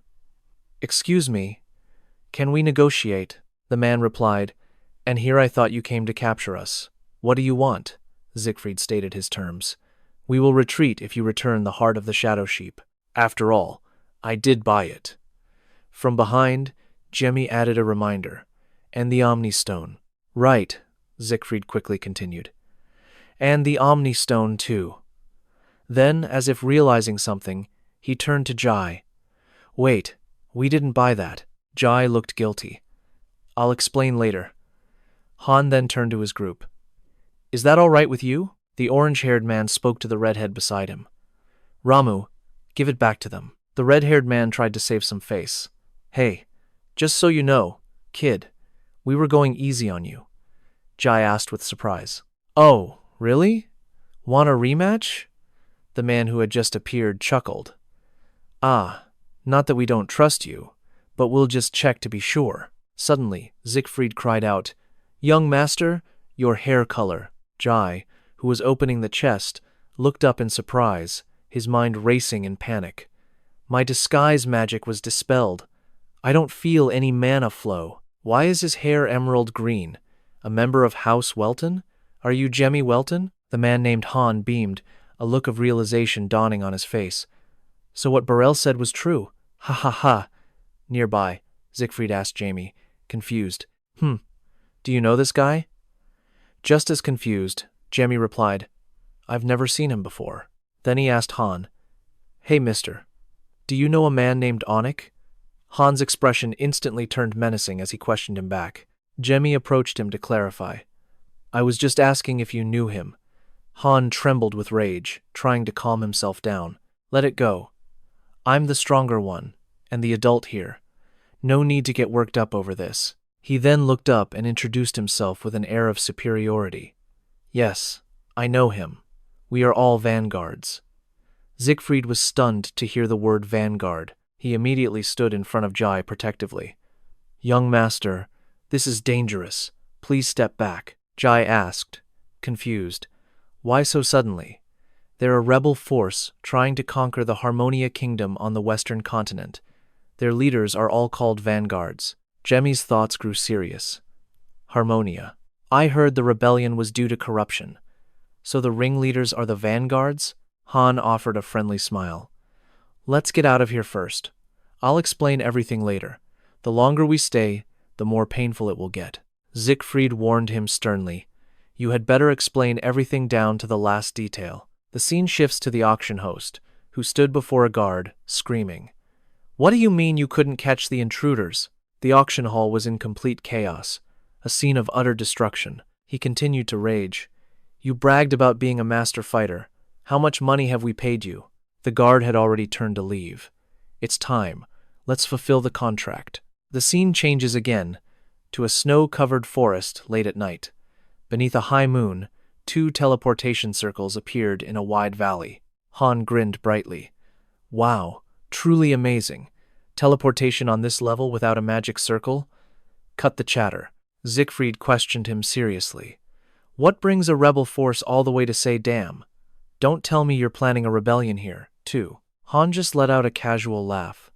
"We're not some kind of rebel force. We're just freelance warriors. We only came to Sam to retrieve something." "How could you, Pharaoh? How can an officer do this to his own homeland?" Jamie asked, losing his patience. "Then what is it you're after?" Han's temper flared, but he took a deep breath. "Let it go. We're all adults here." The orange-haired man behind him, seeing the polite conversation stall, finally spoke up. "I'm the one responsible for this. Since Eos is already keeping an eye on you, I suppose I can tell you. This is the object we're pursuing." He then revealed a golden cube etched with strange letters and began to explain. "A very long time ago, the Vanguard sealed a monster inside the Kenton volcano. This is the D key, the key that will unleash Vios." Jamie was stunned, his mind racing. Vios B, the creator of skills. 𝐒𝐿𝐿, the master of the oceans. And Viomos, the great beast, a demon created by Diablo to defy the 12 gods. Viomos. It's still alive? I thought it vanished in the Great War. The thoughts raced through his mind. Something about this felt wrong. Were the tracks discovered in Seam just a coincidence? Suddenly, Han spoke up. "That should be enough, right? We'll be on our way." Siegfried replied. "Very well." The man then hoisted the rattle onto his shoulder with a friendly smile. "Until we meet again, Jamie." Just then, the giant bodyguard from before appeared. "So this is your meeting spot? You wretched thieves." Even Siegfried, at level 1.2, was overwhelmed by this aura. 1.47. Han was stunned. These numbers. "Who are you?" Instantly, the giant guardian lunged forward, his fist radiating power, and a single blow sent Han flying. He clenched his fist, boasting with arrogance. "Let me tell you, I am Darius, level 2.01, the supreme dark ruler of Alias." In a flash, Graha shot towards him, her voice filled with rage. "You bastard!" Darius seemed completely unfazed, delivering a simple elbow strike that made her spit blood. "Level 0.55. This isn't a place for your kind." The red-haired man was Ramu, and the orange-haired one, Aja. Both rushed forward in panic, calling Graha's name, only for Darius to effortlessly grab their heads and smash them together. 0.73. 0.49. That goes for you two as well. They were thrown aside without a second thought. Han stood there, assessing the situation. A cunning smile formed on his face. "They've finally caught up. I guess it's my turn now." He raised his rattle, and a brilliant energy began to glow from it. With a confident smirk, Han unleashed his energy toward the enemy. "Take this!" The sheer pressure from the attack shattered the ground. Han continued to shake his bell, causing a massive explosion right where Darius stood. Status change, empathy, a counter skill that reflects all incoming damage back to the attacker. Finally, the enemy collapsed face first onto the ground. Han raised his rattle once more, his power surging even stronger. "I'll end this right here and now." Darius struggled to raise his hands to defend himself as a colossal energy sphere formed, turning the entire area into a wasteland of rubble. Jamie watched in absolute shock. He couldn't believe how many powerful beings existed in Frantia. When the dust settled, Han asked expectantly, "Did I get him?" But suddenly, Darius reappeared without a single scratch, his power now at 1.71. Is that a power that allows one to manipulate reality? It seems useful, but it's nothing compared to green. Han's face paled. He took no damage at all. Then Darius delivered his threat. Hand over that item, and I'll grant you a peaceful death. If you refuse, sorry to interrupt your little chat. Suddenly, Siegfried spoke with a gentle smile. But we are merely customers, so I think we'll be leaving now. Darius replied, annoyed, and what if I say no? Siegfried's tone turned cold. Then I suppose we'll have to cooperate, Jamie thought to himself. This seems like my chance to repay my debt to Frantia. Siegfried turned to him with a warning. Young master, be careful of that man. He is Darius of the Shadowless Iron Fist. He was the champion of the underground fighting arena for 10 years straight, and rumor has it he's defeated 2 master swordsmen. For some reason, Jamie felt a thrill of excitement. A true master of combat. This is getting interesting. Han turned to warn him. Hey kid, you should get back. Jamie answered bluntly. No, leave this to me. He then raised his hand, unleashing his own immense magical power. Remia Linning. This is my creation artifact, Remia. Now, only he and Siegfried faced Darius in this isolated space. Darius realized he had created this dimension to freely manipulate all objects around him. Spatial awareness? A skill that allows the user to perceive everything within their range, even without sight, and grasp its entire layout. First things first. With that thought, Darius arrogantly leaped towards Jamie, shouting, You damn mage! Siegfried struggled to conjure a defensive spell. Darius slammed his fist into the floor, shattering the tiles and sending dust everywhere. The 2 heroes instantly teleported to another spot. Seeing this, he roared in anger. You little rats! Absolute heaven-piercing spear. 100 strikes. Han appeared behind him, unleashing a volley of arrows at Darius. But Darius suddenly turned his head, shocking Han. Space-time manipulation. From behind, Siegfried raised his hand, casting a spell towards the enemy. Siegfried's point-of-view magic could manipulate space and time without any incantation. He yelled in a low voice, Get away from me! The spell sent Darius spinning wildly before a powerful blow struck him in the back. Rise transformation. 5-layered wall. Jamie also raised 2 fingers and cast a spell. Boulders rained down from above, threatening to crush everything below. Before Darius could even think, the space around him twisted. A hand wove a spell over a figure in a deep crater. Omega Impact, a high-level magic that crushes space itself, bringing total destruction. And the one trapped in that crater was none other than Darius. Crushed with such overwhelming force, fury finally ignited within him as a blazing aura erupted from his body. Siegfried thought with dread, He's using his aura as armor. Jamie made his calculation. I guess I can't just stand by and watch. A sphere of magic formed in his hand. Abyssal transformation. Instantly, the ground beneath Darius crumbled into nothingness. This kid's space manipulation is a real pain, Darius thought with annoyance. He then launched himself upwards, his voice echoing, If I can, I prefer not to kill children. Then, with blinding speed, he appeared before Jamie with a clenched fist. But I understand if you hate me, kid. The resulting impact created a colossal explosion. Young master! Siegfried cried out in terror. Han, completely blindsided, screamed Jamie's name. But then Darius reappeared with a look of pure disbelief, sweating as he whispered, How? Unexpected, isn't it? If you are truly a master, you should never let your guard down. Jamie was pinned beneath the fist, but his expression was utterly confident. Manhwa, an ancient artifact that completely nullifies all physical damage. One of Diablo's 3 divine, transcendent weapons. And when I swing this sword, a hand grasped the hilt and drew the blade. Welton's sword style. First form, Infinite Annihilation / a strike that tore through the fabric of space itself. Darius's entire body was enveloped by the boy's power. He finally wondered, could this be a true sword technique? Jamie calculated his next move. Not enough. Just one more hit. Welton's sword style, White Sea. A powerful torrent of water surged forth with his blade. The strain was immense, but Jamie pushed himself to the limit. Suddenly, Darius caught the sword with his bare hand. This is where it ends. The space around them began to blur. The very ground beneath them started to vanish. Darius still held the tip of Jamie's sword. The sight before him sent a shiver of shock through the young boy. Jamie's mind reeled in horror. Did he just nullify a grimoire with pure strength alone? What kind of monster is he? Just then, Siegfried and Han rushed forward, calling out to their young master. But Darius simply broke into a wide, satisfied grin. I never imagined I'd meet someone like you. It's a pleasure, Jamie Welton. I am a friend of your grandfather. Churchill, Darius said, almost shyly. This complete change in demeanor left his two companions staring, wide-eyed in astonishment. Even Jamie couldn't process what was happening, his face a mask of confusion. What?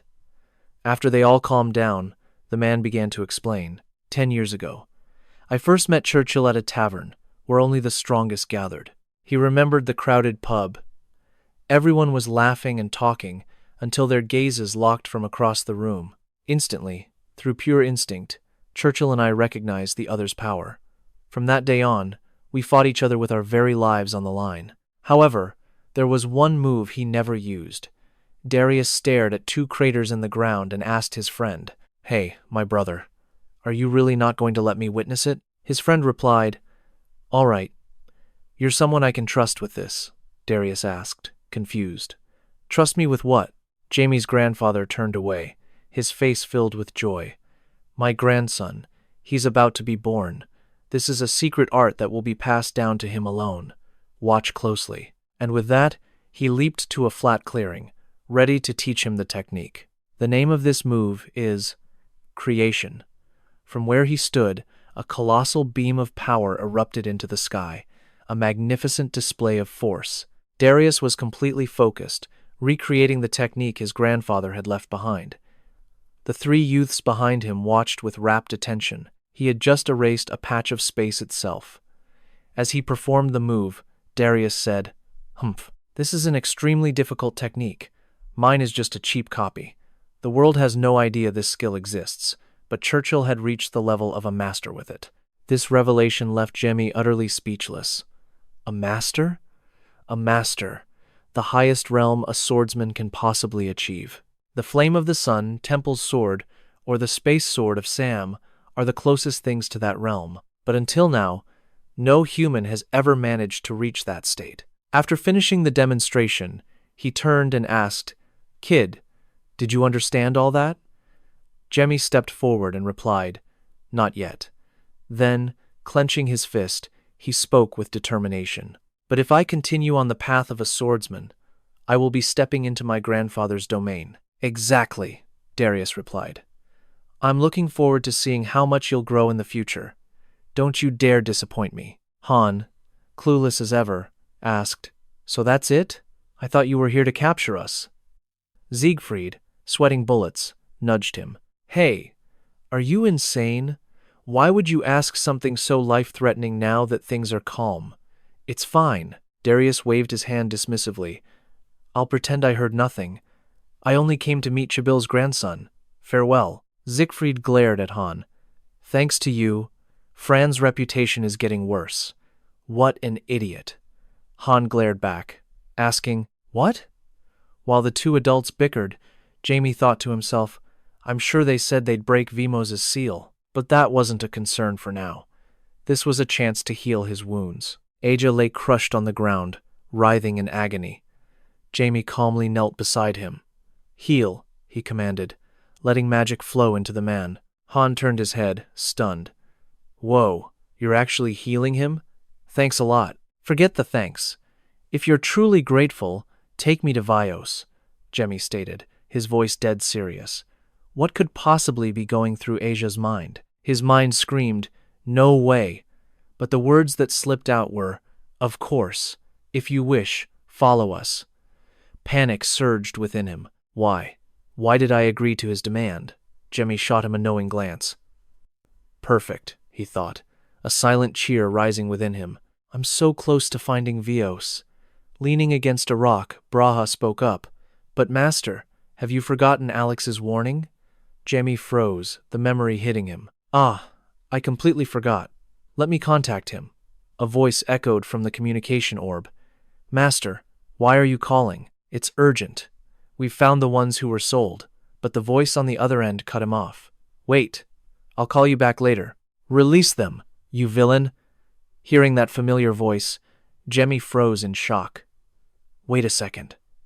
That voice, was that Vena? Let's rewind a few hours. On a dark street, a weary voice sighed in relief. Ah, I finally managed to escape.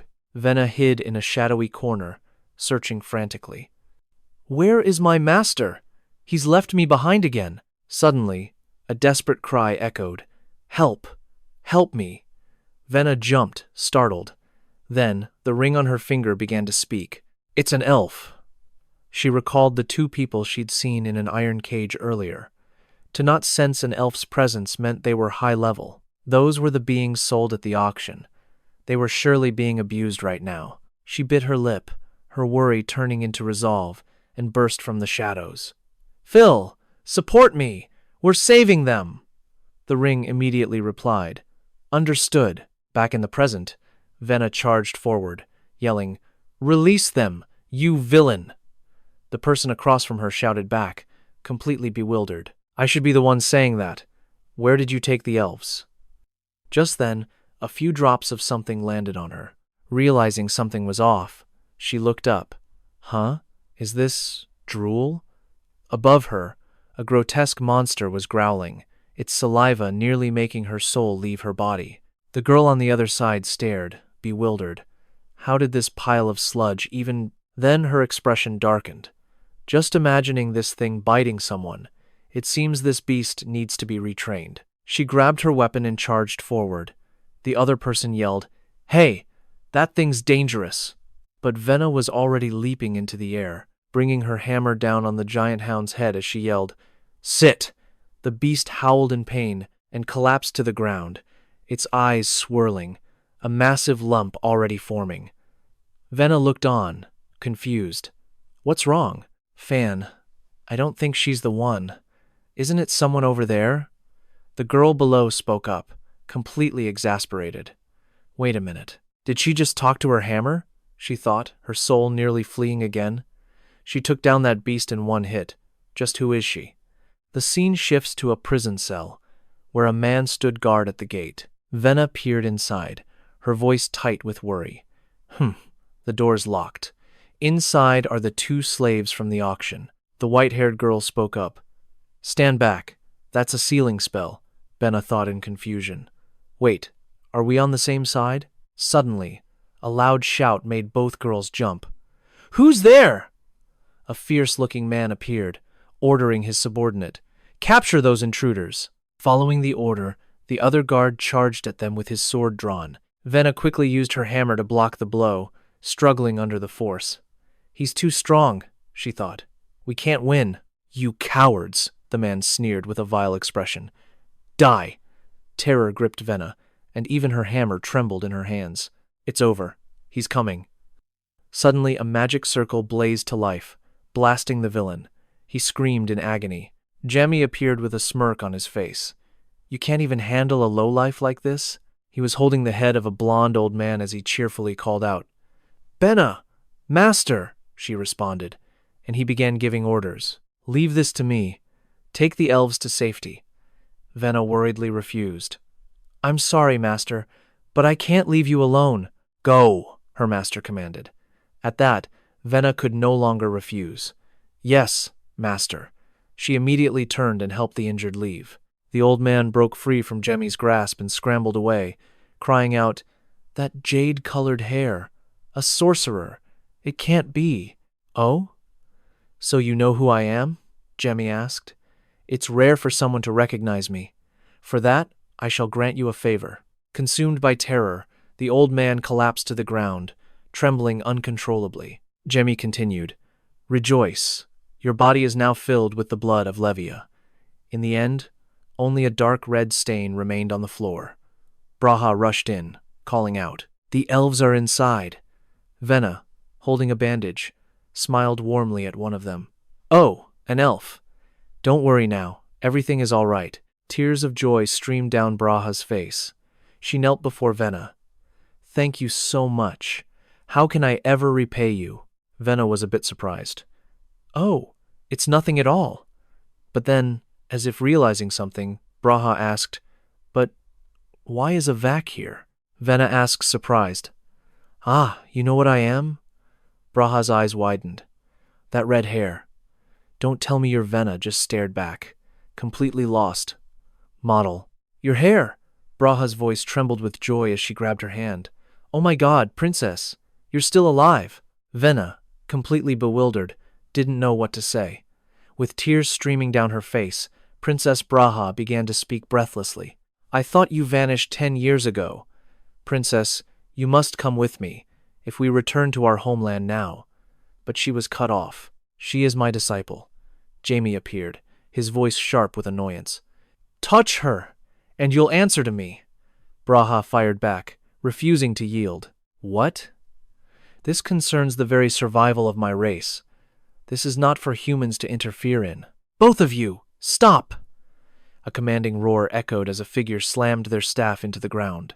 Hand stepped forward with a warning. "We can't delay the mission any longer. Braha, Alex, take the elves to the shelter, now." Jamie turned to leave, tossing a final command to Vena. "Vena, go back to your tent." She immediately obeyed. "Yes, sir." Suddenly, Braha handed her a magic orb. "Take this." Vena was still confused by everything, but she accepted it. Okay." Before leaving, Braha gave a final instruction. "If you wish to see your family, use this gem to contact me. Let's go." Alex and Vena left. Clutching the orb, she thought with a heavy heart about her family, gathered together on a distant patch of land. "I have longed for you for an eternity." Jamie's gaze was fixed on the VM liberation key as it was about to be set in place. "Finally, I can meet you again." The moment the VMOS liberation key touched the device below, "Is someone awakening me?" A voice boomed as a colossal pillar of light erupted, enveloping the entire mountain. "My contract with her is already over. Who dares to awaken me now?" Vios appeared in a tiny form, floating in midair. The three stared down, completely baffled. "Did you wake it up correctly? It's so small." But Vios was overcome with pure joy. "Has the final revelation finally arrived?" Hand looked down at the tiny creature, asking helplessly, "We have come to ask for your aid, as per our ancestors' pact." "Pact? The what of what?" Vios tilted its head, confused. "What? You fools! Did you awaken me without knowing anything at all? The one meant to awaken me should have arrived on the day of revelation, after 66.66 years. Did Siora tell you nothing? It has been a long time." "Behemoth!"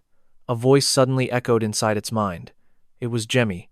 He looked down at the creature with a radiant smile. "I have returned." Though his appearance was different, this energy. Vios was so happy it began to cry. "My master!" Vios looked up at him with eyes full of longing. Jamie touched its hand and gasped. "Wow, so cute," the creature called out again, overwhelmed with emotion. "Master," Hand cut through the touching reunion. "Let it go. I need to talk to you about this tiny bull. A child is still just a child." Jamie transmitted his thoughts to Vios. "Hide your power for now. We can't let them find out. Just play along." He then turned to Han. "Yes." Vios also obediently replied. "Understood, Master." Siegfried and Jamie walked away, talking and laughing together. Siegfried, "If you've seen enough, shall we go?" He replied cheerfully. "Yes." Then he sent a mental message to Vios. "I will be back tonight. Be sure to wait for me." Vios replied, filled with happiness. "You must return." The scene shifts. Under a bright moon and a violet sky, the shadows of the trees create an ominous atmosphere. A voice rings out, "You have awakened." Behemoth. A figure, seemingly reborn, stepped out from the darkness. Everything is proceeding exactly as you said. Another person leaned against a tree with their arms crossed, a smirk playing on their lips. Indeed, isn't it perfect? In another room, a voice could be heard. Family. A family? Vena sat on her bed, clutching the orb and questioning herself. No, I have my master. He was the one who saved me from that hellish academy. Just then, Jamie pushed open the door, calling her name. Vena. She quickly hid the orb behind her back and answered, Yes, master. She forced a strained smile. We're leaving Sanderman tomorrow. He replied, That's right, and from now on, you will not follow me. His words left Vena in stunned silence. What? Why? Why do I feel so weak all of a sudden? She remembered the countless times she'd been called a burden during fights. If you go, you'll only hold us back. You're so weak. She tormented herself with the question. Is that why? Am I really just a burden? Her eyes filled with despair. I've let Master down. Go east. His voice cut through her thoughts. Vena jumped, startled. What? Jamie continued. I will ensure there is a place for you when you return. Go and reclaim the power of the 𝐒𝐒𝐄. Vena cried out in panic at his retreating back. Ma master, Jamie was already gone, leaving one last question. You know how to contact Fran, don't you? Get some sleep now. And with that, he left. Vena stood in stunned silence, the orb slipping from her grasp. Master. She ran to the closed door, bowing her head. Thank you for everything. Jamie was still standing just outside. A satisfied smile spread across his face, while inside, Vena collapsed, her body shaking with silent sobs. I will return, stronger than ever. Snow now blankets the mountain peak. Jamie approaches with a friendly smile, asking, Berith, have you been waiting long? Overcome with emotion, Vios cries out, Master! But Jamie suddenly lands a solid whack on its head and demands, You've gotten arrogant, and your speech is crude, isn't it? Pale as a sheet, Vios breaks into a cold sweat and exclaims, It's really you, Master. In its heart it thought, his actions are exactly the same as before. Jamie leans down and asks, So, what happened? Vios sits up, takes a deep breath, and begins its story. About that. Diablo vanished after the final battle, when you said, I will surely return, do not follow me. A few days later, the other demons could no longer sense your presence. The wise serpent, 𝐒𝐿, declared, Berith, our master will return. Let us hide from the 12 gods and await his arrival. So Berith hid deep within a volcano, waiting for you. However, the longing for my master grew too strong to bear. One day, an elf appeared and said, I will help you sleep and release you from your pain. However, you must promise to help Fran in the future. After falling into that deep sleep, my body began to shrink, and even my way of speaking started to change. The tiny Vios now stood on Jamie's palm. Jamie then asked, Do you know what happened to 𝐒𝐿? Vios recalled, answering, I don't know his location, but I am certain he is still alive. And what about Break? With a snap of his fingers, Jamie summoned Break, casually asking, You two were quite close, weren't you? Seeing its old friend, Vios cried out with joy. Break! It hugged Break tightly, asking with concern, Are you okay? Break could only reply, Beady. After a moment, Jamie spoke. Berith, I have a task for you. Follow Fran and investigate someone named Isis. Vios immediately replied, I accept this mission. Good, Jamie continued. And there is one more thing. I have another request. These words confused Vios. A request, not a command. Break, beside them, also chirped, Beady. Jamie sat down, saying, A girl named Vena will go with you. She is my subordinate, and also my friend. Please, take care of her. Vios jumped around joyfully. Yahoo! A new friend. Don't you worry, a new comrade, Jamie thought. Become stronger, so I can entrust my back to you, in the war that will one day come. Meanwhile, at Manus. You've acquired the item, haven't you? Siegfried had appeared at Lady Kiriel's shop. He wore a friendly smile. Please, confirm it. On the table lay a box, containing the heart of the Shadow 9. Lady Kiriel replied, Oh, so you got it. She then tossed something to him, adding, Here is the payment you requested. Siegfried checked the box with a grin and answered, I'll use the check you gave me last time, since I received a free item on that occasion. She took back the heart box with a serious expression, replying, Fine. As long as there are no issues with the item, I don't care. Jamie, sitting nearby, stood up to peer into the box. This is a shard of Aeon, Siegfried said. You know what it is. An Aeon fragment, from the asteroid that struck the continent 100 years ago. Eternal mana is condensed within it, a place where natural mana is absorbed and amplified 2,000 times over. What do you plan to use it for? Jamie asked. Siegfried just gave a sly smile and a vague reply. That's a secret. As the two were bickering, Lady Kiriel cut in. I have business with this kid. You can leave now. Siegfried turned back, looking confused. What business? Jamie teased him back with a smirk. That's a secret. Having had enough, Lady Kiriel snapped. Get out now. Siegfried could only sigh and turned to leave. All right. After the door closed, she turned and said, Okay, take me there, to the shadow world. They stood before a magic circle. All preparations are complete, she stated. Jamie replied, Then I shall begin. Between them pulsed an orb of magic, reaching for the other side of the world, the very antithesis of light. That other world, the realm of eternal night. The light from the orb grew stronger. King who rules the shadows, grant me your consent. A gateway to the other world. A tier in space began to open wide, revealing a glittering expanse of stars. Lady Kiriel and Jamie stood before the mystical portal to the other side. Overjoyed, Kiriel started to rush inside. Finally, but Jamie suddenly blocked her path. Wait, she snapped impatiently. What kind of trick are you trying to pull? He quickly explained. I got a free item, too. I'm returning the money I borrowed. When the check is returned, the soul contract is voided. I am no longer in any danger. You may only enter with my permission. Hearing this, Lady Kiriel's tone softened. Humph. You should have said so sooner. Jamie glanced over his shoulder. He had already stepped through the portal into another world. Kiriel prepared to follow him, but standing before him was the silhouette of a woman. This energy, this power. A shadow with blazing eyes appeared. You have returned, Diablo Volpia. Years ago, Venus, you traveled the world in human form and met Diablo, the sworn enemy of the 12 gods.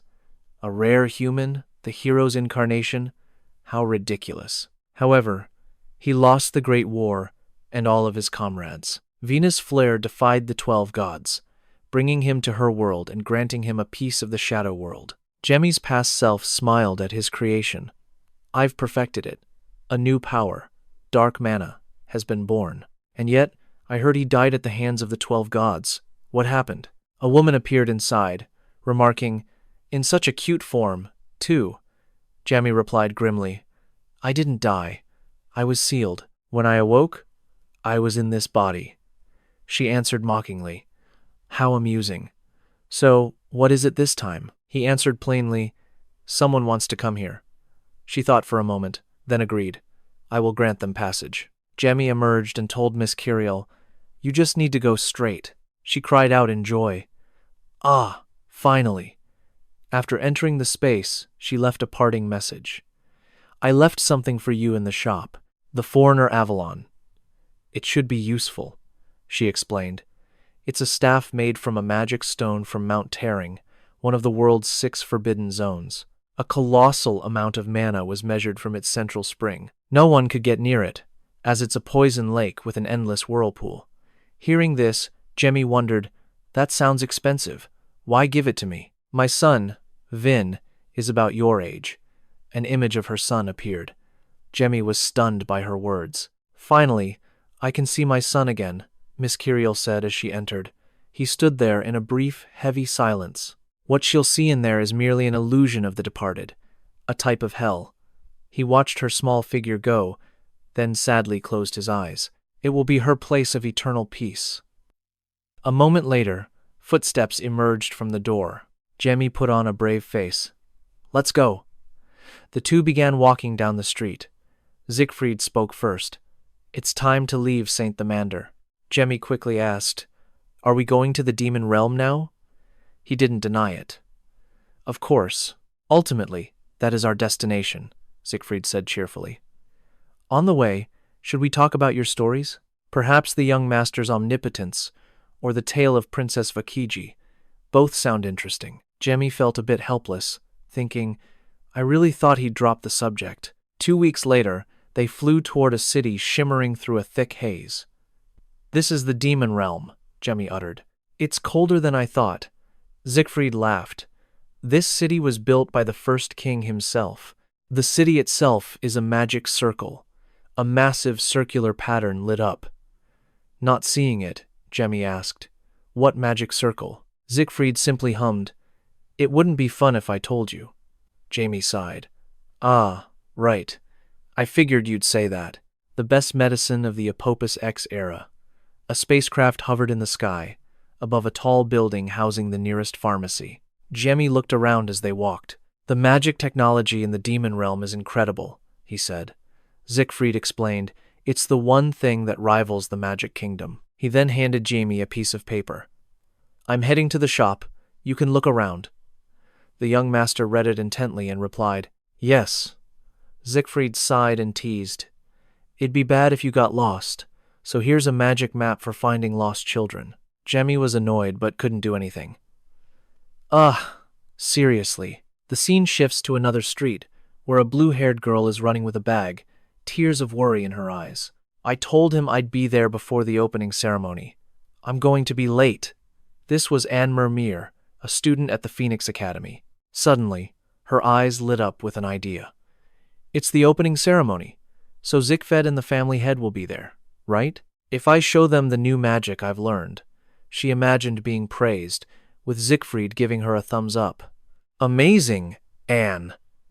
I never realized your talent. Will you be my disciple? In her fantasy, he even handed her flowers. Anmer jumped for joy. Yes, master. But as she passed Jamie, she suddenly stopped, thinking curiously. A little boy, all alone. Is he a new student? She recalled being lost and alone, crying just like this. She smiled bitterly, remembering how often it happened. Looking up from below, Jamie wondered about the airship. Having one would make things so much easier. Hey, kid! A hand suddenly tapped his shoulder. Jamie spun around with a terrifying glare, and flinched at his expression, momentarily speechless. He turned fully and asked, What do you want from me? She warily took a step back. Anne's mind raced. What was that chilling look? Did I just imagine it? He's just a child, after all. Receiving no answer, Jai coldly turned away and said, If you don't need anything, then leave, and immediately called out, Wait! You're a new student at Phoenix Academy, aren't you? Jamie asked, puzzled. What? What academy? She quickly grabbed his hand to stop him. Now is not the time for this. The opening ceremony is about to start. Jamie, caught completely off guard, wore a look of utter confusion as he was pulled away. He grumbled but let her drag him along. The scene shifts. I just went with it because I had nothing better to do. But is this strange girl actually a student here? He wondered as Anne pulled him onward. All around them, countless other students had already gathered. This was the Demon Realm's most prestigious school, Phoenix Academy. A majestic portrait of a man appeared. The sound of laughter and conversation filled the air. This was Amel Hall, where the opening ceremony was being held. All the students had gathered and taken their seats, and turned back to Jai with a cheerful smile. What do you think? It's amazing, right? He just felt weary, thinking, I'm already getting tired of this. Suddenly, she flashed a beautiful smile, clasped her hands together, and said, Welcome to the academy. He quickly clarified, Wait, I'm not a new student. And paused, her mind catching up. Oh, right, my purpose here.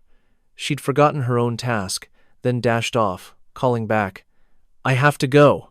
What an odd girl, Jai thought, sighing. It's almost time to meet the 7 elders. I should get going. You! You! A sudden voice rang out, its owner trembling as he pointed a finger at Jai, his voice filled with rage. Why? Why are you here? This was Leon Simon, the second son of Count Simon, Jamie Welton. Before he could finish, Jamie pointed to himself, bewildered, asking, Who are you? This left Leon stunned. An image of himself kneeling before Jamie flashed in his mind. He doesn't remember? That day still haunts my nightmares. A terrifying, giant eye materialized in his memory, but it was replaced by his father's words, I will teach you magic. After his father began teaching him, everything started going his way. He was even praised. You're quite good. You're ready for the academy now. Do I really have to fight this monster again? Leon's mind spiraled into panic. Jamie turned and asked again, I asked who you are. Leon flinched and stammered in response. Leon Simon. Jamie's memory sparked at the face. Simon, he said nonchalantly. That arrogant brat? I told Count Simon to discipline him. A wave of anxiety hit him. Why did I have to come to the academy? He's already level 3? Not bad. Leon's trembling finger pointed at Jamie. Don't tell me you're enrolling here too? Jamie replied, bored. So the impulsive little brat has learned how to joke. It's not funny, though. Just then, Siegfried approached from behind, calling, Young master, what are you doing here? I've been looking all over for you. And standing nearby, saw him and shouted, Huh? Young master JF. This made the man's face darken with exasperation. Jamie glanced back. You have a disciple? ZF gave a forced laugh. No, that's not it. Let's go. Everyone is waiting. A voice called out from behind them. Let me through. Young master, wait. And reached out, rushing forward. Please wait. But it was too late. Both figures vanished in a flash of magic. Tears welled in Anne's eyes. He's gone, she whispered. Damn it, that confusing guy. Hearing this, Anne turned to Leon. Are you talking about the boy who was with the young master? He answered, annoyed. What? You don't know who he is? He then gritted his teeth, his voice laced with fury. Jamie Welton, that damn monster they call the grand genius of the human world. Anne, still composed, repeated the name, Aha, Jamie. Then, as the realization dawned, she froze like a statue, staring at Leon with wide, vacant eyes. Welton. Leon, too, was frozen in place, his head bowed in stunned silence. A moment later, her piercing scream echoed throughout the entire hall. Jamie Welton. At the central mage tower of the demon realm, in the conference room, the banner of the tower hung proudly. Someone spoke. So we finally meet him. A group of figures sat around a circular table. In the center, a radiant projection of a tower glowed. The 4th Elder, Demon Florus of the noble faction. He placed a hand on his chest and said with a slight smile, I've been looking forward to meeting the continent's grand genius. Another man was also seated at the circular table. Leaning back in his chair with his arms crossed was the 3rd Elder, Serpentaryn of the Emperor's faction. His face twisted into a sneer. You're all overreacting, he added mockingly. He's nothing more than a little brat. At this, the 6th Elder, Adel, Heaven of the neutral faction, spoke up. She pointed at the 3rd Elder, laughing loudly. Ha ha, oh my, 3rd Elder. She paused for effect before adding more. It seems you're quite afraid of a 10-year-old boy taking your spot, aren't you? She asked sarcastically. Hearing the argument, the 5th Elder, Luke Frezin, head of the neutral faction, glanced at the 6th Elder. With a flustered smile, he shyly asked, Adele, why would you say such a thing? Unmoved, Adele Heaven sat perfectly straight, her hands on the table, and haughtily raised her head to ask, was I wrong about something? Across from her, Serpentaryn ground his teeth, trembling with rage as he roared, You old hag. Just as a fight was about to erupt, a placating laugh echoed through the room. Ha ha, let's all calm down. A man with a neatly braided beard spoke up, admonishing the group. We can't welcome our guest with such a shameful display. Hearing this, the 2nd Elder, 𝐒𝐄𝐄, leader of the noble faction, crossed his arms and confirmed, "He has arrived." Just then, someone stepped through the doorway. A gentle voice rang out. "It is an honor to meet you all," he said, pausing for effect before entering. He stood at the entrance, confidently surveying the room before making his introduction. "I am Jamie Welton, son of House Welton." The room instantly tensed. Utterly stunned, the fifth elder, Fren, could only stare with narrowed, suspicious eyes as he stuttered, "That boy."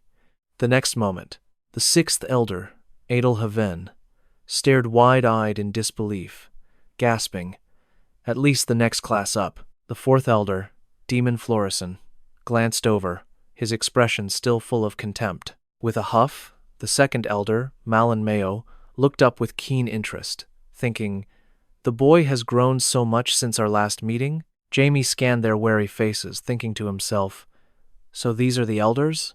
He quickly added to his assessment, "It seems they are all at a higher level than me." Then his eyes landed on the third elder, Serpent Zeron, who was glaring at him, trembling with fury. Jamie calmly made an exception, except for him. Jamie continued his silent evaluation. "Is he a sixth-class mage?" The man was too busy staring daggers, veins pulsing as he muttered, "A brat like him." But Jamie ignored him, noting, "He's trapped by his own insecurities, so he can't progress." Just then, the friendly voice of the second elder, 𝐒𝐿𝐿, broke the silence. He smiled, waving Jamie over. "It's been a long time, hasn't it? Jamie, you look much stronger now," he praised. Jamie returned the compliment with a bright, humble smile. He answered skillfully, "It's all thanks to the breathing method you taught me." The elder smiled back in reply, "Indeed, it has been too long, Marquis." As Jamie and Siegfried approached the table, 𝐒𝐿𝐿 asked with renewed interest, "Are you studying swordsmanship as well?" He then added his own thought, "For you, I believe it will go well." Jamie bowed his head in response. "Thank you, sir. I hope to have the chance to spar with you one day." Hearing this, the third elder, Serpent Zeron, let out a sneering laugh, scowling as he said, "Ha, a mage fighting with a sword," he added, spoken like a low-born who only knows how to use his fists. At the insult, Jamie's expression hardened as he cut him off. "Please, watch your words." Beside him, 𝐒𝐿𝐿 shot a glare at Serpent Zeron, annoyed at his rude interruption. Jamie then stared directly at the man, a murderous glint in his eyes as he reminded him, his voice dangerously low, "My father." He paused, then continued, "Is one of those who uses physical training methods." Confronted, the third elder, Serpenterin, quickly stammered, "That's not what I meant." Seeing him still defiant, Jamie shot back with a furious, cold laugh. "Oh, is that so?" he asked, his voice dripping with angry sarcasm. "Perhaps your vocabulary is just too sophisticated for me to understand." Behind him, Siegfried covered his face, shaking as he tried to suppress his laughter at the mockery. Faced with this sharp comeback, the third elder's face darkened, his mouth agape. He was utterly speechless. Meanwhile, the man with the neatly braided beard spoke up with a laugh. "The third elder has indeed made a mistake." He then smiled at Jamie, trying to defuse the situation. "Perhaps. He only had good intentions. I hope you won't mind him. This is..." As he was introduced, Jamie realized, he is the Emperor's advisor, he thought, adding, "and one of the kingdom's 2 archmages, known as the Sky Mage." A vision flashed of the man standing calmly, amidst a dark, stormy sky, his hands behind his back. A name derived from his ability to control the weather, Jamie concluded. The old man looked towards Jamie, his eyes narrowed into a smile. An immense pressure filled his voice as he said, "Thank you for accepting our invitation. Welcome to the magic world." His voice grew heavier as he finished. "Young mage." At this sight, Siegfried dropped his hand, frowning as he warned 𝐒𝐿𝐿. "He is a high-ranking mage," he added. "Is such blatant disrespect appropriate?" The old man simply chuckled, crossing his arms. "My apologies. This old one has been rude," he said, turning to Jai. "You'll forgive me, won't you?" Then, with a hint of regret, 𝐒𝐿𝐿 reached for the steaming cup of tea. "If I could," he began, pausing meaningfully. I would gladly support your research facility. But he gave Jamie a pointed look, stating calmly, however, those who do not work shall not eat. 𝐒𝐒𝐒 then added, that is the iron law of the demon world. His gaze shifted to a symbol on a nearby banner. He then turned to Jamie Welton. What are your thoughts, Jamie? Jamie stared back, completely bewildered. Seeing his confusion, the old man began to explain. Do you think you could become, he asked softly, a member of the demon world? Outside, the demon world's town bustled with life. Jamie Welton stood in a corner, sighing with a troubled look. Siegfried looked miserable, frowning as he asked, that was truly unreasonable, wasn't it, young master? Jamie replied dejectedly, it's fine. Their minds flashed back to the tense meeting with 𝐒𝐒𝐒. Leaning on the table, he'd smiled at them. The academy is in need of talent, is it not? Headmaster Siegfried sensed trouble in that question. He frowned. Why do you suddenly ask? Without waiting for an answer, he made his move. I wish for Jamie to become a temporary professor for 1 month. Jamie's face darkened as he shouted in disbelief. What did you say? Beside him, Siegfried was thunderstruck. Huh? He stammered, completely stunned. A moment later, 𝐒𝐒𝐒 burst out laughing. He decided for them while they were still in shock. Silence means consent, doesn't it? Then, with an expectant smile, he added confidently, with the headmaster's help, I'm sure he'll be just fine. The old man's laughter echoed in their minds. Back in the present, Siegfried turned away in disgust. I have to deal with that madman immediately. Seeing this, Jamie, though troubled, grabbed his cloak to stop him. With a strained smile, he pleaded, Don't. Then he assured him, It's going to be all right. Seeing Jamie trying to shoulder the burden, Siegfried turned back to face him.